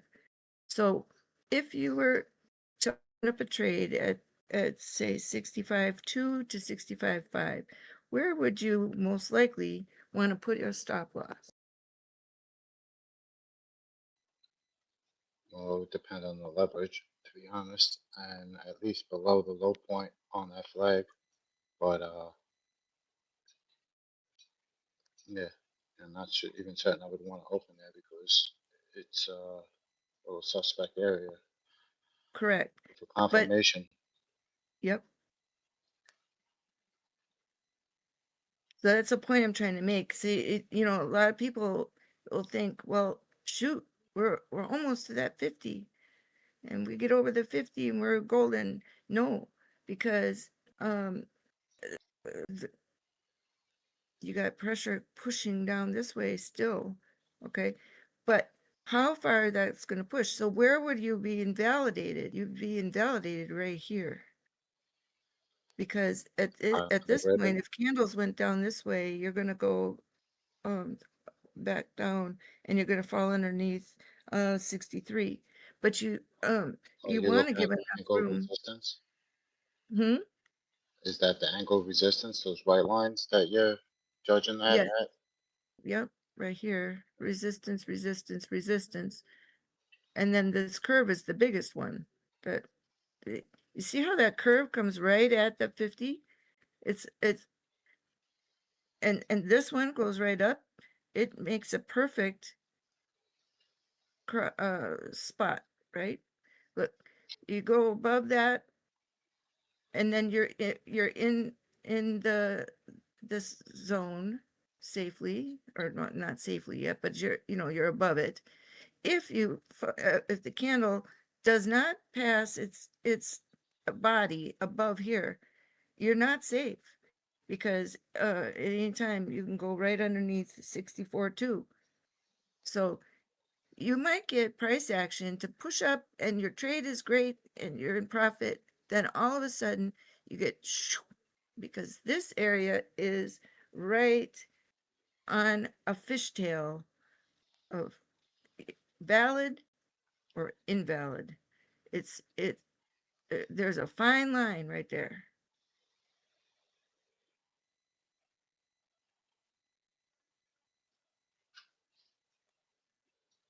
All right, thank you, BJ. I'm gonna deal with some price action on this river token right now. I need to focus. Thank you for your input. Yep.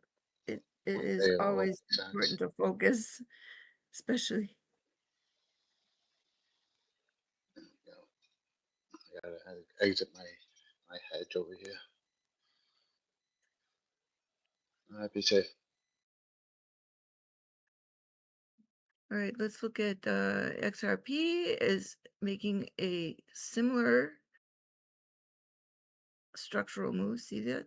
Boom, boom, boom. And right now it is over that 50 MA and above. It's basically the same type of situation as Bitcoin. So there's that midline.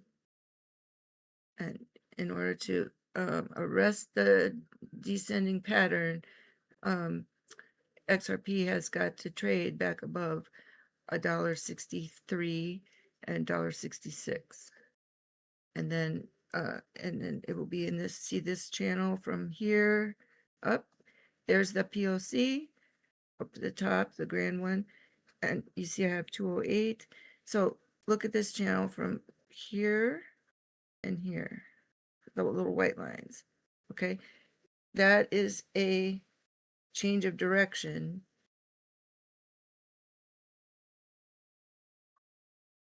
from see how this wide, that's a wide triangle, right?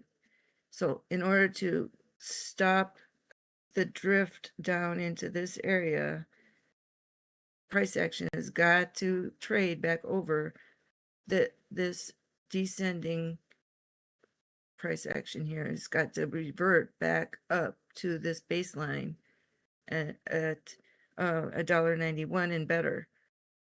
It has to, or it's going to resolve, and the price action is going to come down here, possibly to 56 cents.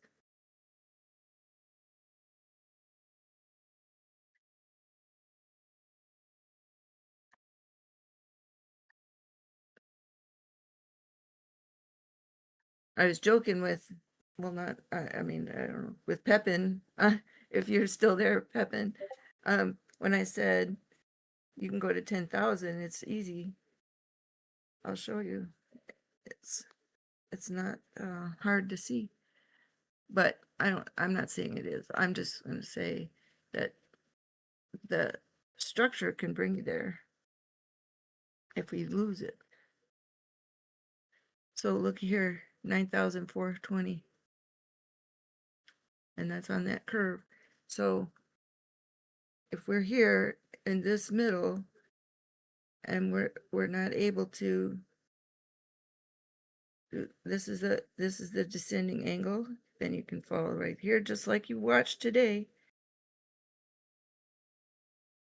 There's the 15,000 right there.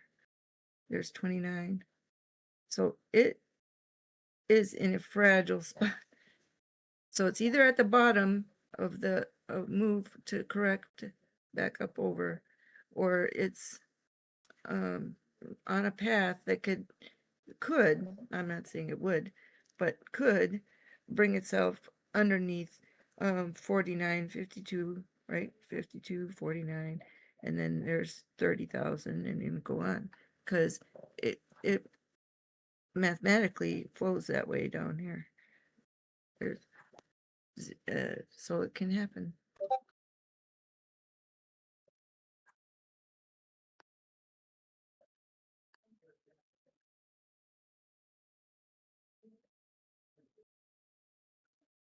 And likewise, we can go right back up over this curve right here. See, this is the here it is.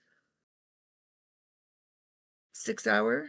Look at how there's the 50 EMA, and you see that dotted line there, 79,694, right? You see how that 50 EMA is right on the edge of being on that circular, that curvature of that fib circle right there. So, and then the upper part of that band is on the second to the last rung of the green. And see that black dotted line? That's a structural line. That's a basis, because if we cannot trade back over that line, that means that all of this on the 6 hour is going to descend down that curve. And once it does that, brings us all this from this weight from back here. See how that switches from descending to ascending? See how 89, 81, 4, 80,000 right there. All of that. So if we can't get price to come up and mitigate this descending action at this point. So come up now, let's look at the date.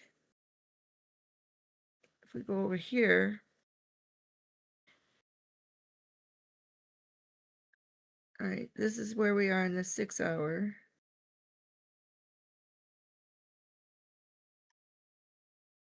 And there it is waiting up top. All right, so if we push up this way and this way and this way and this way, this way, this way, where does that bring us? That's February 7.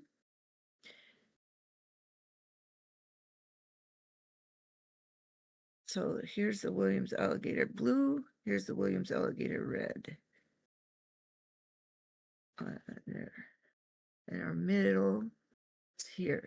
So we have to attack it and get to this point at 70,002 to cross the middle of the green. Now I'm going to take off the picture or all this mess. And my dog is snoring. I hope you don't. And I'll let you see that. So this is the same thing as it is on the small time frame, right? We're underneath all of the Bollinger Band, way underneath. So we have to come back up over on this time frame. Otherwise, you have a push. All of this structure pushes down. Otherwise, you have top of it.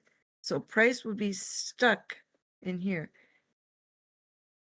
As that pushes down, it's like a dome, and you can see that we would be underneath this level continuing if we do not attempt to stop it at that point right there, which is again 74.9. So time goes forward, we go at an angle. We have to catch that. So what is the date here? February 6th, 7th, 8th, 11th, 12th, 14, 15, 16, 17. Luminous was telling me, BJ, see what you see for the 17th. Okay, so if I put a box underneath price to the 17th, I would want our price action to be above 70,005 to 70,000, at least 70,008 between now and the 17th. If between now and the 10th we're down here, that means that all of this is going to be further down. It'll be in this position, and price is going to be underneath here, which would be that 44 to 40 to 57 area, right? And send out. So then you can take a loop. Now there's the grand point of control in a 6 hour. So say we just don't make this, we arc down here, can even go to 36. So it just has to get done, no question.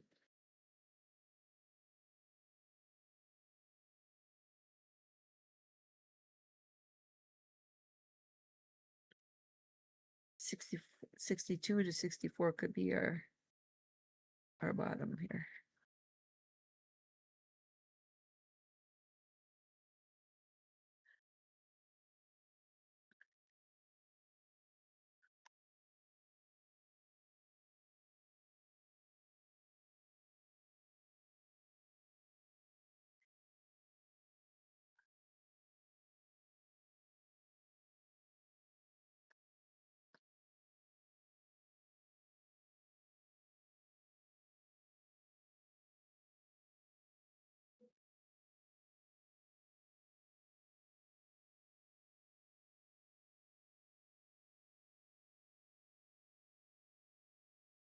Look at all that over us. That's a lot of liquidations. Oh my goodness.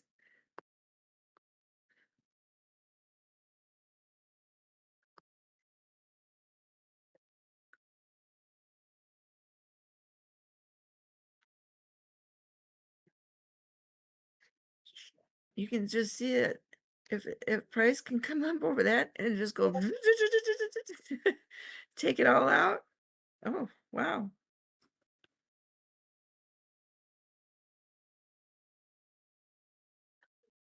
We should look at the heat map.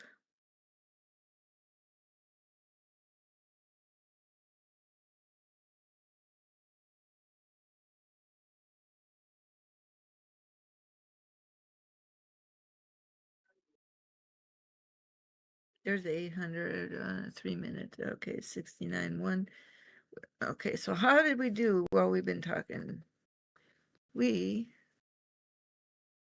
Remember, we were at the point where we wanted to make sure that we were putting a bottom over that that we avoided coming underneath that 200 EMA or MA, right? We've done that. We are now over the 50 EMA, which is right here. You see? Now look at the pivot of the, see?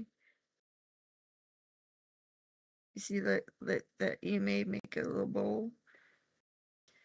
So the top of that 50 EMA is right there where it rounded. That's 64.5. Then it had a little slump, and now it is almost over the point at which it fell. Is that correct? 64.548. no, it needs to come up just a tiny bit more to get across that spot. That spot is 64,574. So if our price action can continue up over that 200, it will bring the 50 EMA up. All of these are not in the correct order yet because we still have that 200 EMA above the 5 and the 13. But see, here's the order: 200, 5, 13, and 50.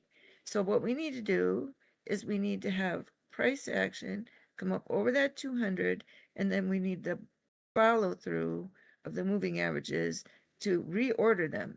So we would want the watch the 13 or the 5 come up above the 200, then the 13 follow.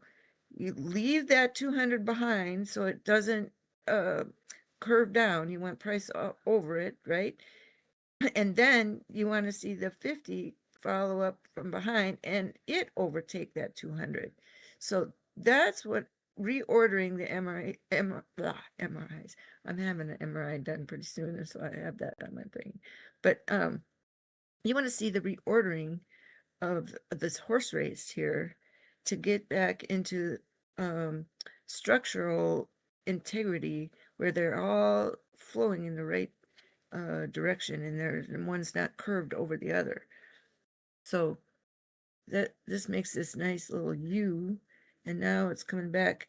Let's see if it goes back under that POC or if it maintains this at least right here. So what I watch is does that candle pierce back through that Williams alligator? Because see how these extend out farther than the time bar that we're on. The time bar is, see the edge. This is edge for time. The candle fits in this slot, right? And so the next slot available for a 3-minute is right next to it, obviously. But what my point is that we have between here and here to get across that resistance. So that is at 11:48. So we are at 11:41. So how many minutes is that? 7. Oh Lord. So I want to see that we can maintain above that 50 EMA between now and 11:48. And 11:48, I would like the bottom of the candle to be here and go this way towards that 200. If we fall below here, that's not good because that would be leaving us underneath that 200 MA, and all of the movement that you see that we've made up and through here would become negated because you see how this is already making that little lip, like a rollover spot, a hump. You can see that if price comes underneath here, this is going to become resistance overhead. So from this point down, we're going to get kind of trapped under resistance if we cannot trade over this spot right here.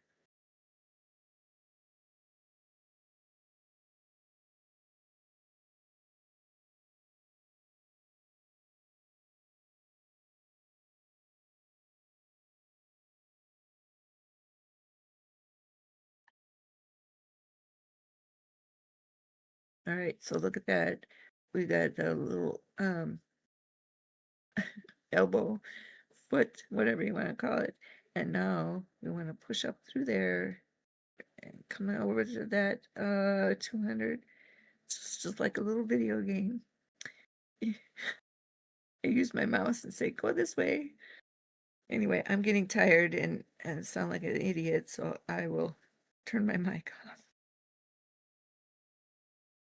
Y'all, please say a prayer for my mother. She is actually having a heart attack right now. So that's another reason why I'm a little sparky. But she's stable and everything, but I appreciate your prayers.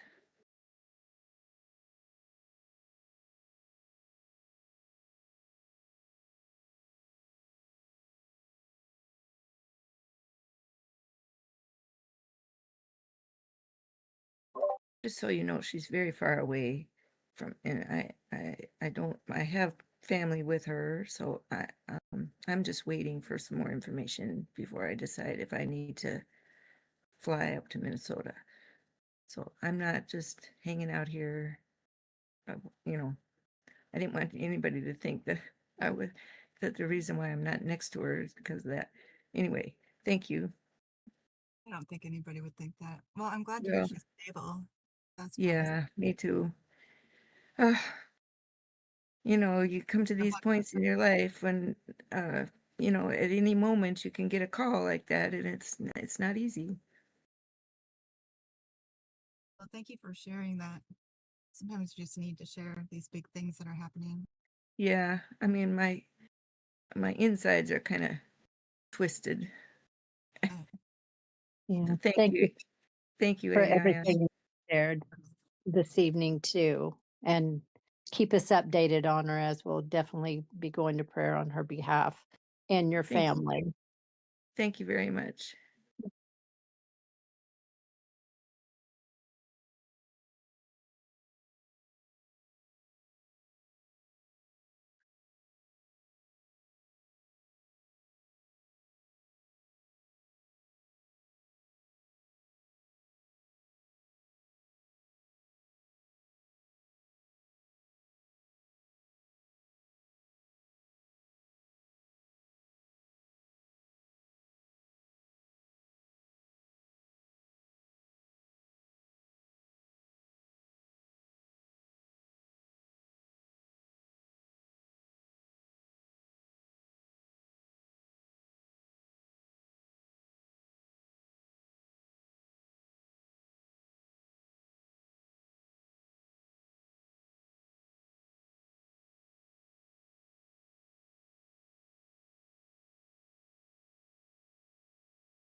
My bad. I'm trying to fix my mic real quick. Give me a second. I was loud.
Yo, do you there?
What's going on, good people?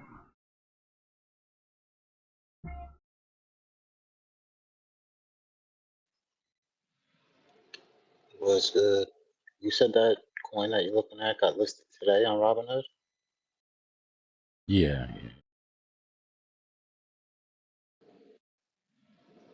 Isn't it like routinely after a coin gets listed on an exchange, there's a big dump? Yeah, but Especially like this an had already gone through a pretty significant dump. It was set up, it was accumulating and setting up. I took this trade before that news just happened to land on my lap.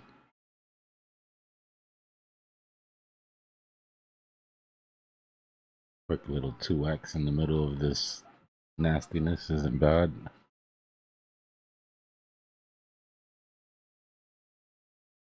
What's going on, Venus?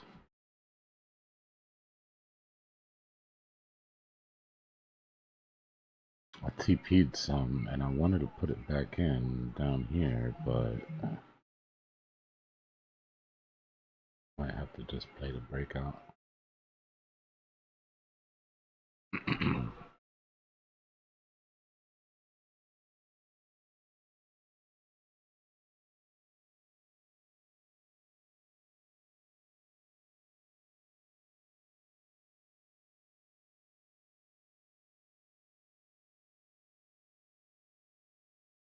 Just feel like it needs to come down.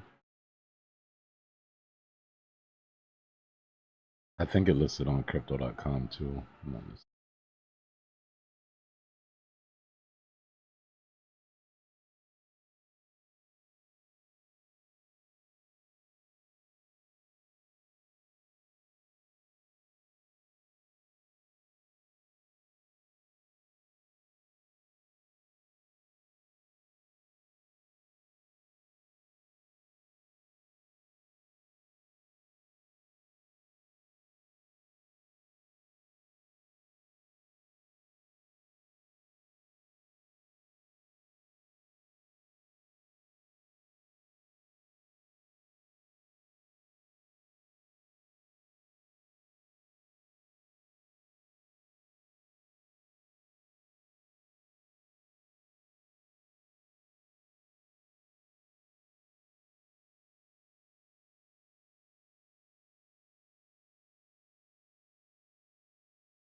You don't go for it, just go for it.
This shit doesn't look like it's done to me.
Because when that breaks to the top, you want to buy, and when that breaks to the bottom, you want to sell.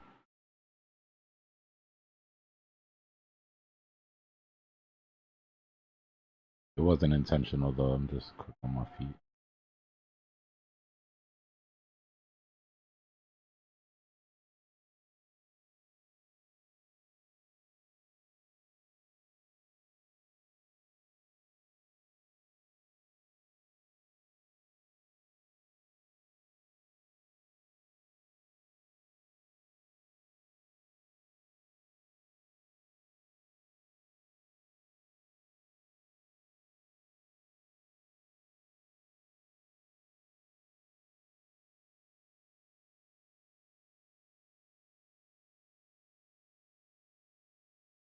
Decent.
Yeah, it's not the end of the world, guys. It's just the end of the cycle.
Looks like SKR is the bell at the ball right now.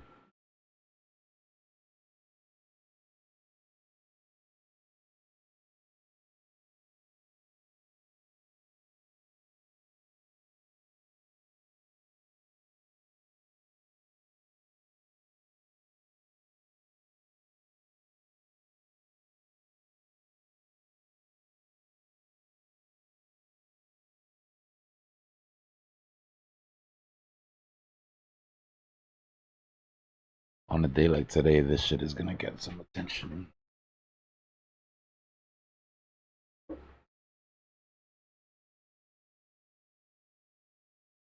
My current trade was a 2x trade I was taking from these lows.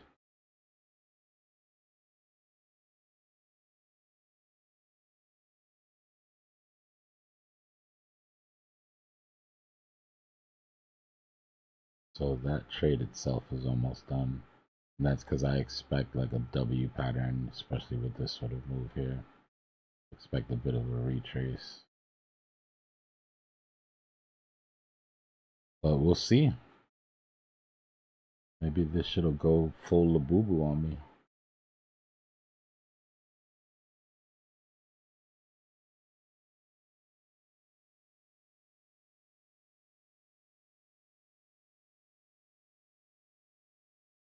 The D-Gen's gotta trade something, you know? And sometimes they just pick the coin you're holding.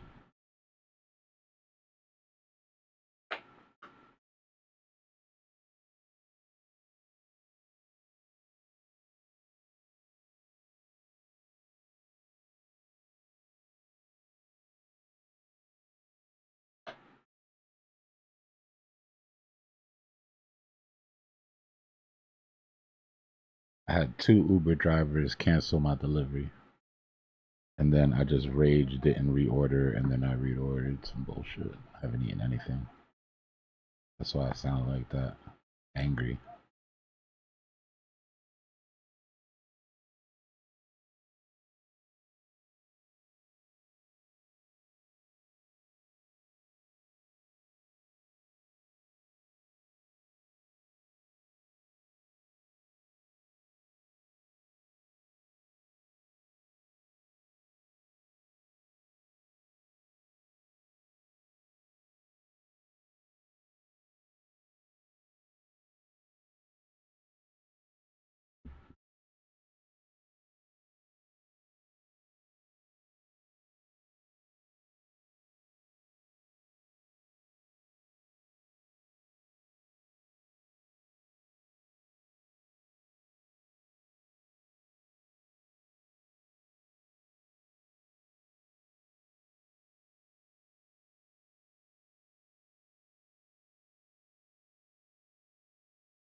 Joe's trying to talk.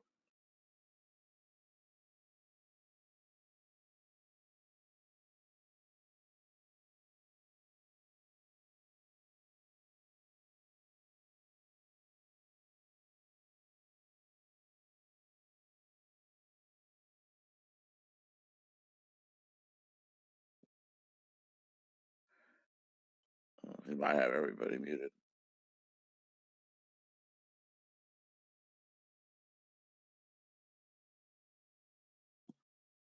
I think I'm muted too.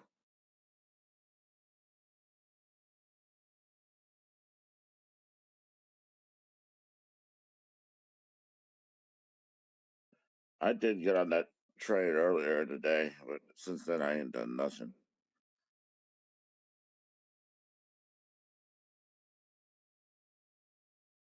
Yeah, but it didn't hold. It came back, got me out.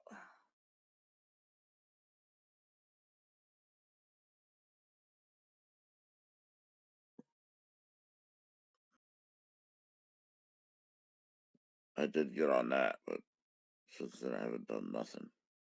Now I have no positions.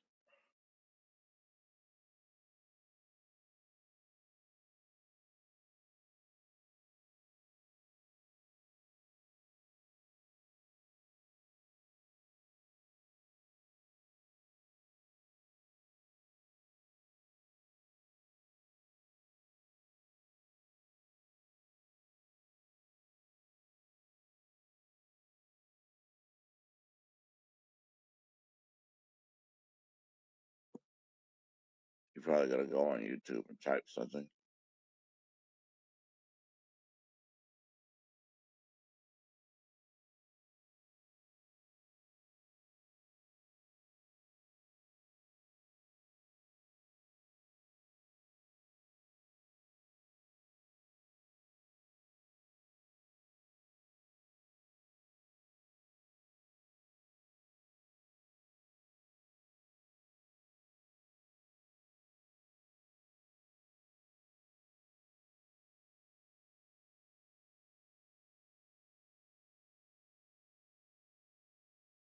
Yeah. I don't,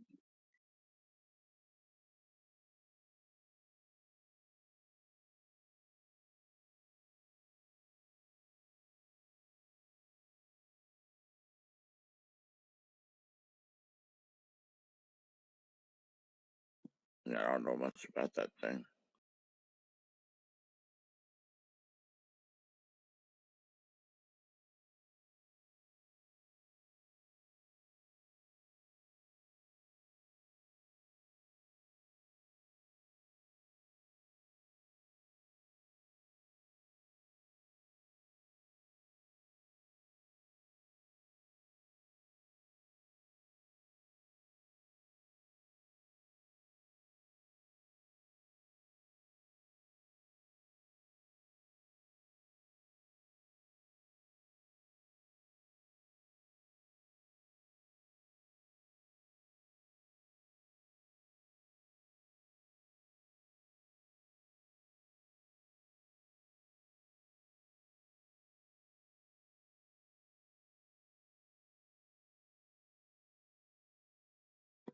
Yeah, the thing just keeps going up, huh?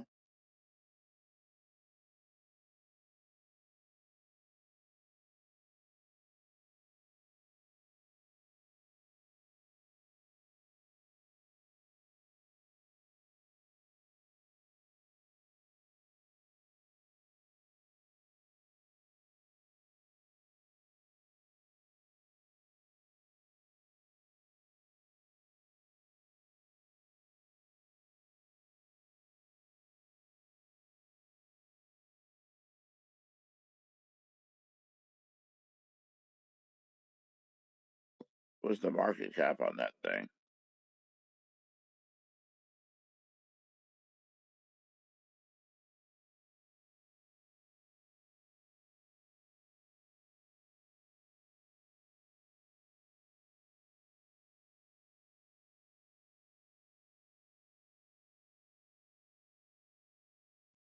$135 million.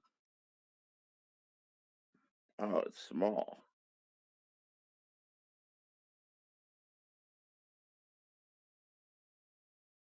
Ridiculous. I got put on Robinhood. That's, I don't know. Goodness. It's not on Coinbase, only on Robinhood. It shows that they got their fingers in it.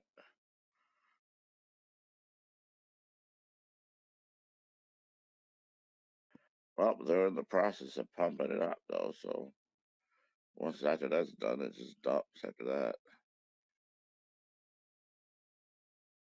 Yep, yep. Question is how much pump is left.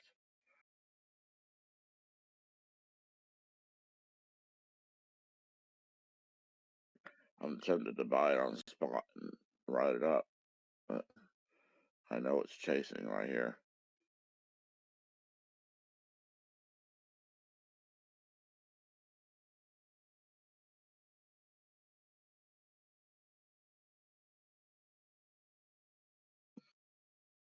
How much farther up you trying to go from right here?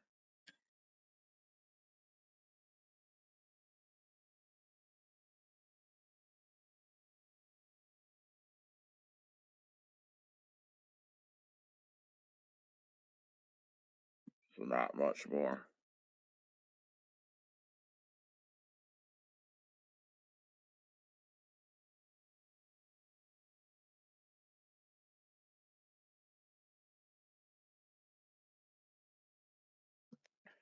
It's pretty much that coin, this coin, and that Canon coin that have been going. You got that too?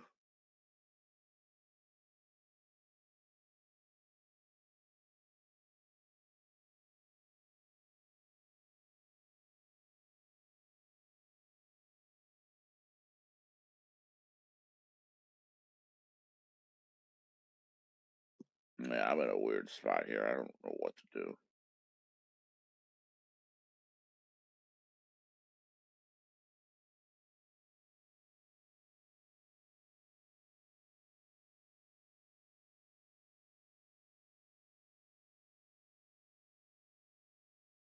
Bitcoin is being so tricky.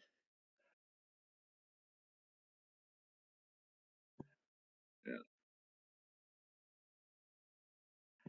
yeah. I'm frustrated right now. I've been stopped out of everything since I did good earlier.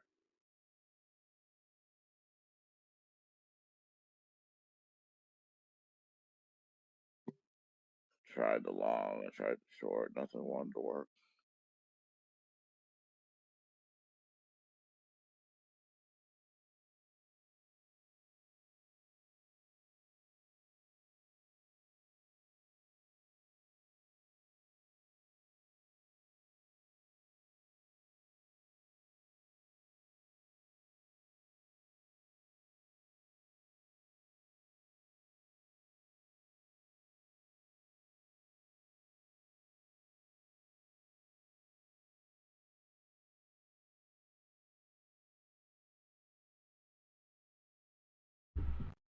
I'll be right back. Uber just pulled up. Give me a second. I eat at my desk though. Crypto Cypher mukbang.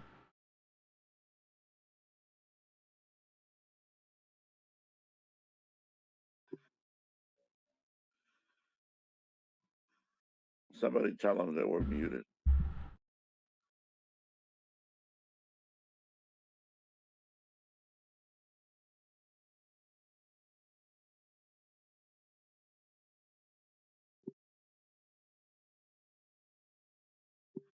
I wasn't even talking hardly.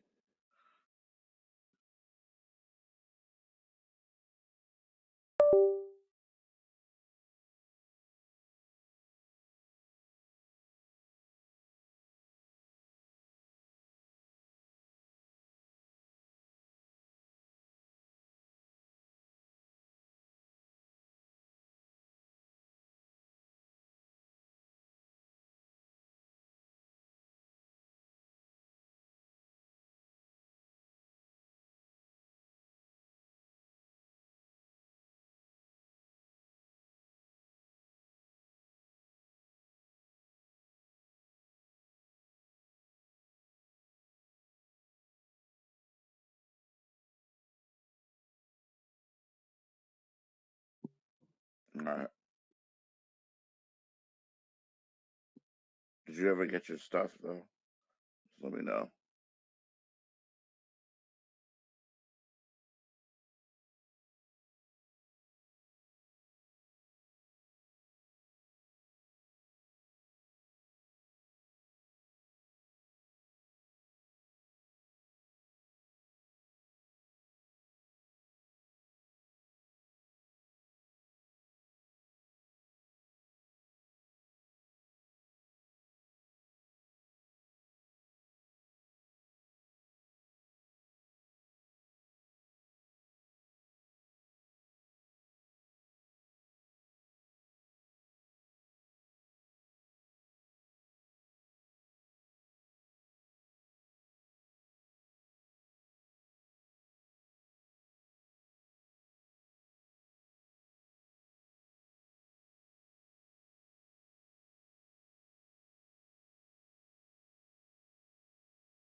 Yeah, what's the word?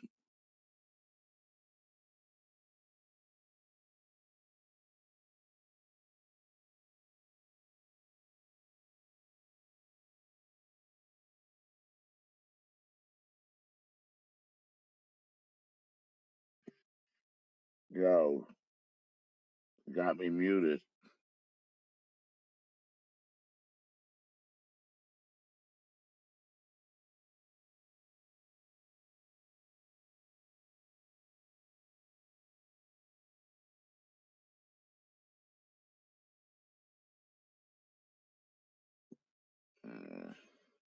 Lazy.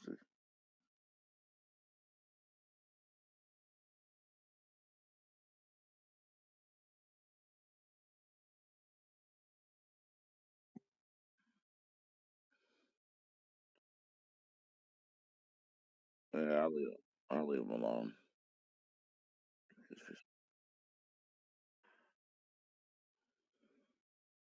Try to see.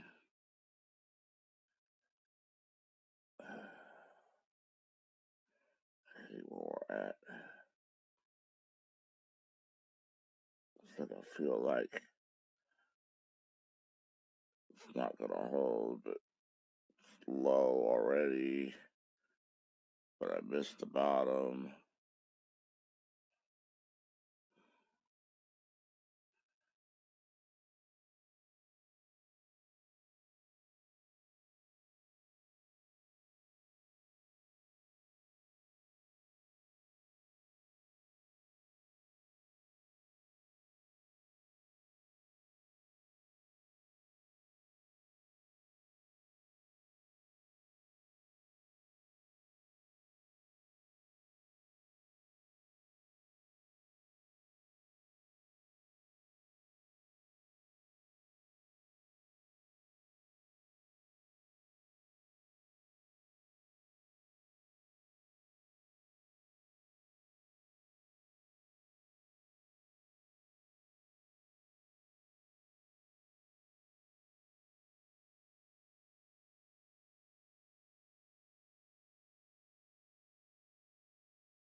if I did trade SKR, stop would be under 3.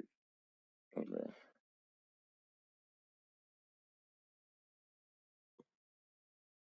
Stop would be under.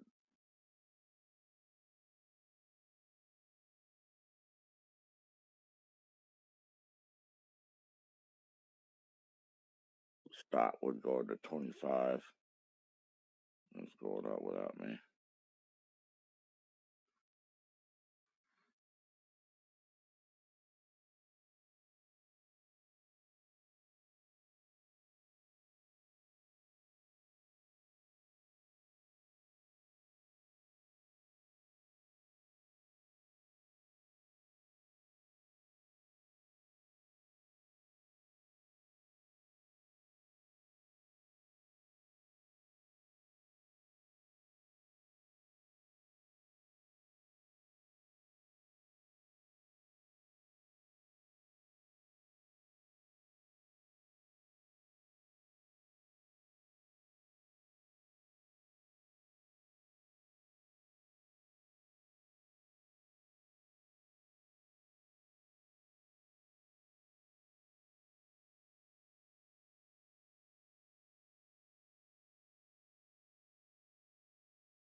All right, y'all. Finished eating. I had to get that out of the way.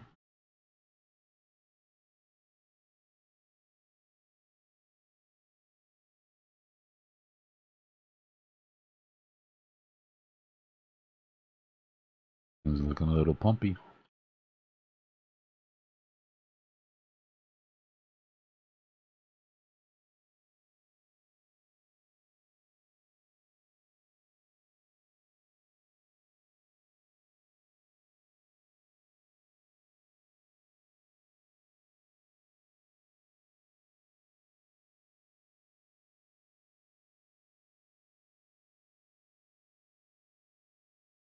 Would have been nice if some of these alts would have come down for type 2s, but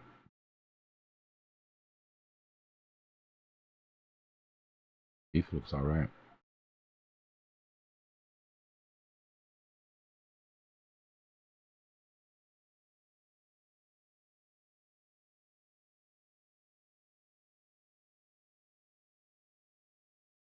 At least the setup.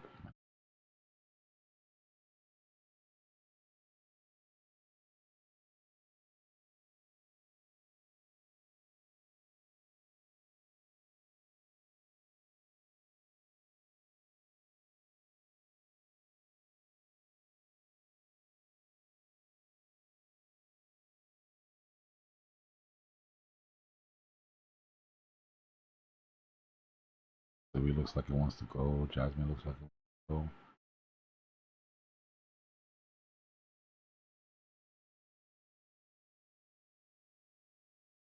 Man, Bitcoin can't. Bitcoin just needs to not be a dick here and do something stupid. We could be alright for a little while.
Yeah, no, that shit has been not. That shit has been unforgiving, bro.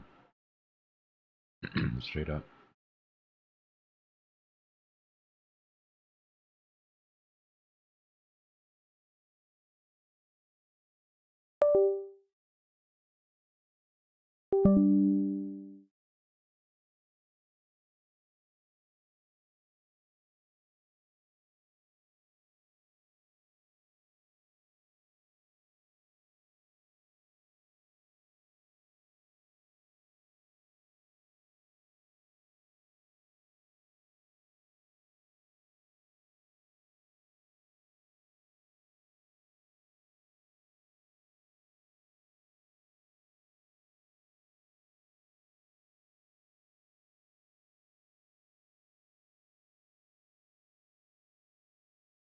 Don't stare directly at it. You're gonna scare the pump away.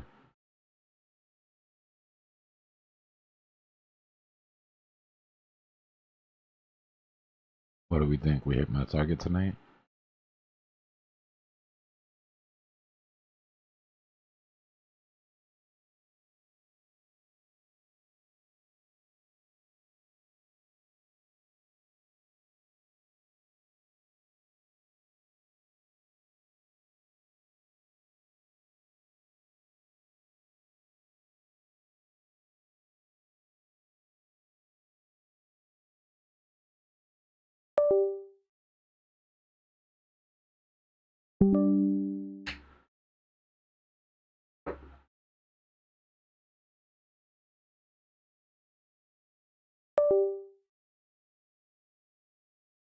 What's going on with my phone?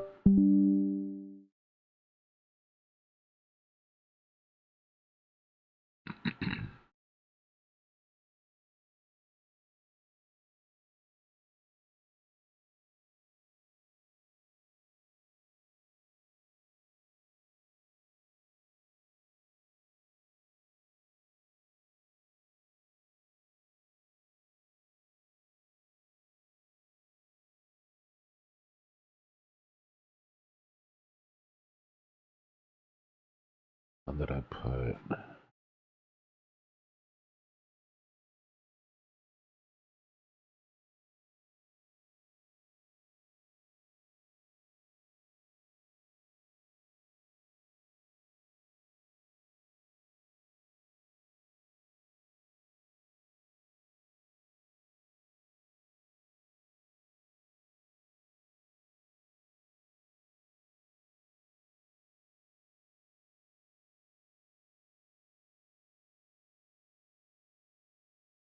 I'll be right back. Give me a second.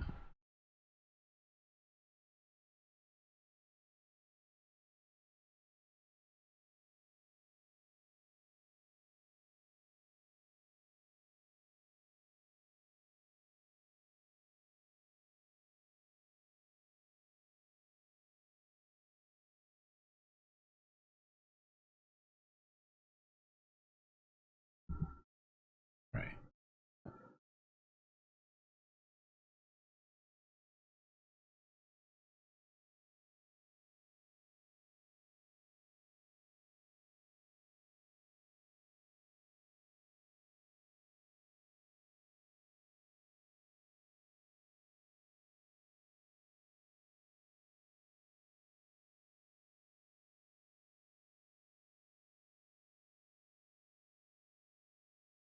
Damn, Soul's already gone up 20%. Nice.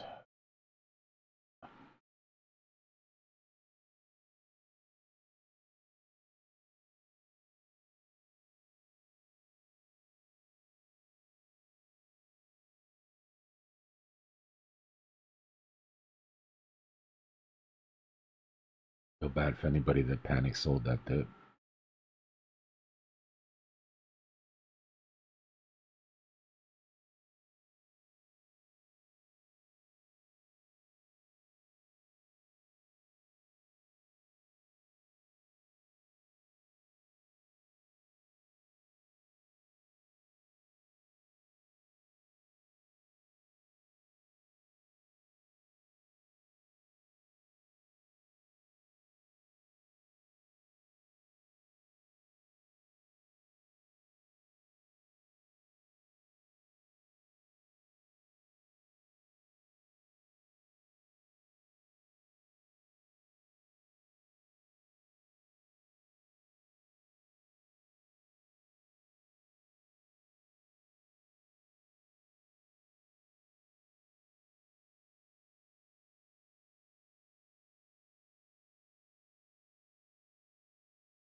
Nice.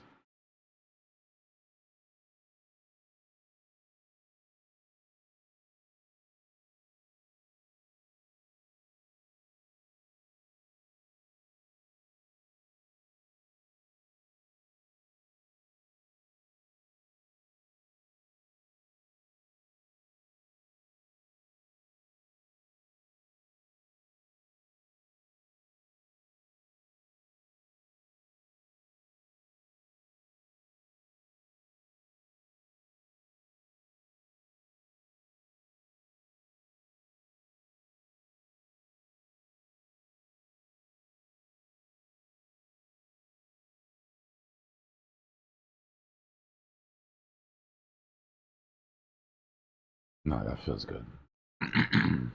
That always feels good.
What you gonna do here?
Yeah, that makes sense.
Morning, Doge. Morning, Rat.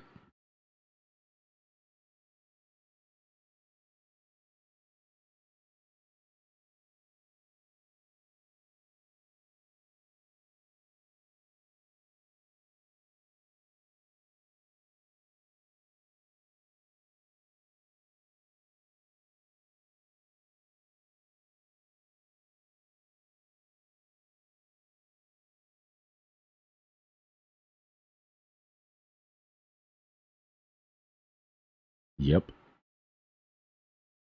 They're probably gonna do both. I don't know. We'll see, man. We gotta let them react to this.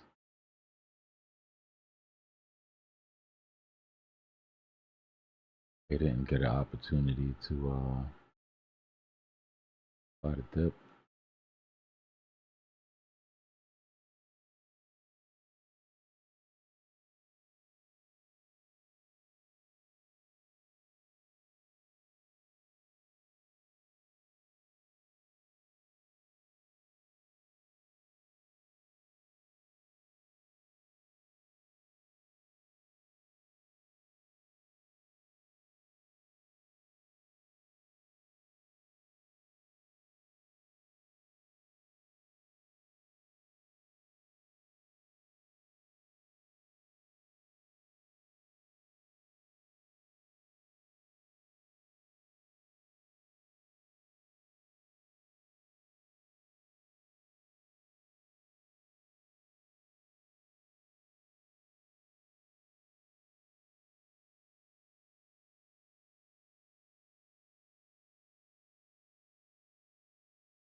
Cool.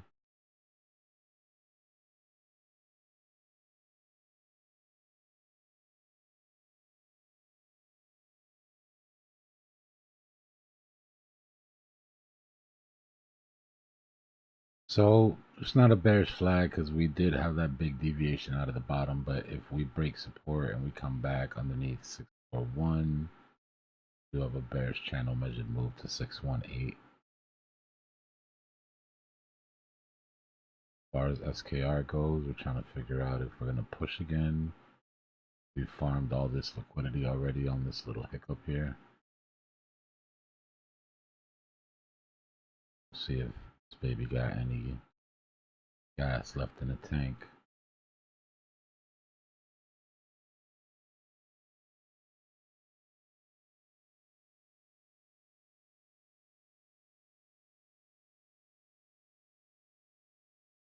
Volume's kind of dying off a little bit.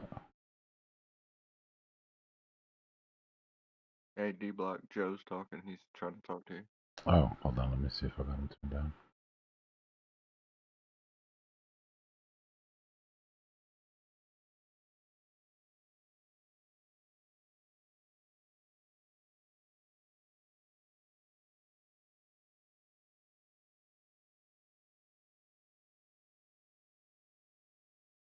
What's going on, Joe?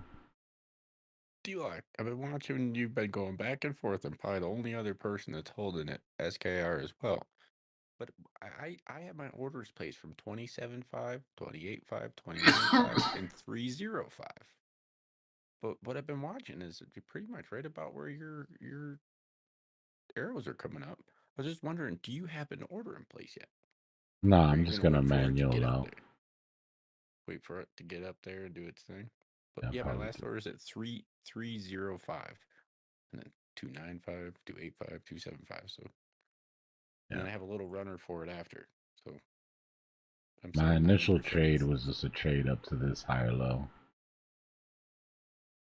I was just And curious too, at because what that your point it'll average be was. a 2x. Yeah, I'm at like a 17.45 for my average, so that's why I was just curious where you were at. 14.8. Beautiful. All right, well, we're in the same boat. I'm not crazy getting rid of 90% of it, and I'll leave a little runner if it goes up to 30.5.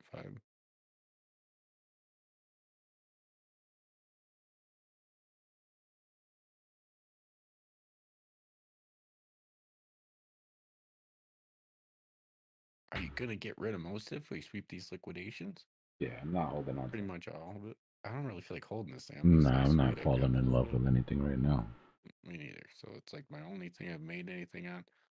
I almost feel weird about leaving that little 10% runner. Managed to pull a 2x while everything went down 50%. I think I'm gonna take that. I heard that. That's the only thing. Yeah, I can go buy bread with it. I'm kidding, but you know what I mean.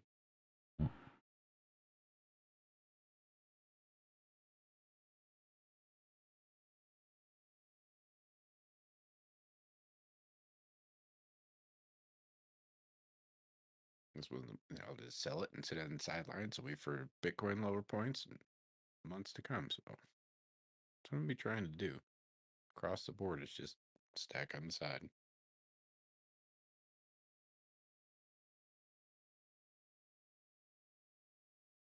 I just got to do it at correct points and pay attention across the board. So, working on it. This was just an easy thing for the past couple days.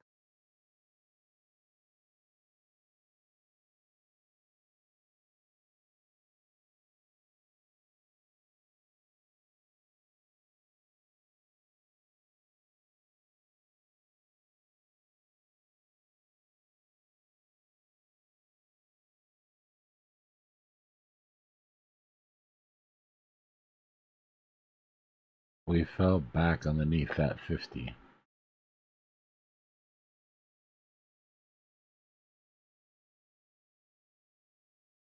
It's the retest.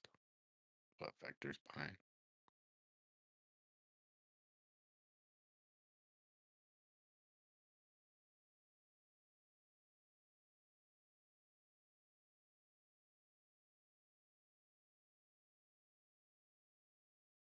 Just like this, Dbloc. Remember how you've always taught us that you gotta wait for the second one to confirm it? That's what I'm always so nervous about on when you have your 2-week up and you're like, oh, we fell below the 50. We closed below the 50, but I was like, wait, don't we have to wait for a confirmation? So I'm just kidding, but I'm waiting for the second 2-week confirmation to truly close below. But you know what I'm saying. Looking at Just it like a move 5 really minute, it's like, fast. wait a second.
What about a cup and handle for this SKR Dbloc coming down to like a 23? If you zoom back out, it looks like a perfect cup we formed. I'm just wondering if this, where you think this handle possibly could really come down and form one instead of a W or all these weird little things.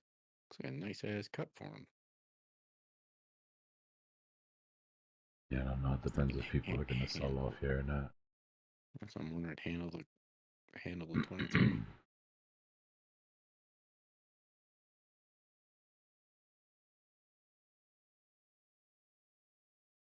Bring that 50 down to the 200. Looks perfect to me.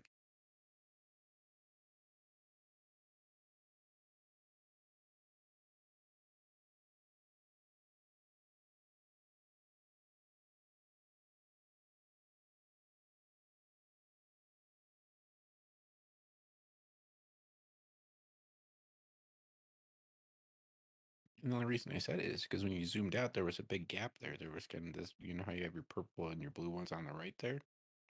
When you zoomed out, there was like a perfect gap down to 23. That's the only reason I mumbled it.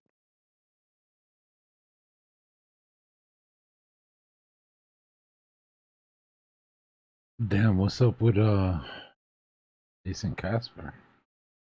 The dramatic last video he posted there.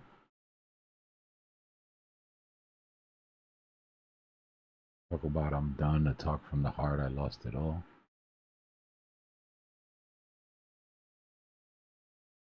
I hope he's being clickbaity.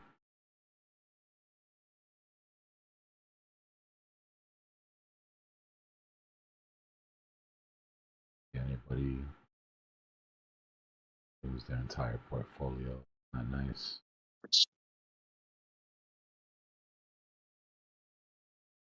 When did he post this? I like Jason. I don't know. It looks like it's like 5 hours ago, 4 hours ago or something. I haven't watched it. I was just clicking through YouTube. I saw the thumbnail. Huh. You know, about probably 9 months ago, maybe something like that. I don't know if you heard this or not, but he got one of his, or if not his main account, hacked, lost $750,000. It was brutal. Yeah. I'll go check it out. See, hopefully it's not, hopefully it's just clickbait. I 'Cause think really it's like him. He clickbait. did it YouTube saying it's good. clickbait. Good. Oh, by the way, did you get your P.O. box set up? I've got Grandma's heart. I've got it set up, but I've got to go Oh, actually pick up the key and get the address for it and all that. But address and everything. Okay, sounds good. like, let me set it up online, and then I'm like, well, what's the point if I still got to go in there and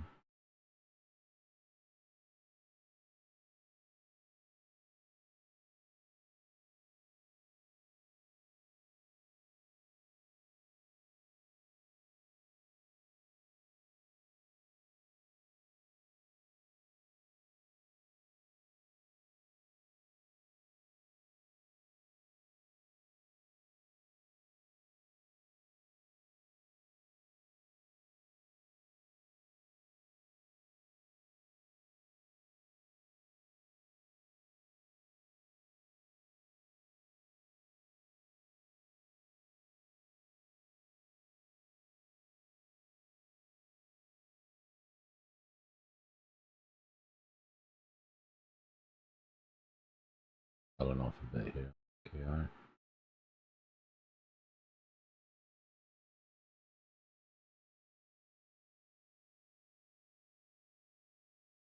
We retest this 50 minute 50 EMA on the 5 minute.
Oh boy, how low you think we're going in 2026? Super 40K. chat. What's going on, Kane? Yeah, low 40s, maybe even low 30s, depending on the speed of the drop.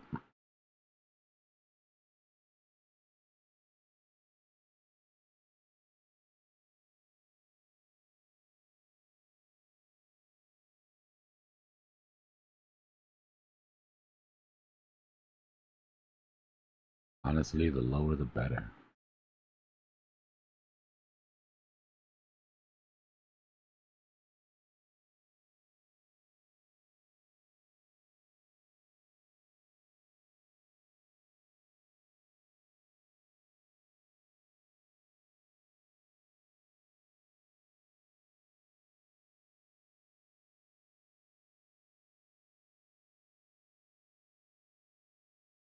It is abnormal that we have not pumped through all this liquidity.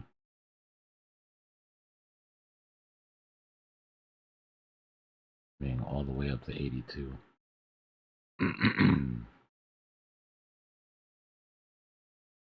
Chances are something like that doesn't happen until everybody gives up on it. But right now we're watching to see if this is just going to be a type 2 entry on the 15 or what the deal is here for Bitcoin.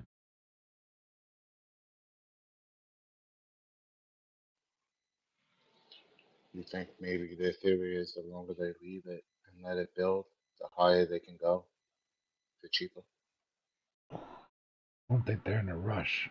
And market maker doesn't really have control, and whales are enjoying the dip. So it's like, got to get everybody back on the same page again. I was hoping a drop like this would do that. Right? Bam, drop to 60. Who's not buying that? You know, but apparently we're not all going in the same direction. So, all that.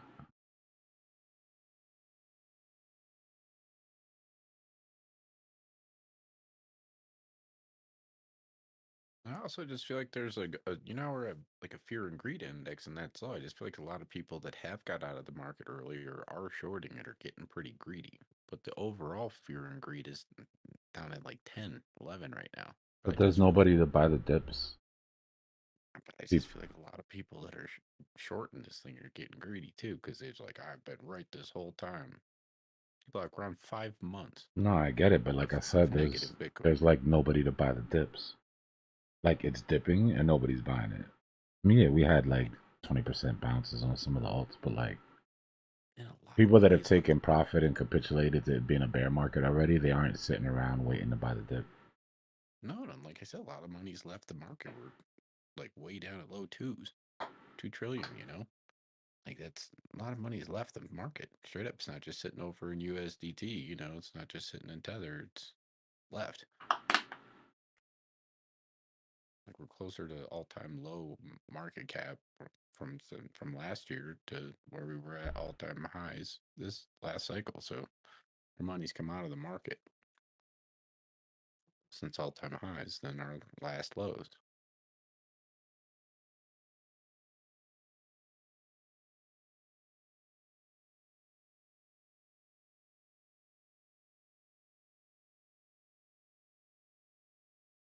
Yeah, I think so, Kane. If MicroStrategy makes it through this bear market, I think it hits its all-time highs again.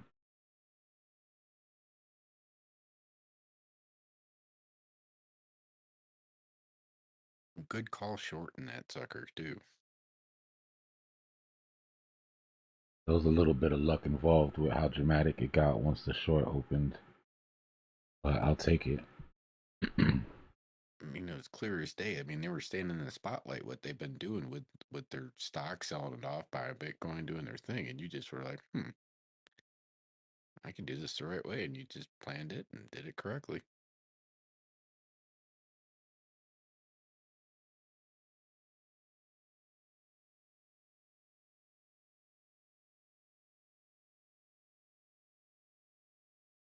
Same thing on your gold, silver. Did fantastic on metals. Let's not jinx it. That trade is still active. And they're playing dirty.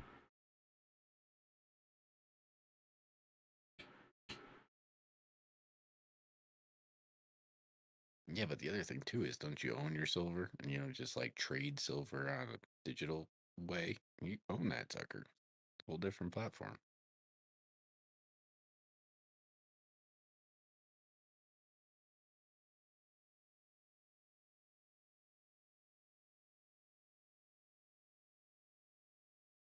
Really, Dbloc, I'm thinking flat 23. That'd be a beautiful, if you were to zoom out, it would be like a wonderful bigger W, because this right here down to 23 would form the right part of your actual next W. Yeah. That's all I've been mumbling. That's what I've been feeling on my heart.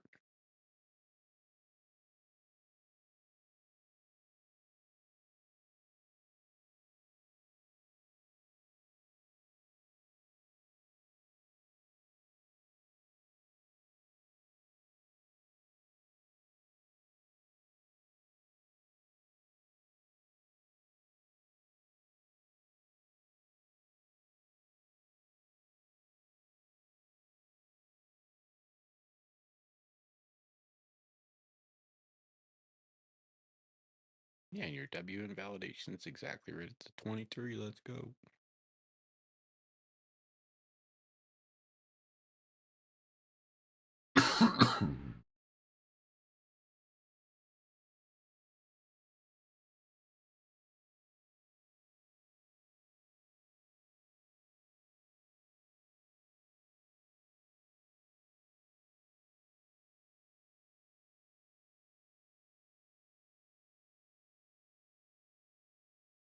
Yeah, I got annoyed with that shit the other day, Neve, and just said, screw it, I don't want to see it. Changed my mind.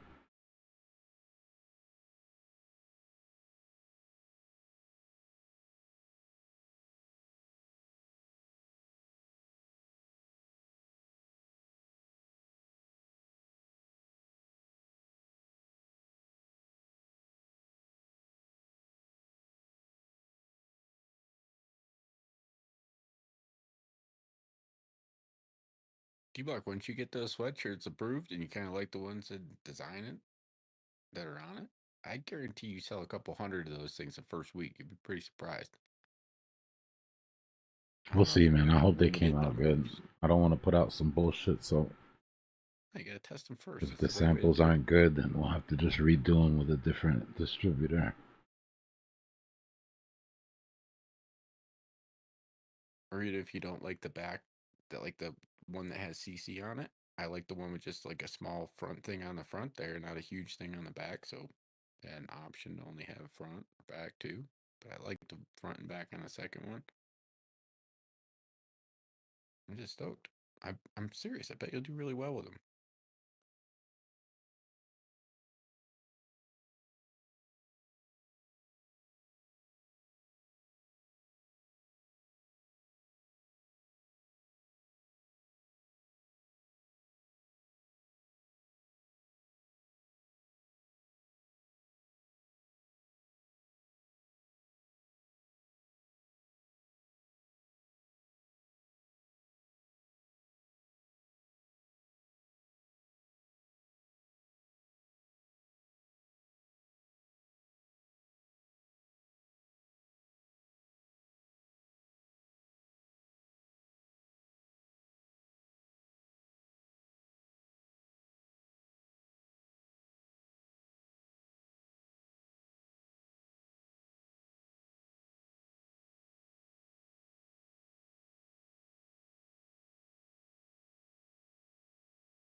My favorite part, it's like at the patches on the sleeves.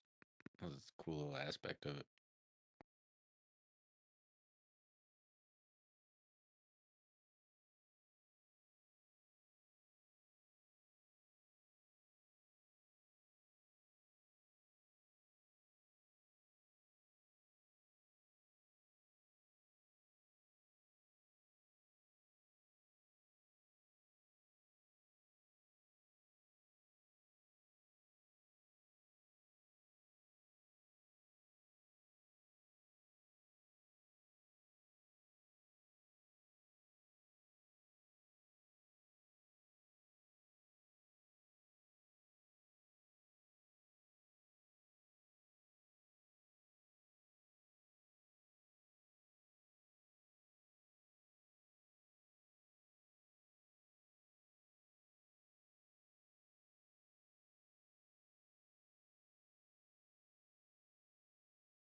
Weak.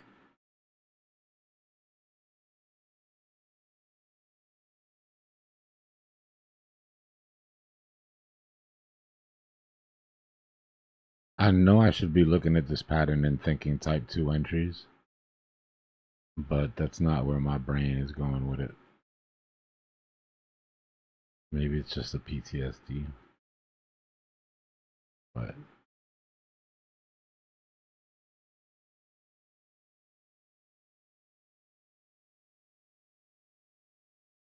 PTSDs come from Prime. That thing's dogging it down there.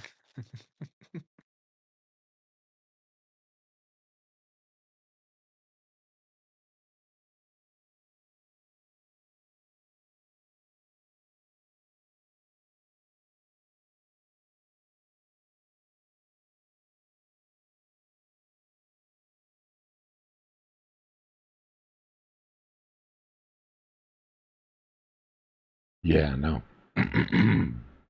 It's good to feel it. It's just good not to act on it. Well, I looked at my portfolio at what I was holding at the time when everything went down because I didn't have stops on a couple things. And yeah, if I would have sold at the bottom, I would have been looking sick right now. I mean, not crazy. It's not like price just went nuts, but I'm sure plenty of people panic sold the bottom on that. And right now they're in a situation where they don't have the coins they were holding, so they're out of the game. But now there's that feeling of, oh, well, what if that rallies now? And that feeling of wanting to chase.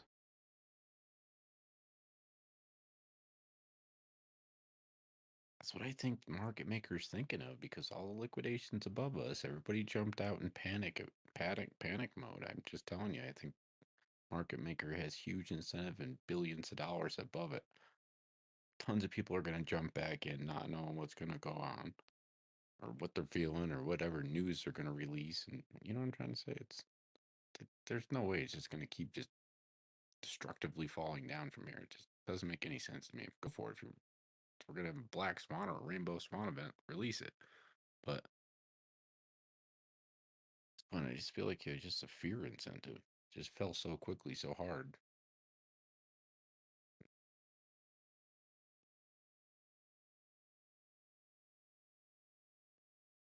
People haven't seen it in 60s for a long time. As soon as they see it like that, they open up their phone and their little thing they haven't looked at in a long time, and they look at their, I don't know, people just do weird panic button things too. They don't even think about stuff half the time too. On a retail level, they're just like, "Oh, I just sold it. I just didn't want to lose anymore." I'm like, "Oh, did you even look at anything?" I'm like, "No."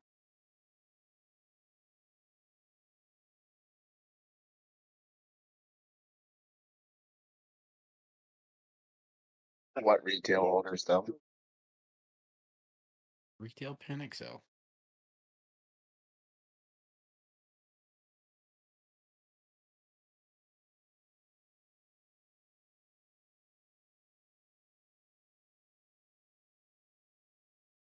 But the toughest thing is, I don't think most retail was selling like big, huge volumes. I think that was big guys moving out of there to introduce the scared mechanism that they're so good at doing with people.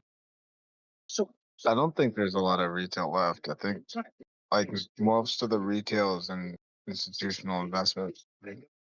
Yeah, because most of retail switched over to like kind of futures trading and got liquidated many times, multiple times, paycheck after paycheck, probably, and just gave up on it.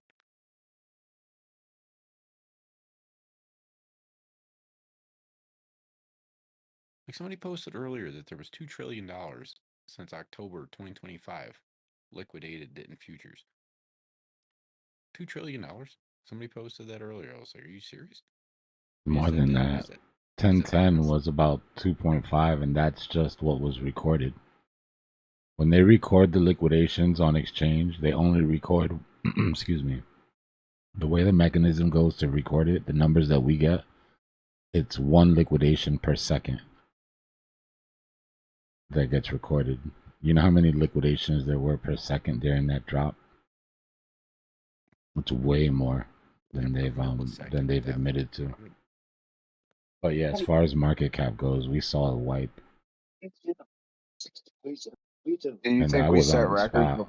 Oh, sorry. No, go ahead. I was just gonna ask if you thought we set records this year with liquidations, or if not this year cycle. I'd have to do the math and go back and see, but 1010 was bad, bro. I mean, I don't think people understand. 1010, take Bitcoin out of the picture, excluding Bitcoin, right? 1010 cleared every single long liquidation trade that was above 2x. And that's what somebody put up today. All of them. So it's in between when COVID happened. COVID was like 1.4 trillion, and then when FTX happened, it was like 1.6 or 1.8 trillion, and we're right like dead in the middle. At 1.6 trillion has been liquidated in this event compared to those other two big main event falling down areas. But Was that October 10th, or was that like since talking October, today? since October. Since October, okay, that's what I was curious about. Yeah, So I guess just we haven't set a comparing it to record those yet. But main actual news events or things of it. I mean, what news was released in the past week? I mean, did anything big happen? Was there any black swan? No, this market has just done its thing. The bear With the market, rest of the other guys. stuff. You think I spent all of those months staring at that 50 EMA on the 2-week and the Ichimoku and the Gaussian channel saying that the capitulation starts underneath this line? This is what's happening now. This is the capitulation, and everybody wants to act like it's some sort of black swan event. yeah, it started with what's it called? It started with us breaking below, and then it felt like it triggered with the jolts data. That was like what triggered the push. But I don't know if that The was last ones had like an excuse Insert for news that to story happen. here. For the rest of this bear Yeah. market, you can draw this box and you can just insert whatever news story you want in this box that, gives you an But it didn't even explanation need for a what's news going to story happen this time. anyways. It didn't even need a black swan event. It just what's truly going to happen across the whole structure of it. No ifs, ands, or buts about it. Time tells. And with patterns like Dbloc you consistently stick to. Time is the one that is truly playing the game of it.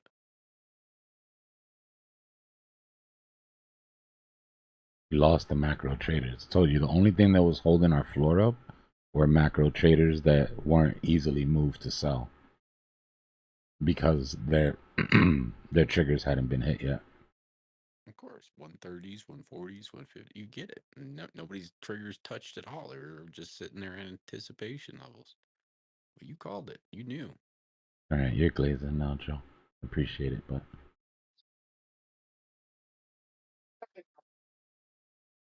Yeah, I was gonna ask.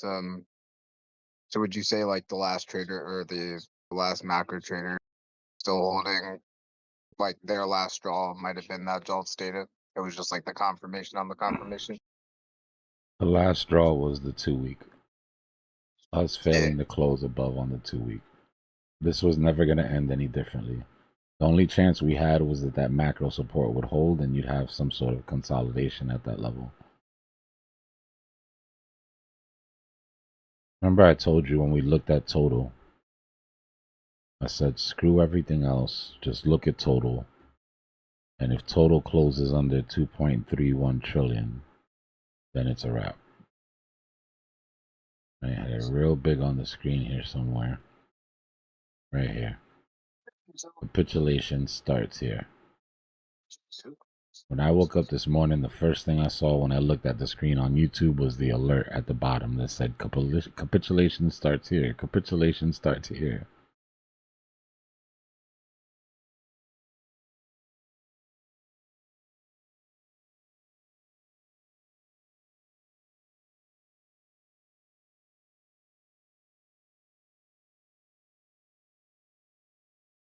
What are you doing, SKR? You done?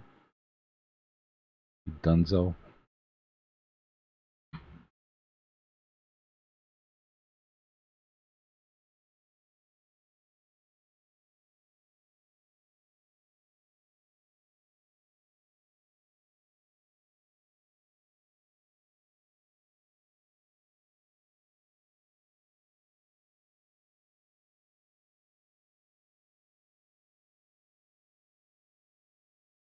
Yeah, I was thinking back today to when you were talking about like when we were on our way to all-time high, and I can't remember exactly how you said it, but it was essentially like um how people were pushing price up and how these whales thought, like, oh, we can just make it rip and whatever. I don't know if that's how you said it, but that was the thought that came to mind. And like this whole way down too was just like it was the same way it felt like super fast. It just was like way crazy. Felt the same way on the way down. I didn't really feel bad though. I was kind of expecting it to be bad, maybe that's me, but I was expecting it for me to be more painful, and it was actually like I feel like having that knowledge definitely helped, or having the awareness, having what you've been sharing definitely helped, like neutralize my feelings on it a little. But yeah, Yeah. it was definitely speedy.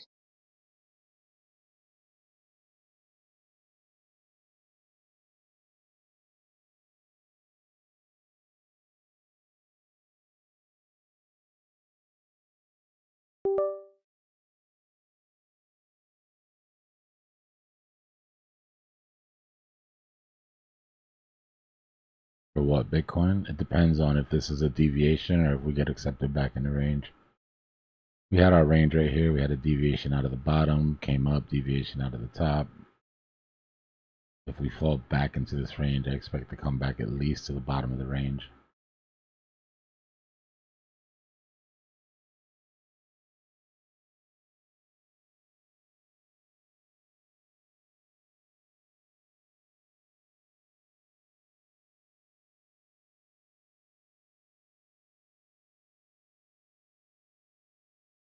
Jeez. I hadn't been on the 1 minute yet. That's a lot of liquidations. I mean, to both sides, to be fair. Bears are being super aggressive on this dip. It could just swing it.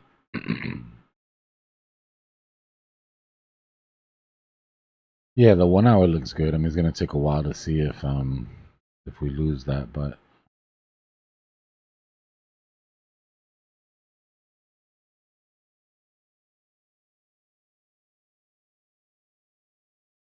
I know it's supposed to be a stopping volume candle, but this is the crypto chart. There's no volume on this chart. 4 hour looks decent too.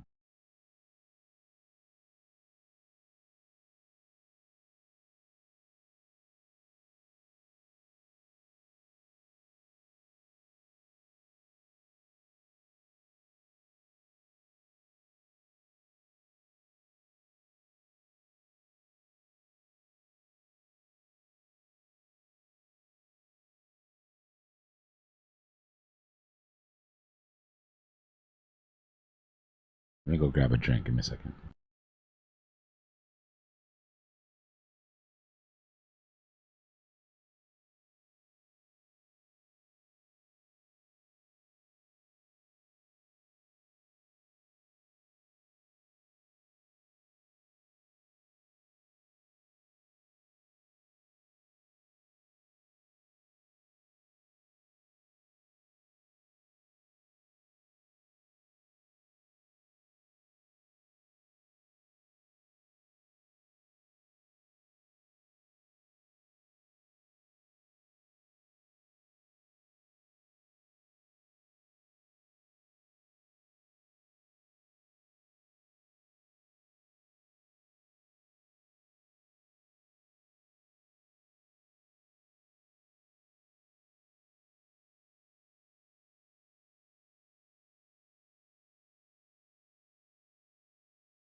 Yeah, that shit is super glitchy. I don't know what the hell.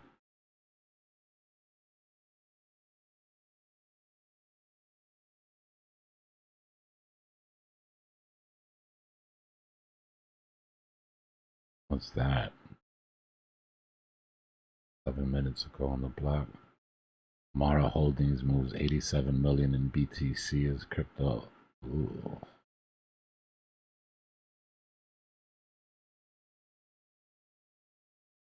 BTC miner Mara Holdings moves 1,300 BTC worth about 37 million to several wallets and exchange addresses in the past 13 hours.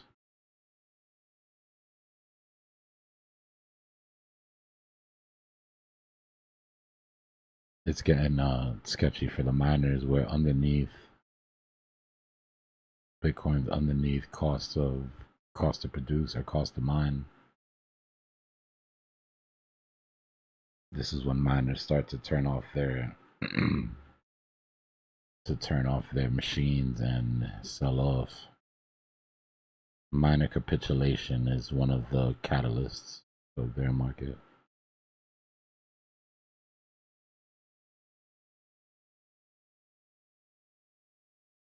I'm telling you, everybody's pivoting right now. Big money right now is pivoting to emerging markets,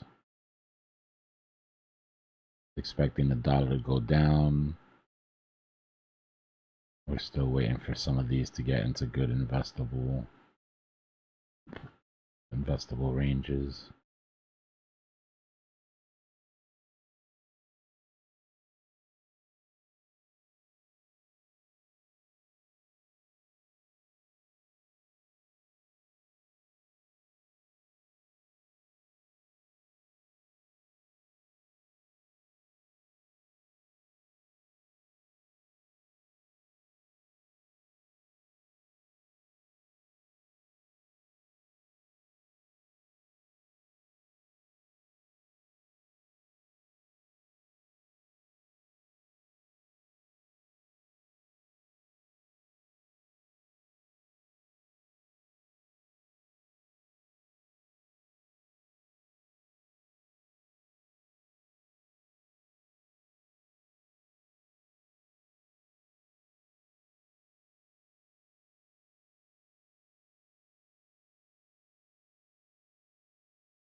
The energy sector is going to be big.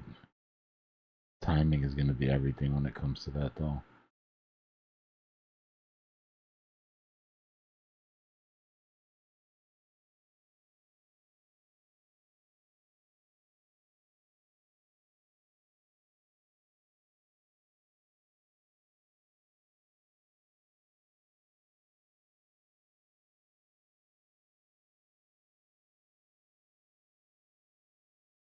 It's looking like it's going to want to come down through that volume gap and put in that right side.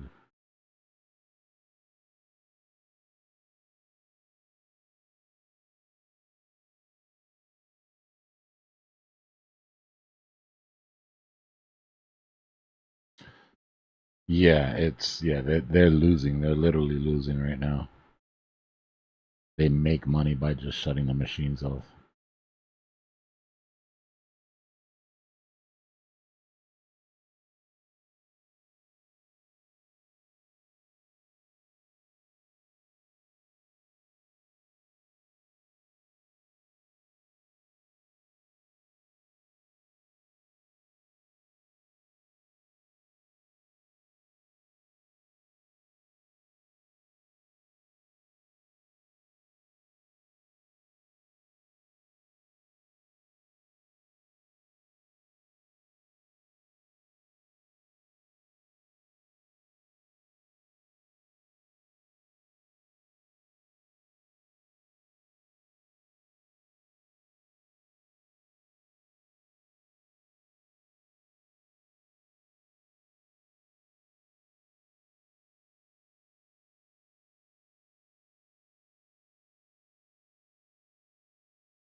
It's cooling off.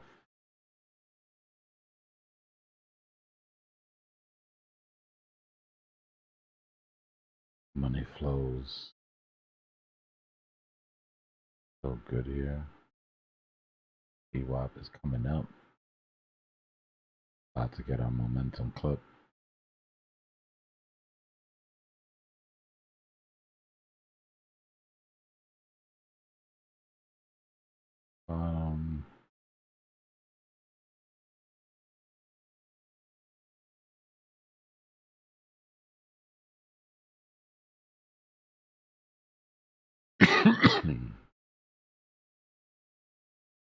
This gap here, though.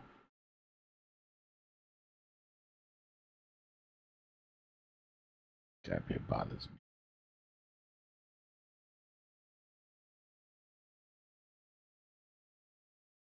there it is. That's the gap I've been looking. I saw it earlier, and then the other ones that there. Yep, that one right there. Sure. I just sold some at 25.08. So it's down a little bit before it starts scooping up here. I put the order at 23. So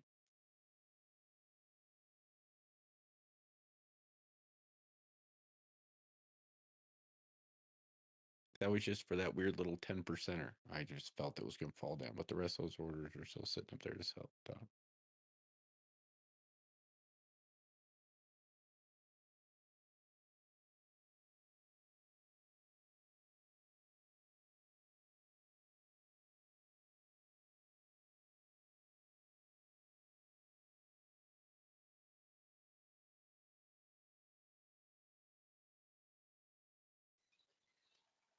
Hey, Dbloc, quick question.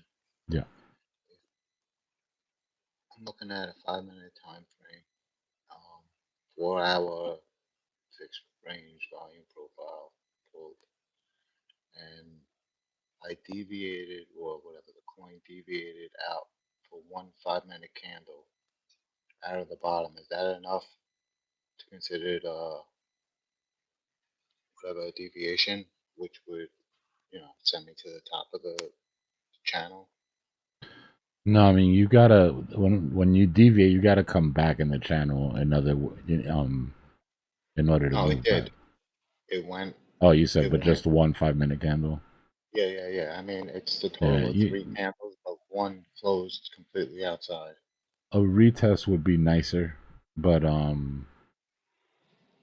yeah, just getting back in the range is good. Once you hold the bottom of that range, you should move towards point of control.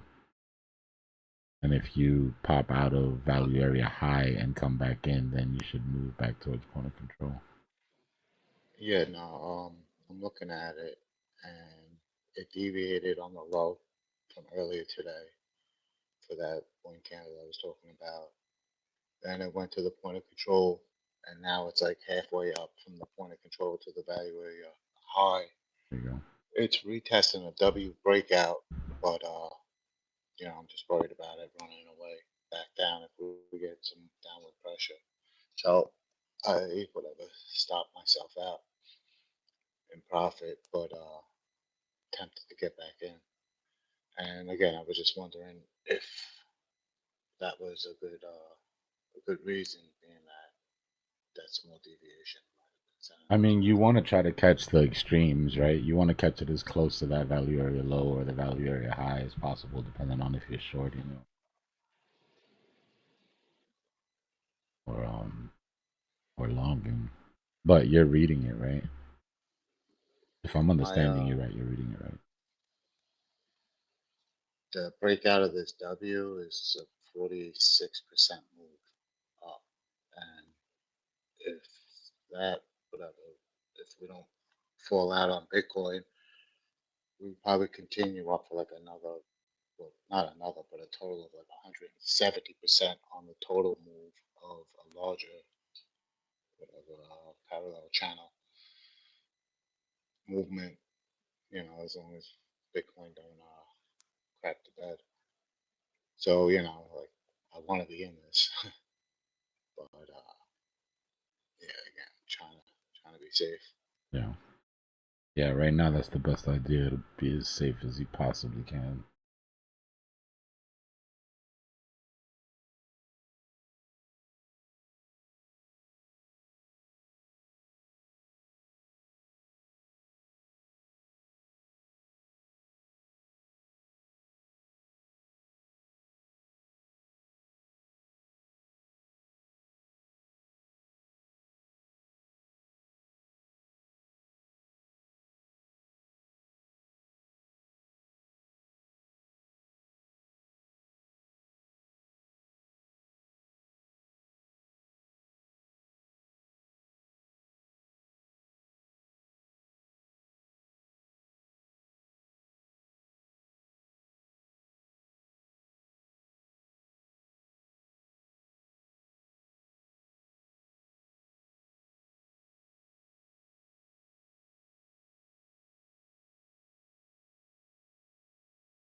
We have to break support for this, but the small flag will break the big flag.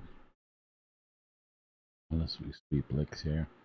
We got all the EMAs underneath us to hold us up, so it's a good chance that we do sweep licks and invalidate the small flag.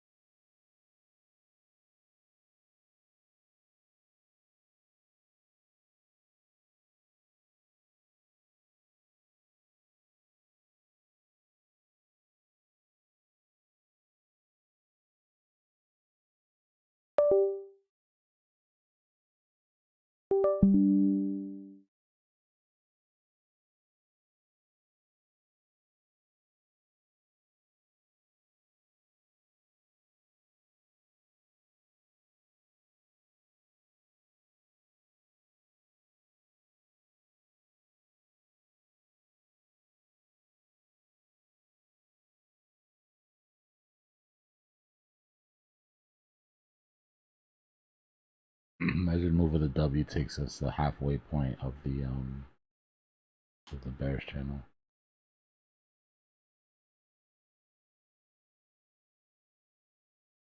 Drive safe, AI.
Nice of you to show up, market maker, and I'll keep it up.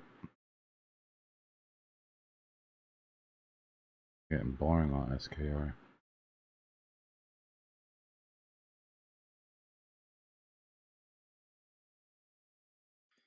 Where do you show up at? Just a little green vector through the.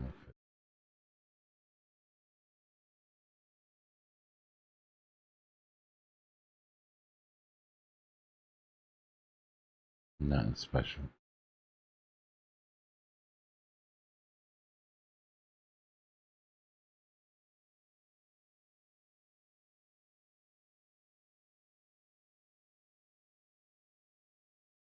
Got stuck on the sideline.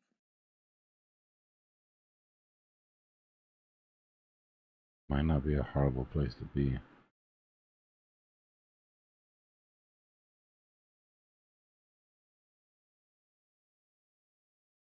I just want SKR to climb out of this gap here. Get its ass above 25, 26 and be able to hold it.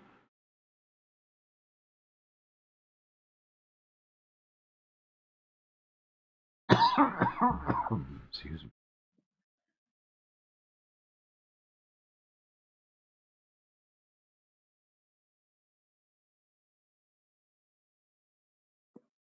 They should have put more zeros in front of it for them. Right.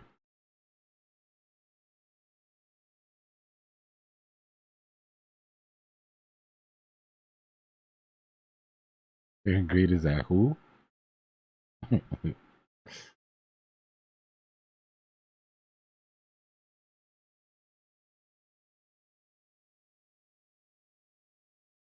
At 8, close enough.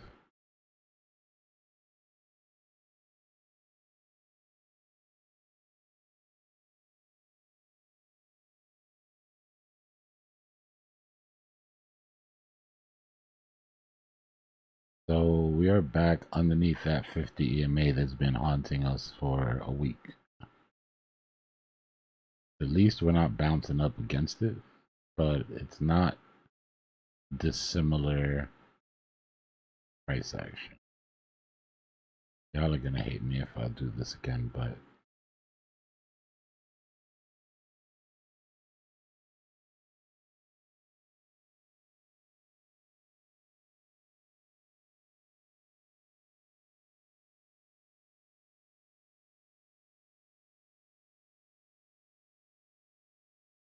we're gonna have to take another one. I can just take the same one. Hey, man. Gotta do what's right. Ain't nothing pretty out here.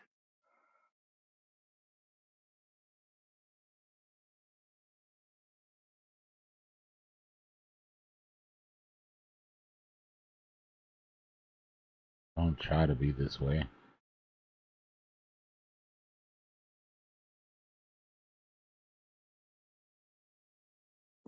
The money is in the chart.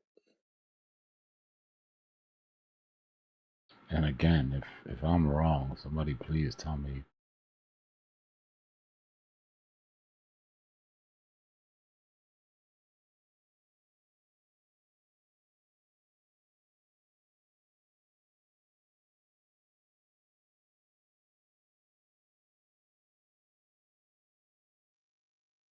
And that would be dip 3. Am I wrong? Gotta be honest with you, I lost track, brother. Let's see. We had our original dip. I mean, if we want to talk about, if we're counting our dips from when our flags started, Yeah. You've got one. Guess you can put this all as a 2. Put this all as a 3, which is nuts. This shit is nuts. Yeah, normally it's 3 times in a rip, but this time it will be 4 times in a rip.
This is gonna go. It has to go because if we take another sort of like haphazard attempt up and drop, we're just gonna put in a head and shoulders here on the 1 minute.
Nah, I didn't see it. What did it say?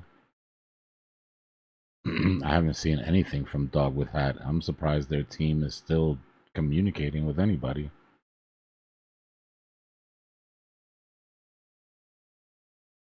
Oh yeah, it's bullish. We're falling through that gap now on SKR, yeah.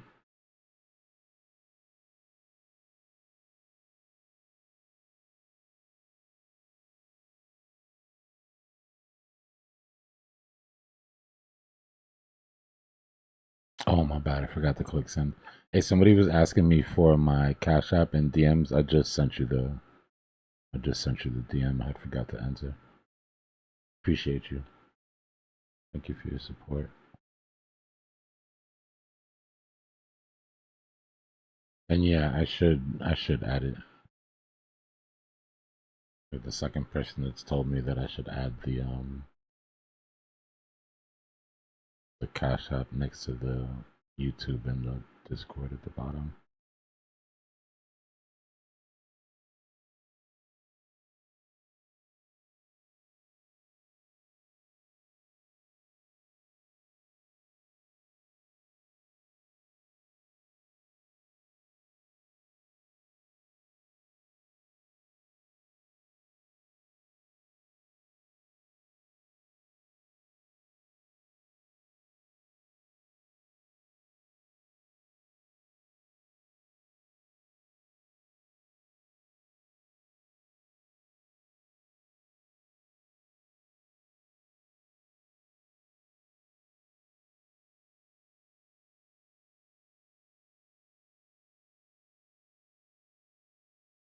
Honestly, I think we need one more sweep. And I know it sounds crazy. I know it sounds crazy to say because of what the hell. Like, how is this not cheap enough? You know what I mean? For some people.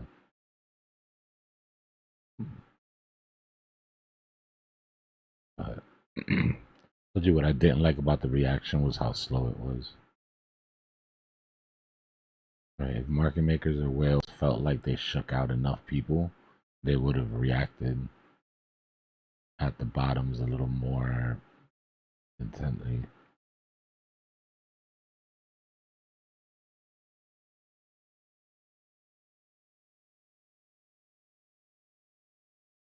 Yeah, I know, bro. I know. I hope I'm wrong.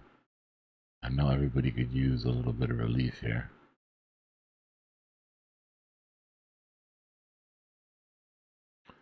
But tomorrow's Friday trap day. We have to assume that these are the trap shorts as of now. Let's hope these are the trap shorts. Unless we consider it, you know, whatever drop this is going to be here. Trap shorts, trap long, trap shorts, weekend trap. We might be looking at the range here.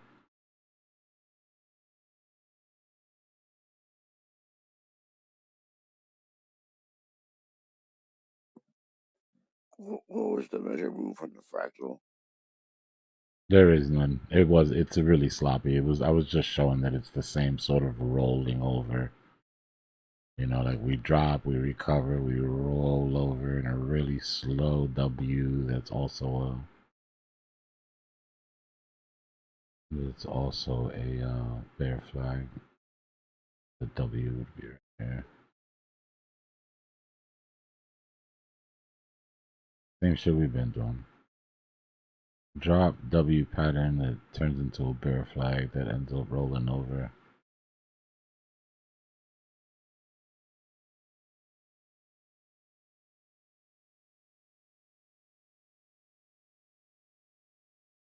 But in one of these, this is gonna go.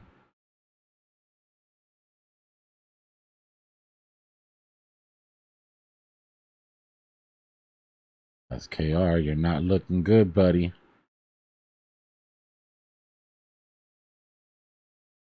Like you really want to come down through that gap.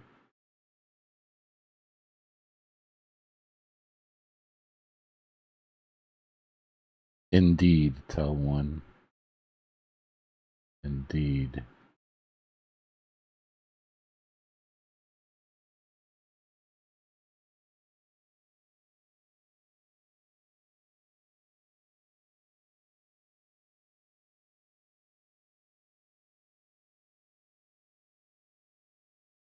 Let me move this measured move just so we could see the price action, because hiding behind it.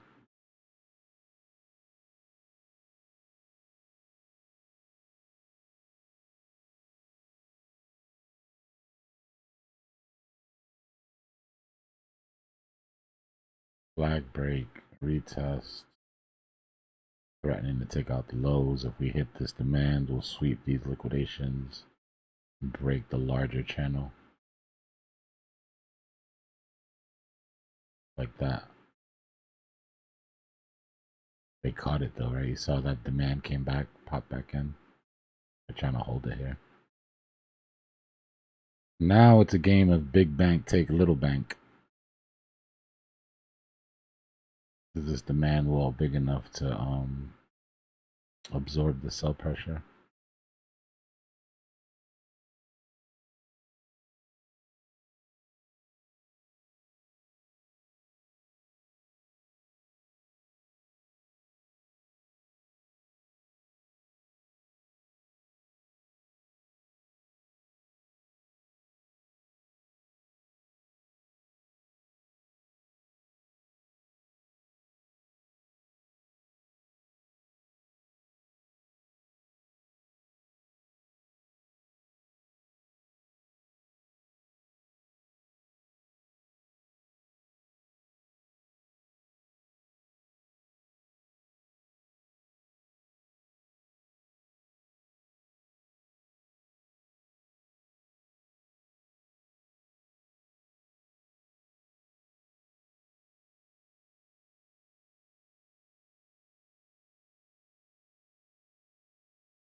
Let's see.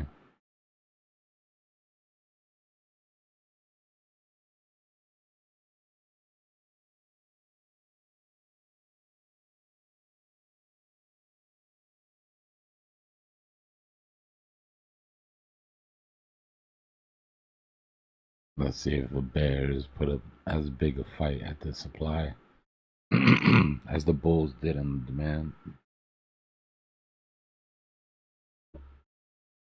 Oh shit, I thought my camera was on this whole time.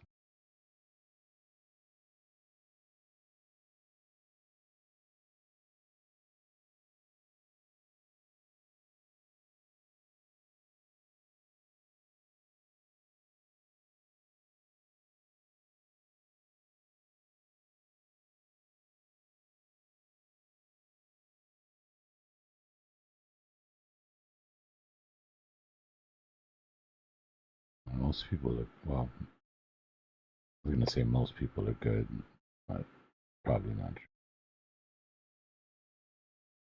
But most people that have been here for a while are good right now.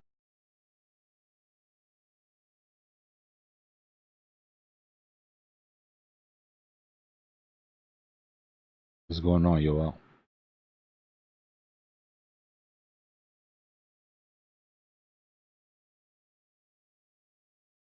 Yeah, I know what you mean, Lee. I know what you mean. I mean, we just spent, 3 years long.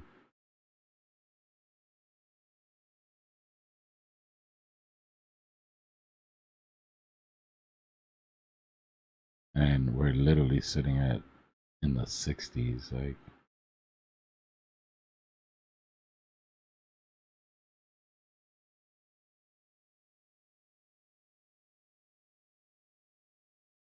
Back into the range.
Oh yeah.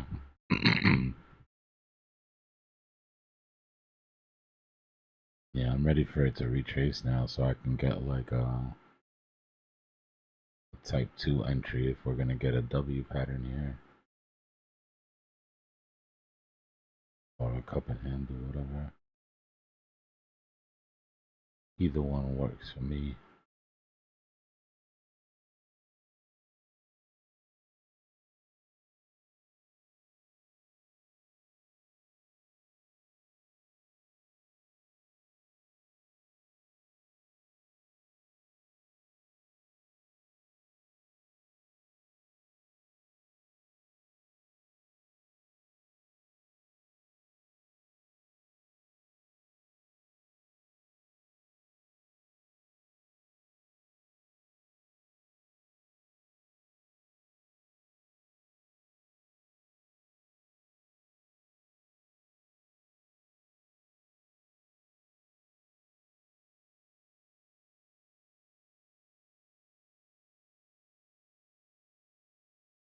That would have been fine, but we broke, so I'm thinking something like that. If it goes down too far, it's basically just gonna be a W. But this is what I was looking at originally.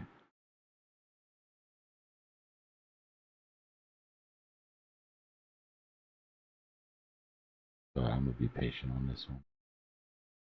I already made good money on this shit on a bad day.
We know that's there. I'm gonna get rid of it. It's just it's a bigger matter to move right there, anyways. You need to hold both the uptrend and the horizontal support.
It's the 1 minute chart, yo. I mean, it's the that was the 15-second chart.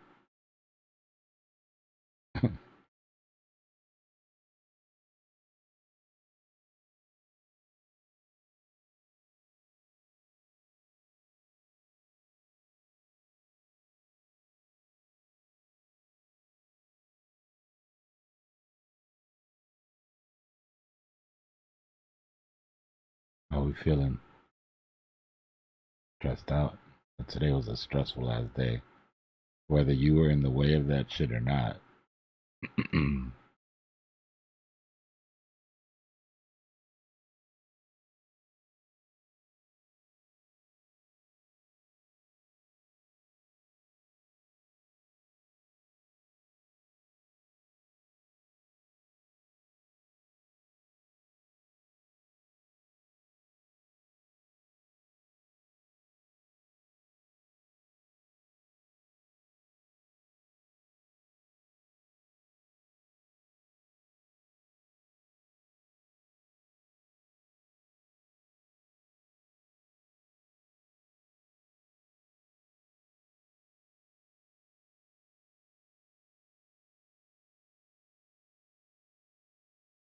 Yeah, the last couple jobs have been sort of telegraphed.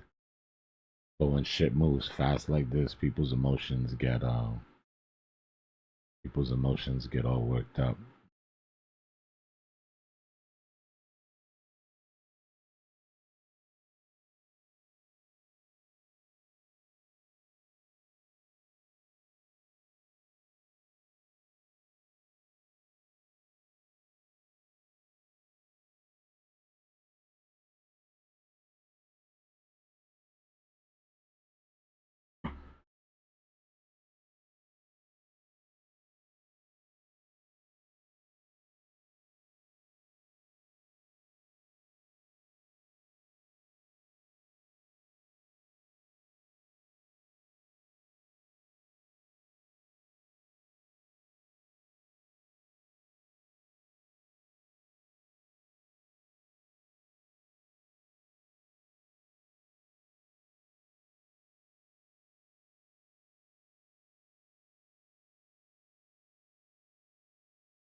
Welcome back.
It's crazy. We're slammed between so many liquidations right now.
Yeah, a couple of the funding rates are all screwed up right now.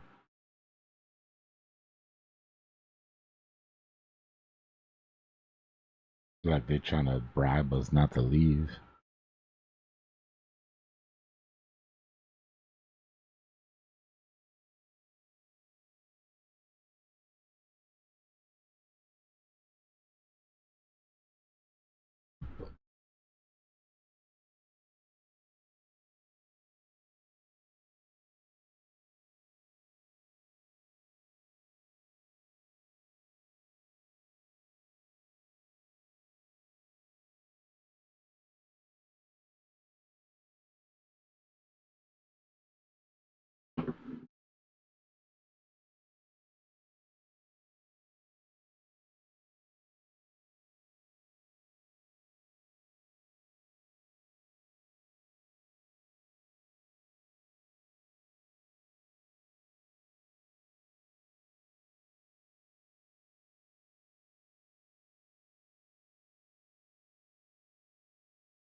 So far, still following our fractal.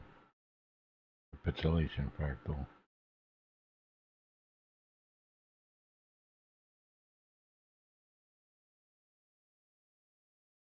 Even on our fractal, it's time to do some sort of consolidation here, like.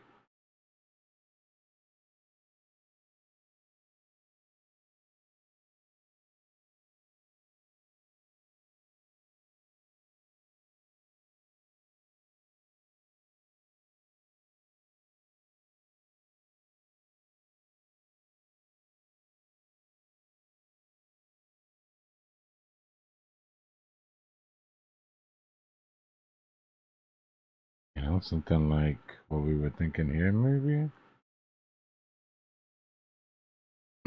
Would that be so wrong?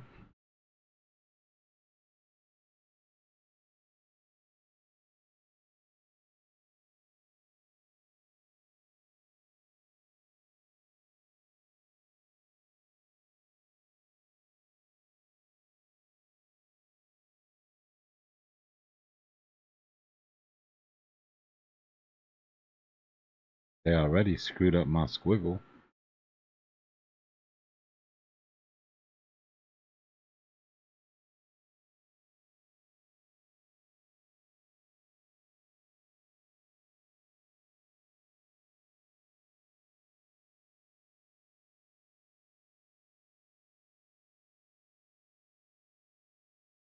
We hit so many metrics at the same time, bro. It's nuts.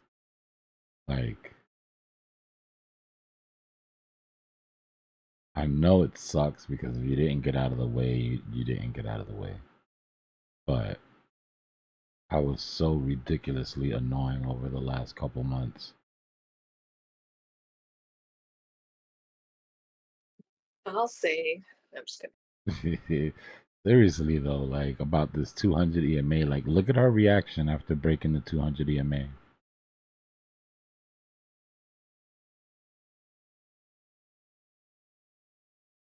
Like a 30% drop in a week. Well, in a 2-week candle.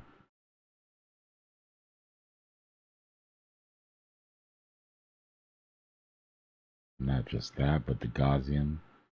I said when you break into the top of the Gaussian channel, you seek out the bottom of the Gaussian channel.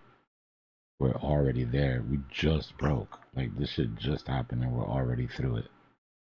Just to give you an example. When we were already through the Gaussian channel in 2020, we were almost already at the bottom. The only thing left was FTX. Yeah, of course, 1010 was way worse. 1010 was way worse. But what I'm stressing is that I talked about the 3 ranges, right? I talked about the mean reversion at the top of the bear market that goes to the 50, the accumulation that happens above that 50 EMA, and the capitulation that comes right after you break it.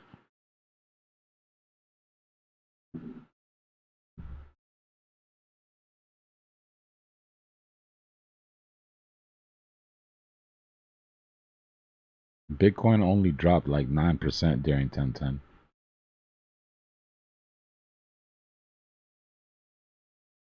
Which is crazy to think about.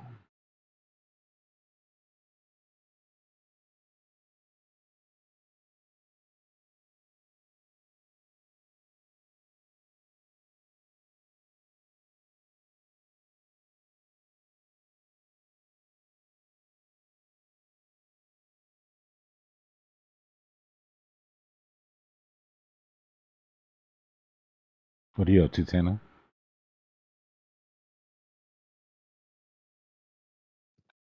Brushing my teeth. You're supposed to do that before you say hi to people. What are you doing up so late? What time is it? I don't even know. I was working on some of the merch stuff and then the market's been nuts. I was playing with SKR for a bit. I'm out of that. I've never heard of it. What is that? The Solana phone token coin thingy. Oh.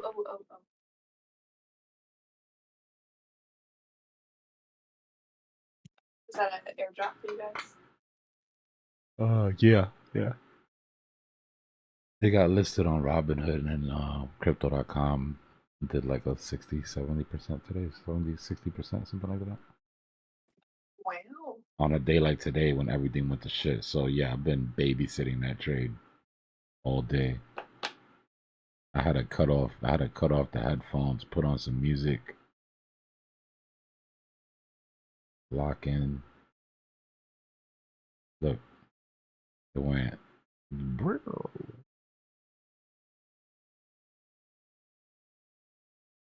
Hasn't quite hit, but I'm gonna wait for it to come down a bit. I'm not gonna be greedy here. On a day like today, you take what you can get. You know what I mean? If you're in something that's moving, you probably should take a little bit of profit. But what I'm looking for is to see if we put in a W here. Put in a W or a cup and handle, whatever you want to call it. Then I'll get back in at the bottoms. I finally stopped being lazy and transferred a bunch of my shit over to crypto.com exchange. I had some money trapped on crypto.com for a while.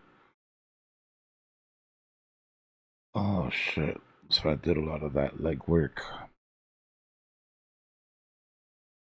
I called the people that I ordered the hoodies from and bitched at them. Well, through text. Where's my shit? Did I show you the Did I show you the pics for it? No, it's the first time I'm hearing about him.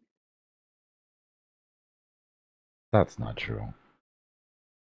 I've been talking about that for a minute.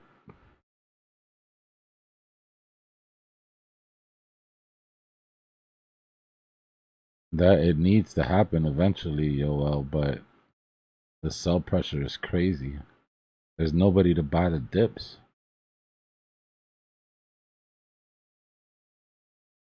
Yeah, the second one is the limited one.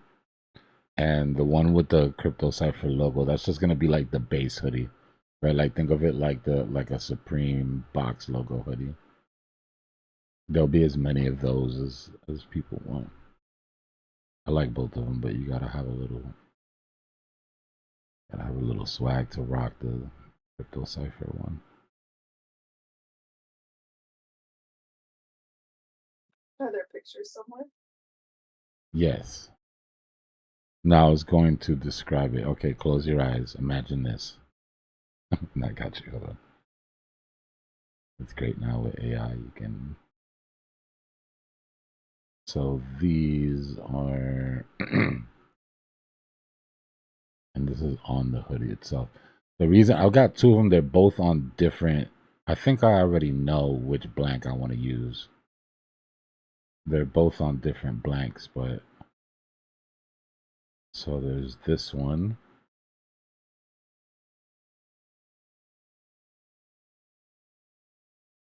And you got the logo in front, got the little badges on the side.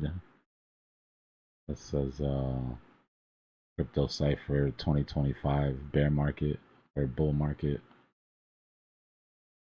And then the back of it.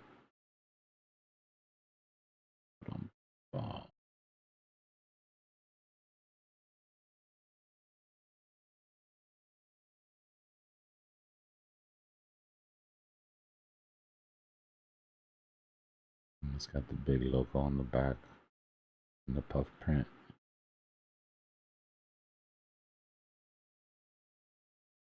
But I like this hoodie.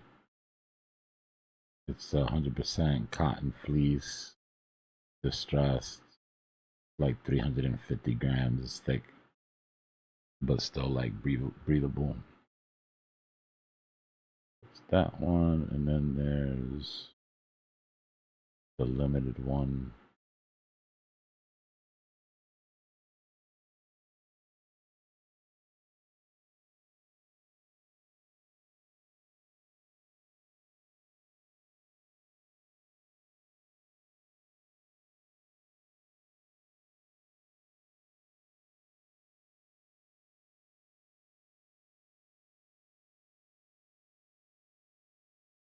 That hit on the back.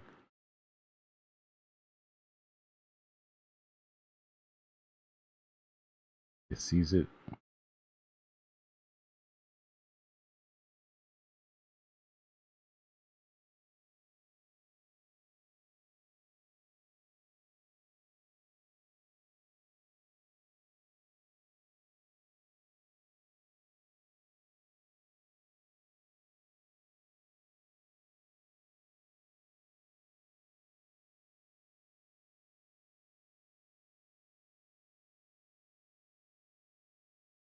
It depends on how much it's gonna cost for the how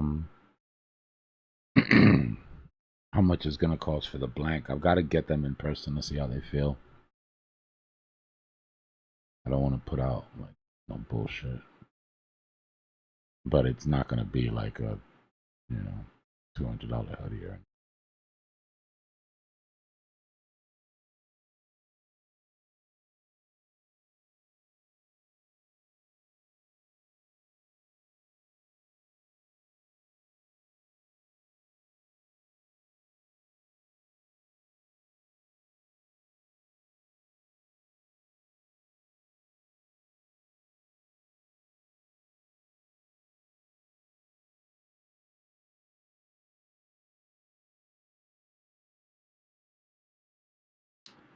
Everything's trying to push a little bit here.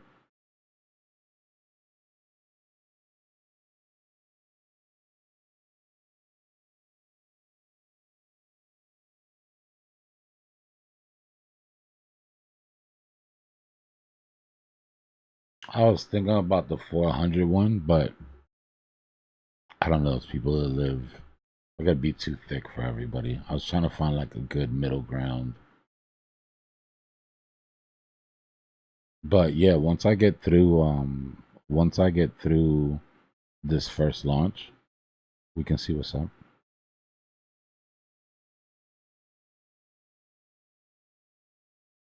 It'll be cool.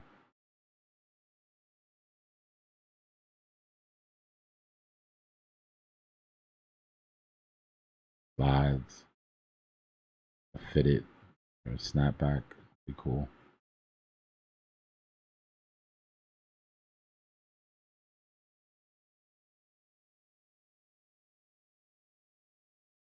I'm low key making shit I want to wear and then like hoping that y'all like it.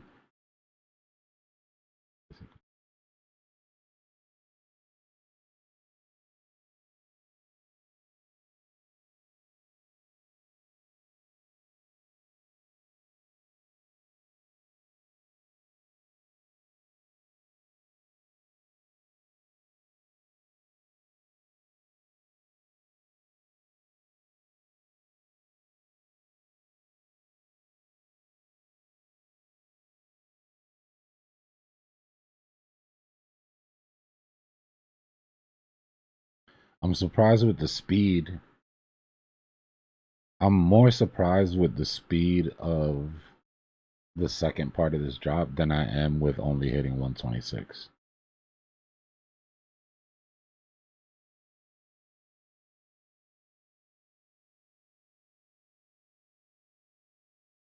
Yeah, Bucks, I'm gonna put a couple out as teasers if they go well, like if they move and it's something that makes sense to do, then I've got tons of ideas.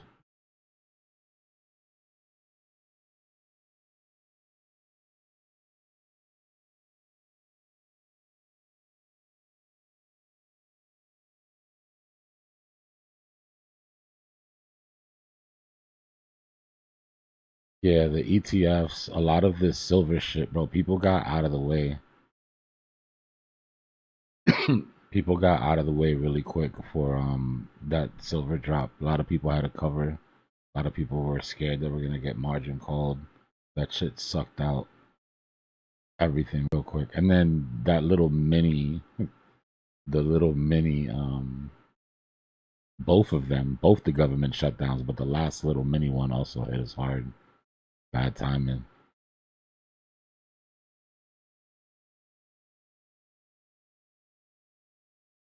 Yeah, that would make a good hoodie. Where's my hoodie at? You didn't see it? Pictures I showed? No, I know. I saw it. I saw it. Well, I saw the front of it. Was there something on the back? Because I had walked away. You need to What? focus. Oh, I thought maybe chat would like to see it again. Oh yeah. Which one? Which one didn't you see? This is the back of the. I saw the first one that you put up. Yeah, that's the back of the Crypto Cypher one. Oh, that's cool. That's cool. It's like the It's emoji. embroidered. It's like this emoji. Now I was trying to find. I wanted it to be puff print, but that shit was gonna be way too expensive. So it's DTG. It's like direct to garment. It's like that soft print.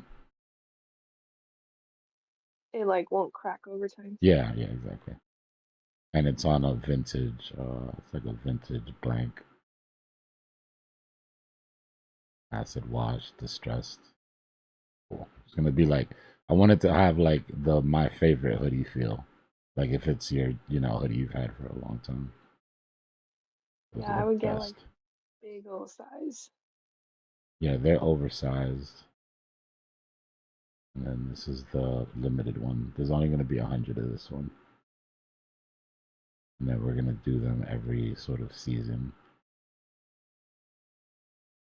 I have to put the tags on this one still. There's badges that go on the side. I'll show you in a second. And this is the front of that hoodie.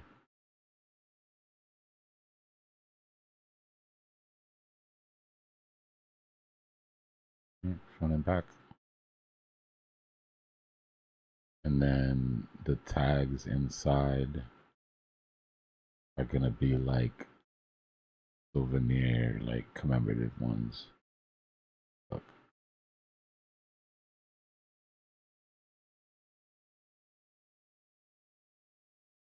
It's like Crypto Cypher 2025 bull market. And then the next one will be like 2025, bottom of the bear, and then 2026, first year of the bull. And then there'll be like a limited hoodie that goes for each sort of thing. So eventually, you have a whole little collection. And then the Crypto Cypher meetup will be dope. This would be a bunch of us in a bunch of different hoodies.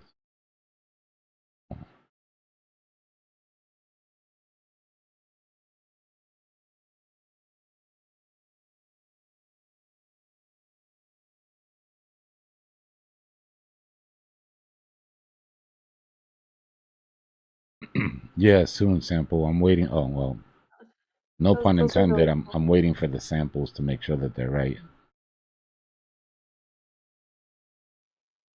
Those are really cool. I'm gonna go to bed. Good night.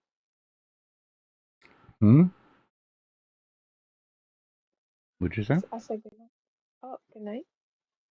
Those were really cool. Oh, can I? My bad. You should put those hoodie logos like down at the bottom of the capitulation. This hoodie zone.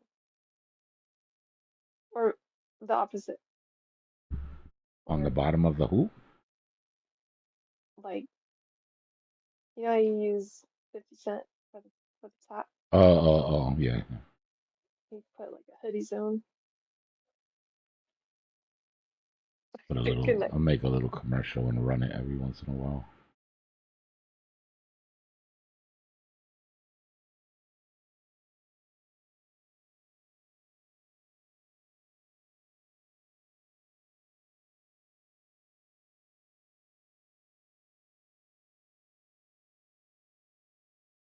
What are you doing, SKR? Is it time?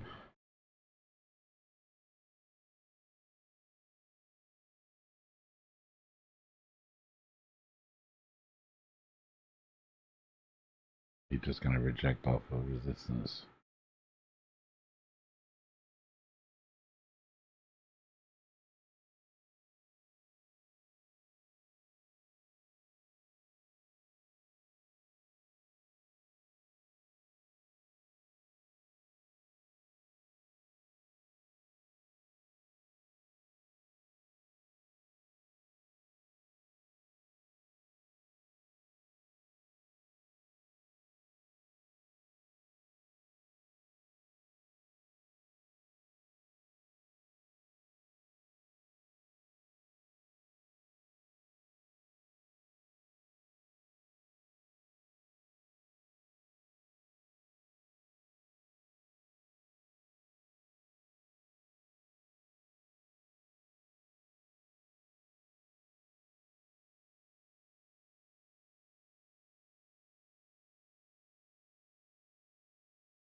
Excuse me.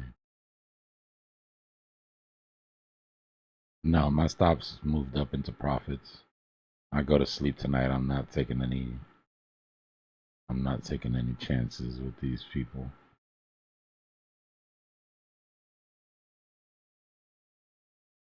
You know, honestly, it is a better bottoming structure than we've had in a while, but I don't trust it still.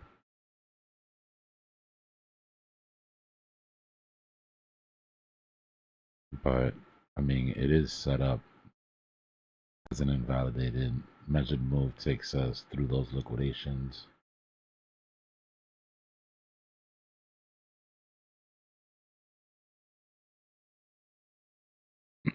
But we've seen these W's fail over and over for the past week.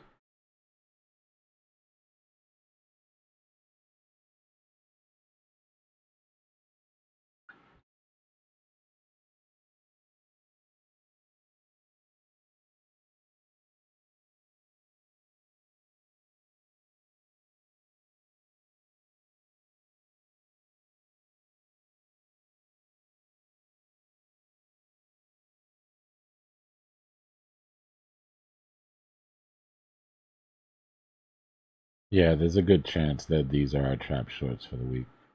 I mean, for the weekend. These could be our trap shorts for the weekend. We could pop up and clear some of these liquidations and then come back down and have our CME trap or like that.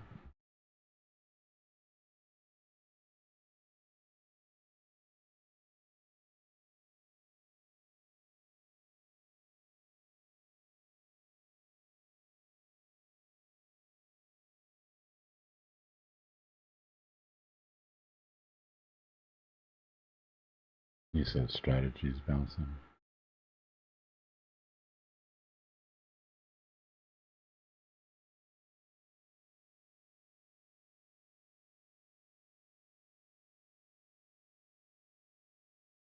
Nah, I've got so much room to go. I mean, I am at my original TP where I wanted to TP at. Well, at least close to it. But I'm in from way up here.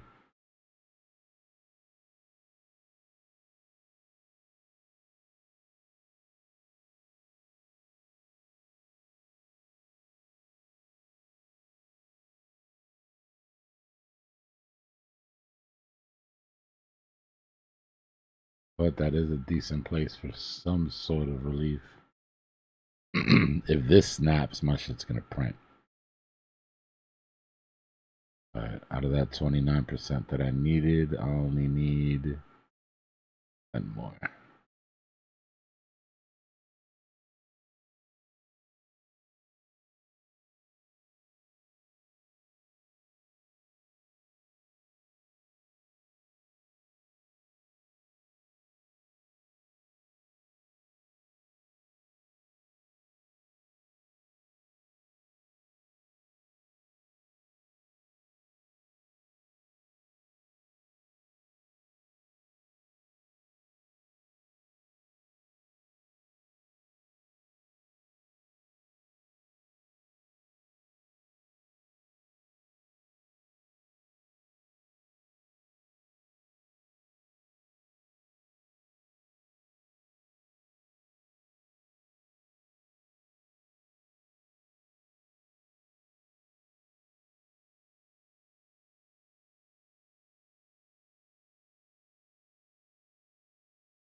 All right, let's draw out our Asian session. Let's see what we need from UK here.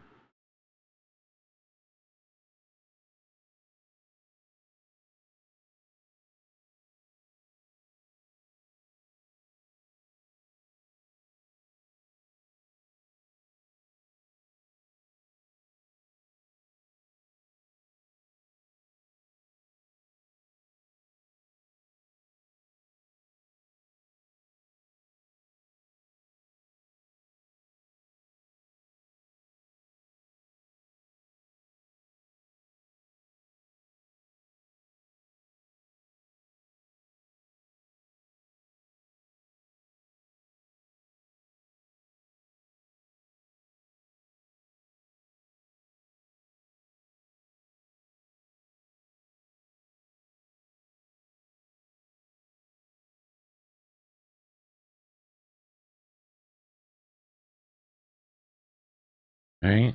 If UK can stay above there, maybe we can start to build something out here that lasts until US session.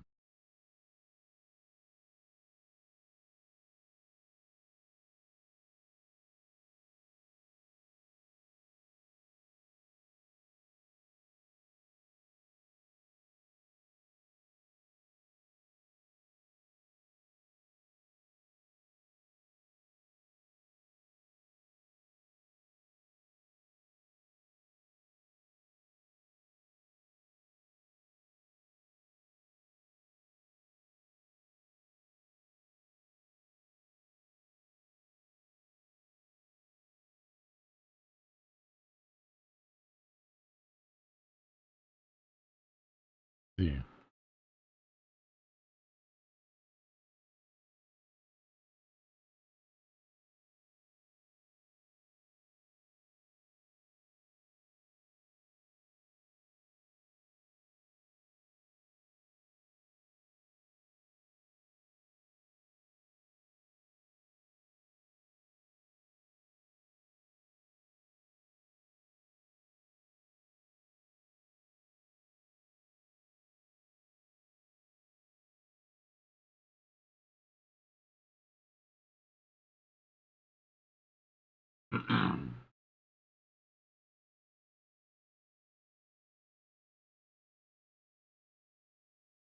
Give me a second. I'm gonna grab a drink real quick.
Hey, Cypher.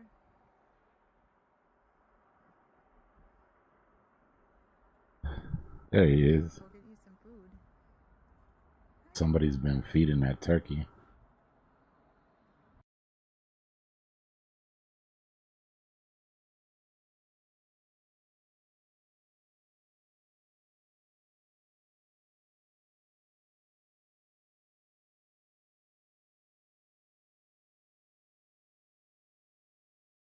There's plenty of reasons to go up. There just doesn't seem to be anybody buying, is the issue.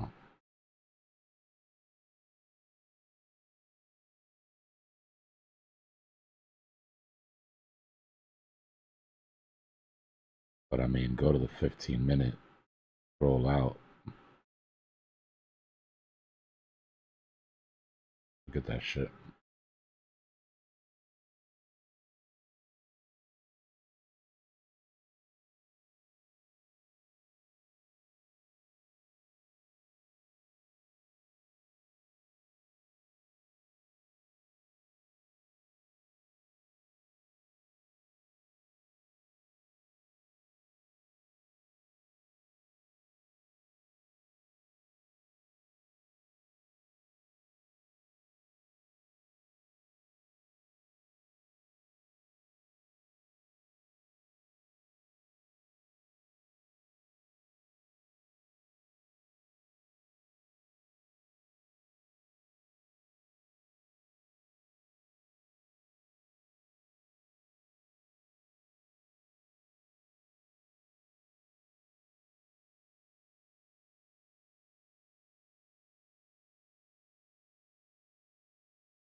plenty of reason to go up.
Let's see. Let's play the how far are they from their 15-minute liquidations.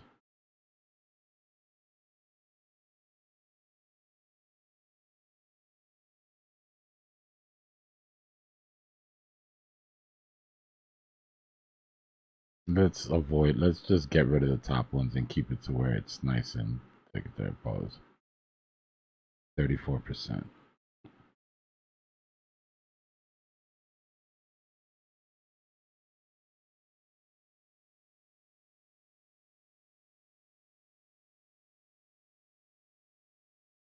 %.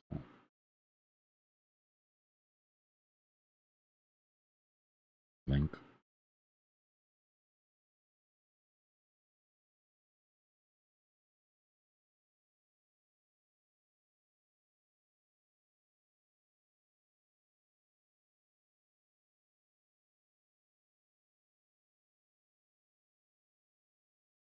%. Sweet.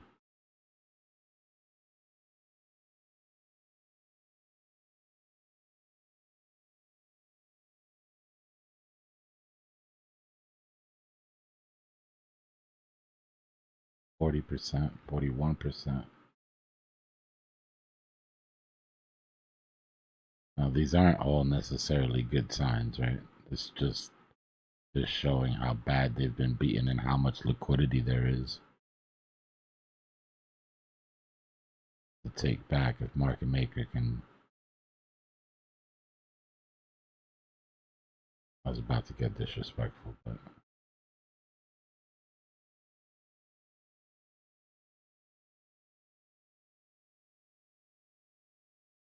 market maker takes it personal sometimes. I'll just keep myself.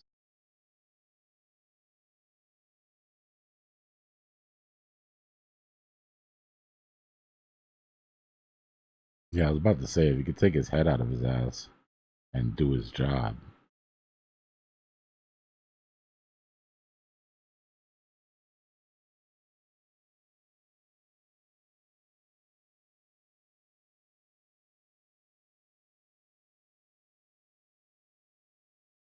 Again, these aren't these are not measured moves. These are just the amount of liquidity that's above.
Bro, people been calling 40K since we were at 60 on the other side 3 years ago.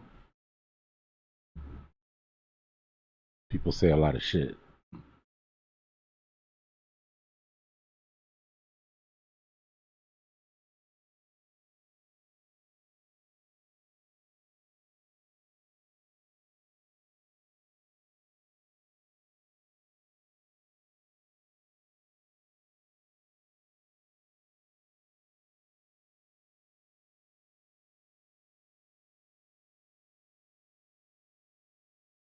Yeah, no.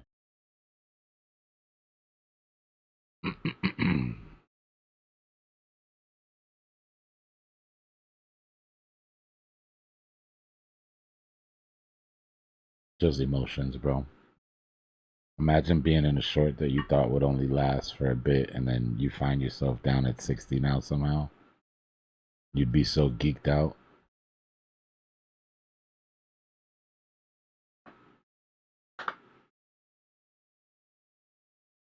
Which one, Torado?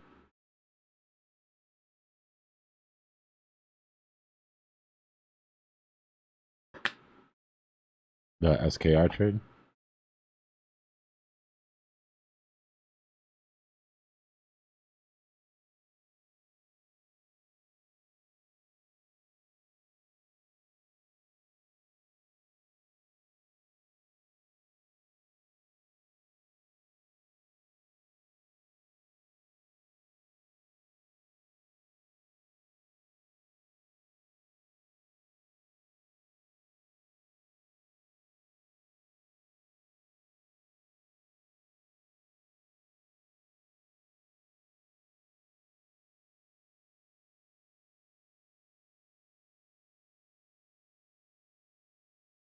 Oh yeah, that got stopped out with everybody else's trade today. Thank God I had a stop loss.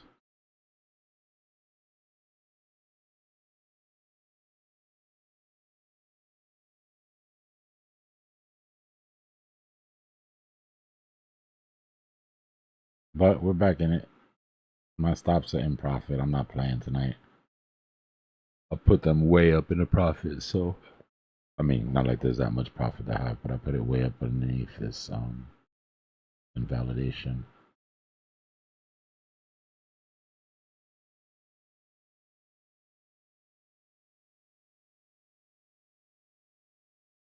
Not trying to wake up to any surprises tomorrow, you know what I mean? Yeah, we're always gonna swing again. Hard not to swing with that much liquidity above. Seems almost irresponsible.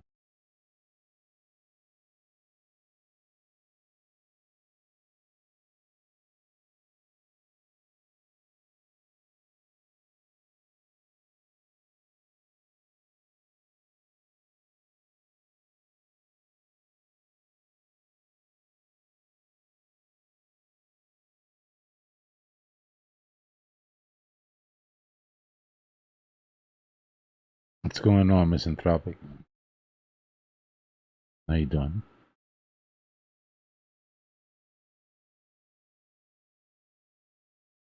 Terragato, what's going on, brother?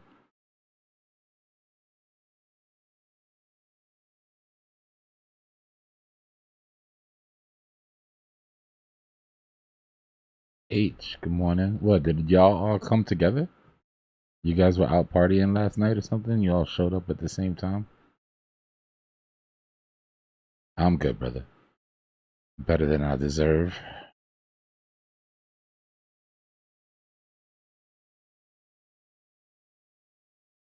You see how it is, Leighton, right? They go out without us and party and then come back and try to play it off like they weren't all together.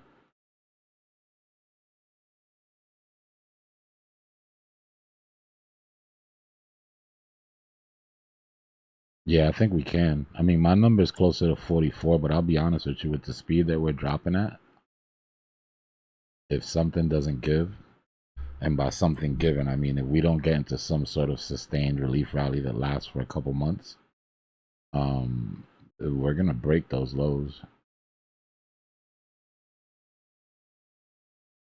TM, what's going on, brother? Top of the morning.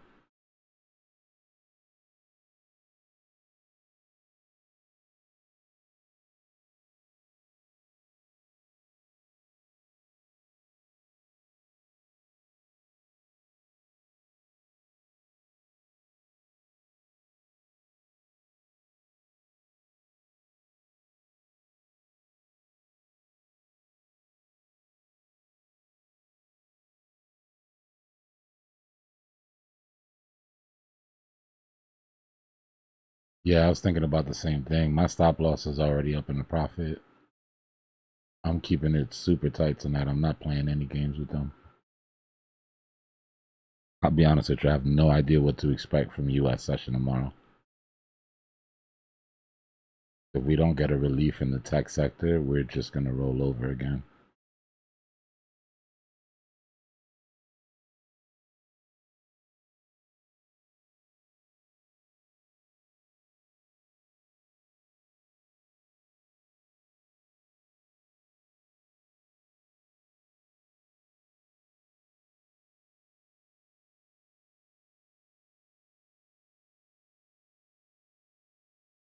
Nice, right?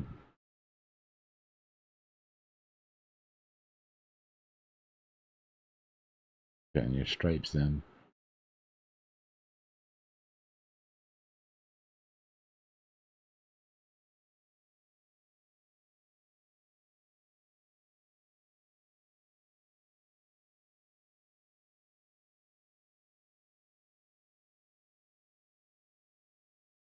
Yeah, 8 o'clock, I believe. Either 8 or 10.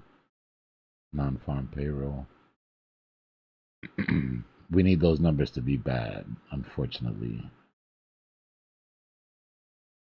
It always sucks to root for people to be out of work, but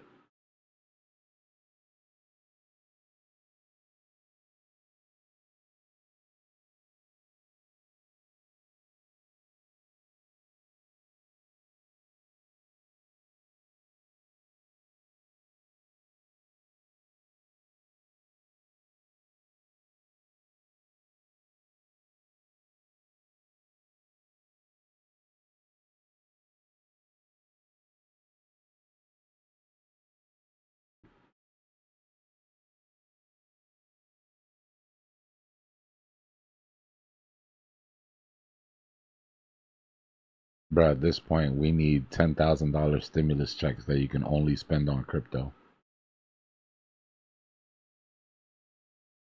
That'll do it.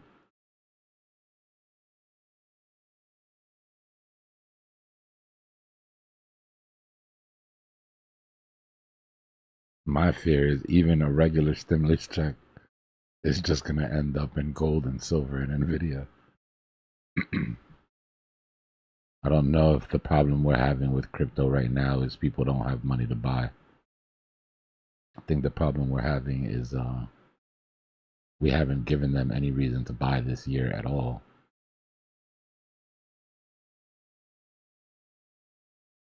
Low key, why would they, you know? We're not talking about people who understand the value of crypto. These are just, has price gone up or not?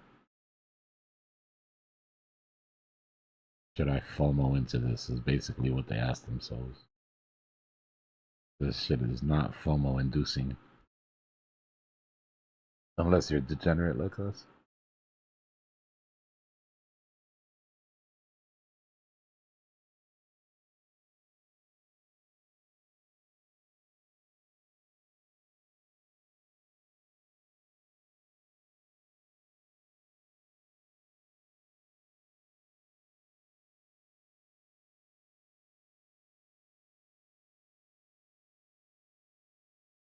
Yeah, basically.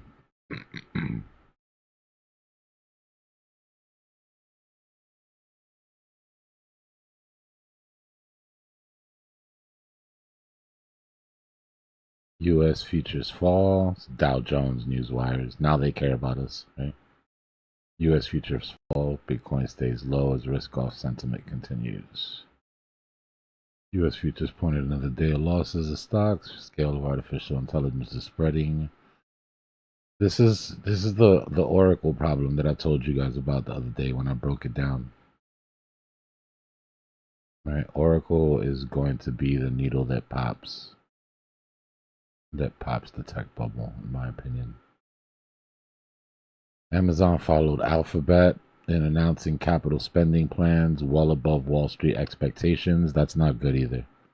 Right? They both came in over earnings, but they announced that they're increasing their capital spending, which doesn't sound bad, but that affects dividends.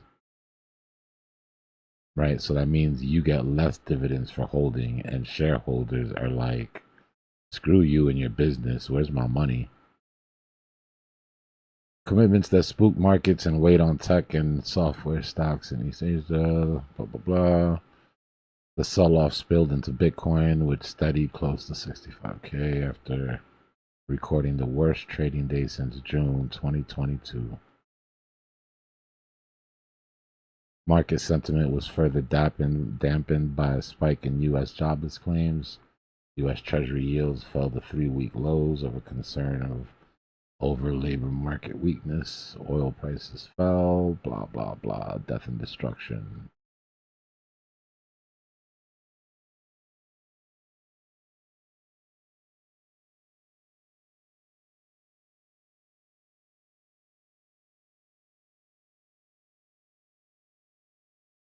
H just be sleepwalking into chat.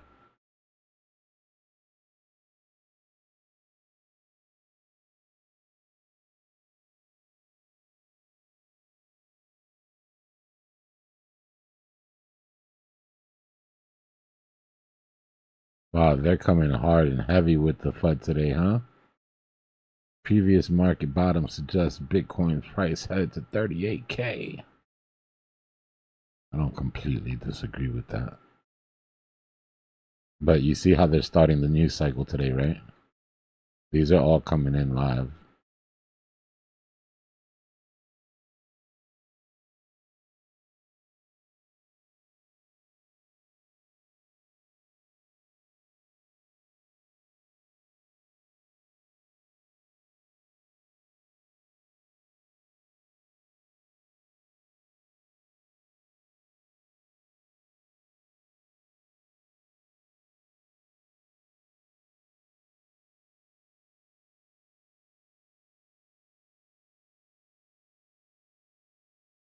Fear and greed is at 8.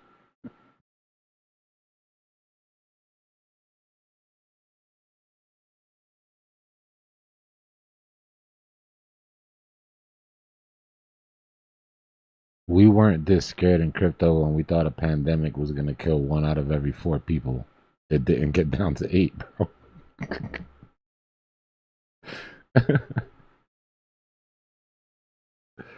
That's wild. Oh, I can finally see the shield for once.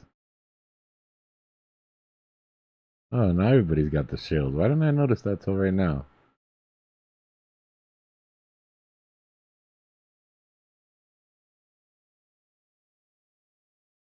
Yeah, it's at 8.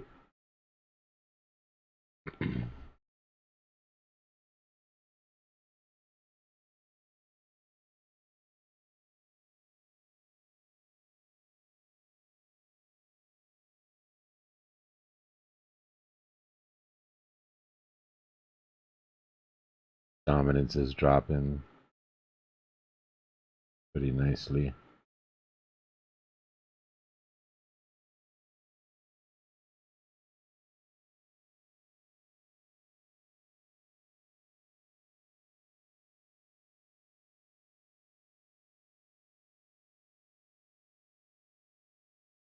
Damn, 5. That's crazy. So, like, what happens when it gets to 0? Like, at 0, is everybody just dead?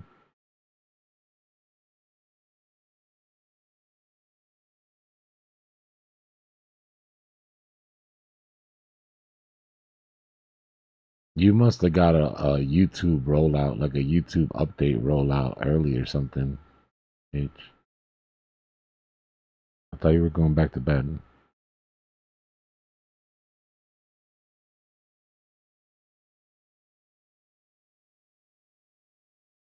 Yeah, I remember you talking about it.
Justin from Barron's 1 minute ago. Bitcoin rebounds after falling to 60,000. Why the selling may not be over.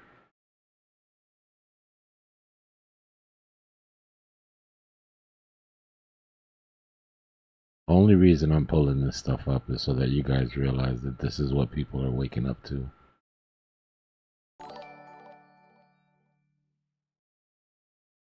This is the line that they're feeding the masses.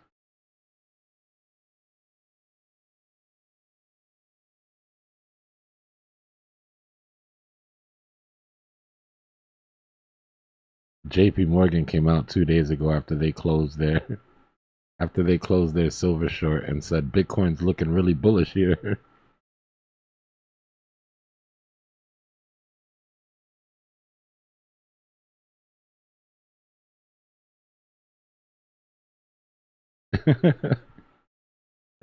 It's like, bro, didn't y'all almost just lose everything on an upside down silver short? Excuse me if we don't take financial advice from you guys right now.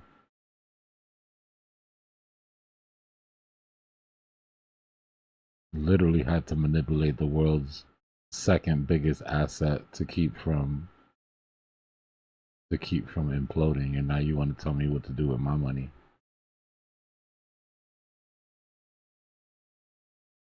Yeah, exactly.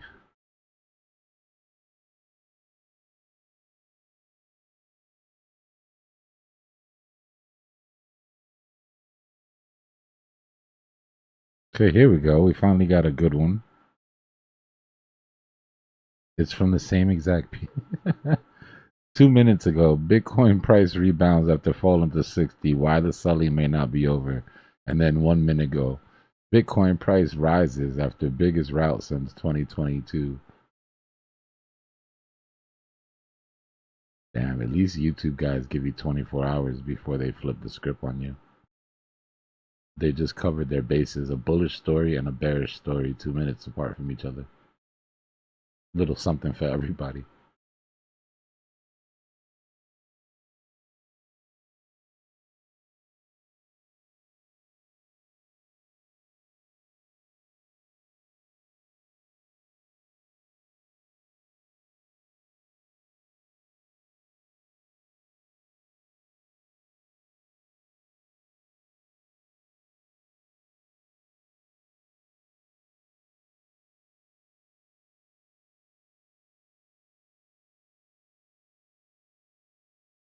When you're talking about bear market lows, Albert, 60 is inevitable.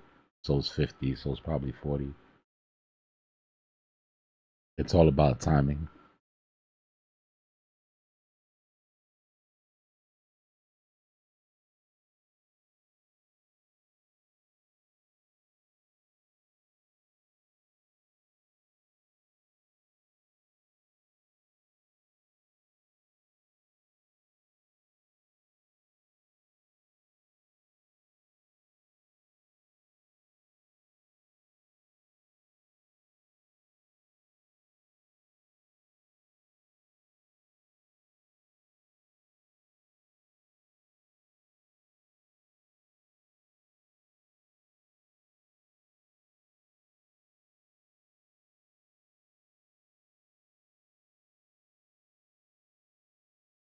Tons of patience, yeah.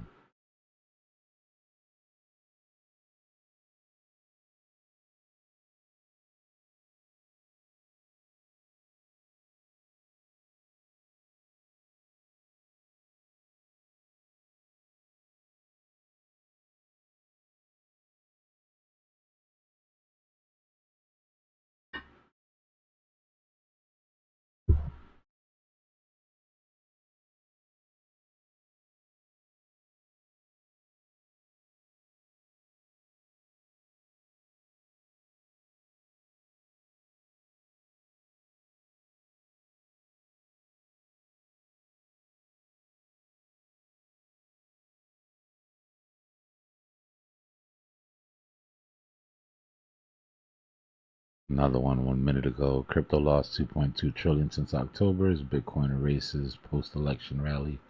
Yeah, underneath this green line, everybody that bought in because Trump got elected is underwater if they didn't take profits.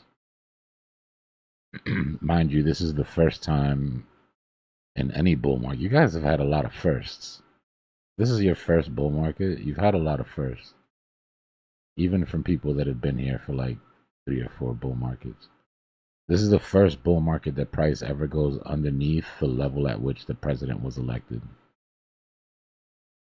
We've never broken that level before.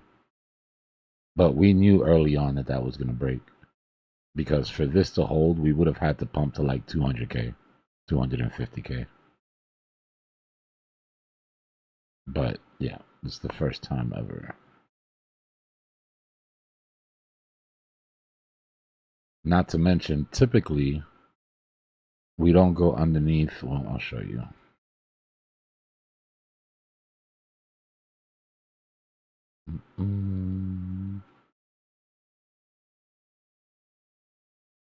So typically, we don't go underneath the prior bull market's lows or highs. Sorry. I need an older chart.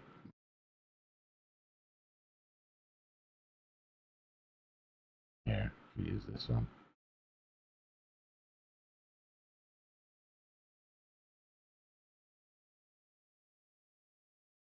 So after our first bull market, this is our bull market top here, right? This was the low of the next bull market. That's how hard we pumped. Right, the bottom of our next bull market was 400, and let's just call it 400% from the top of our prior. Right, and then we put in this top. And then the bottom of the next bull market. See how it was way above?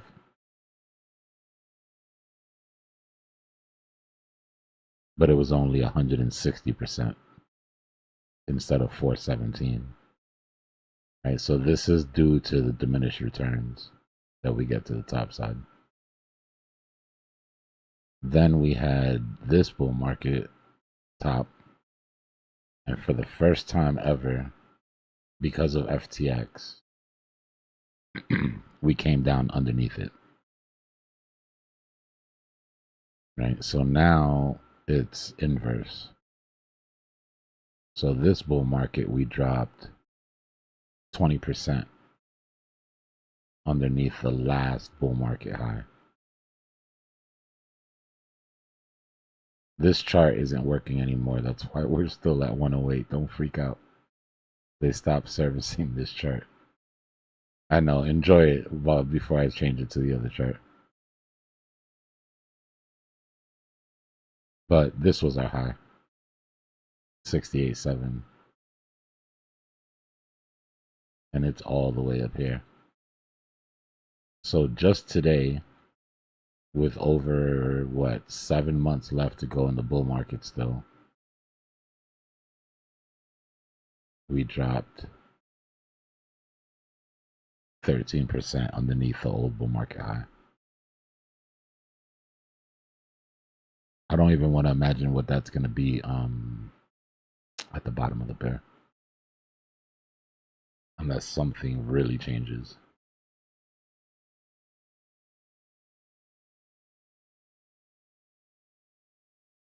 Now it'll probably end up being more like 50%.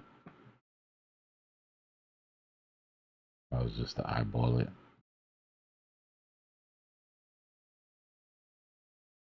No, maybe less than that. I'm expecting 50% from where we capitulated. Yeah, so oh look, we've already got little targets here. These are old targets though. But 42% basically. To get to 40K, it's a 40% drop from where we are.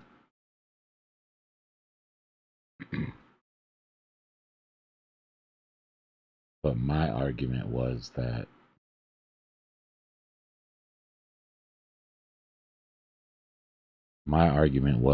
as soon as we capitulated the 200-week EMA, that we would have a 50% drop from that point. right, from the 200 week. A 50% drop takes us to, there's that number again, 44.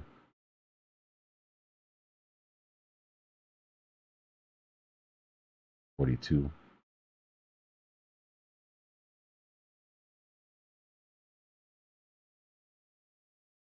I know this sounds crazy, but to be clear, we've already dropped 30% from where we warned about those cycle breaks. Oh, we were just here, right? We were just here waiting for that 2-week candle to close to see if we could close up above these to keep that relief rally alive. And we were unable to do it.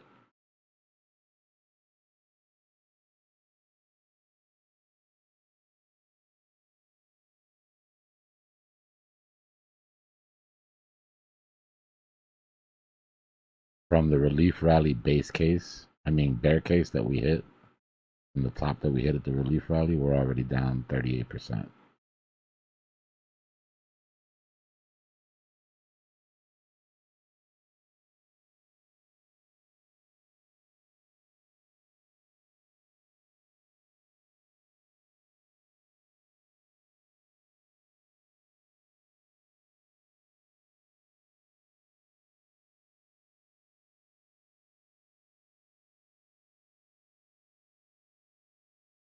There has to be another consolidation. There's not enough time for us to just keep dropping at this speed, right?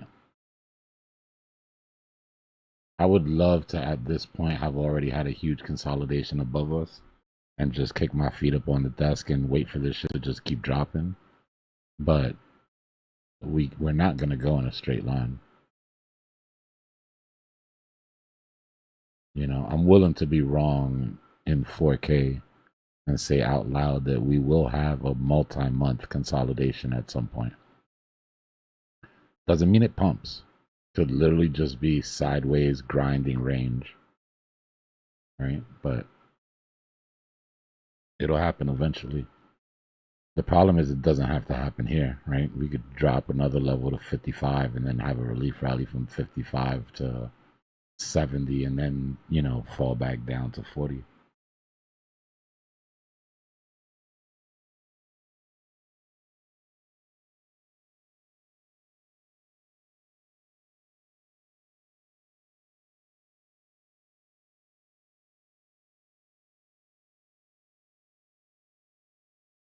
But right now, we don't have none of that.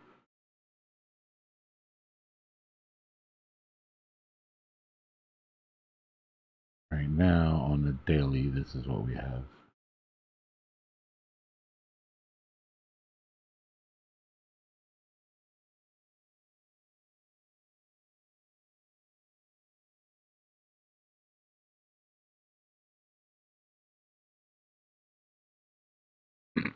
But this level of consolidation here would be a good spot for us to catch, right? Whether it's at the bottom of this, 53, 54, 55 is like the midpoint.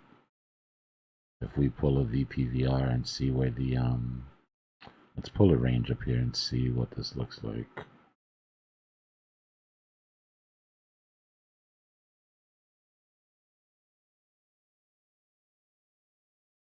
Well, there it is. Point of control, which we passed, which we're trying to get back up to right now. Value area low is sitting at 53 at the bottom of this range.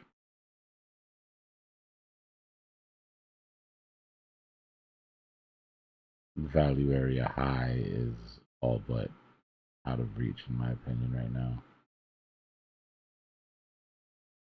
So what we could see is a move back up to point of control, and a bearish rejection down to the bottom of the range, and then maybe another move up to point of control, like that, and then finally a capitulation.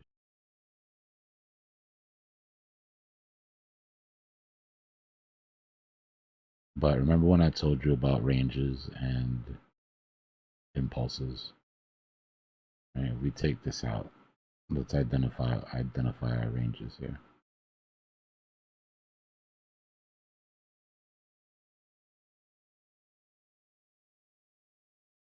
We have this range right here.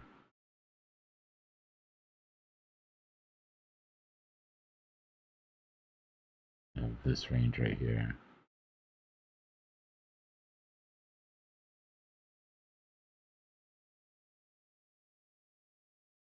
Small little baby range there.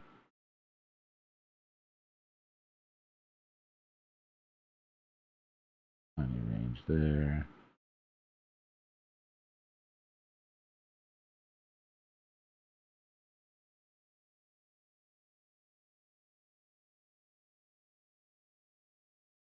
Little range there. So do you see what I mean? Right, this is how price moves. From ranges where liquidity is found and the majority of transactions happen,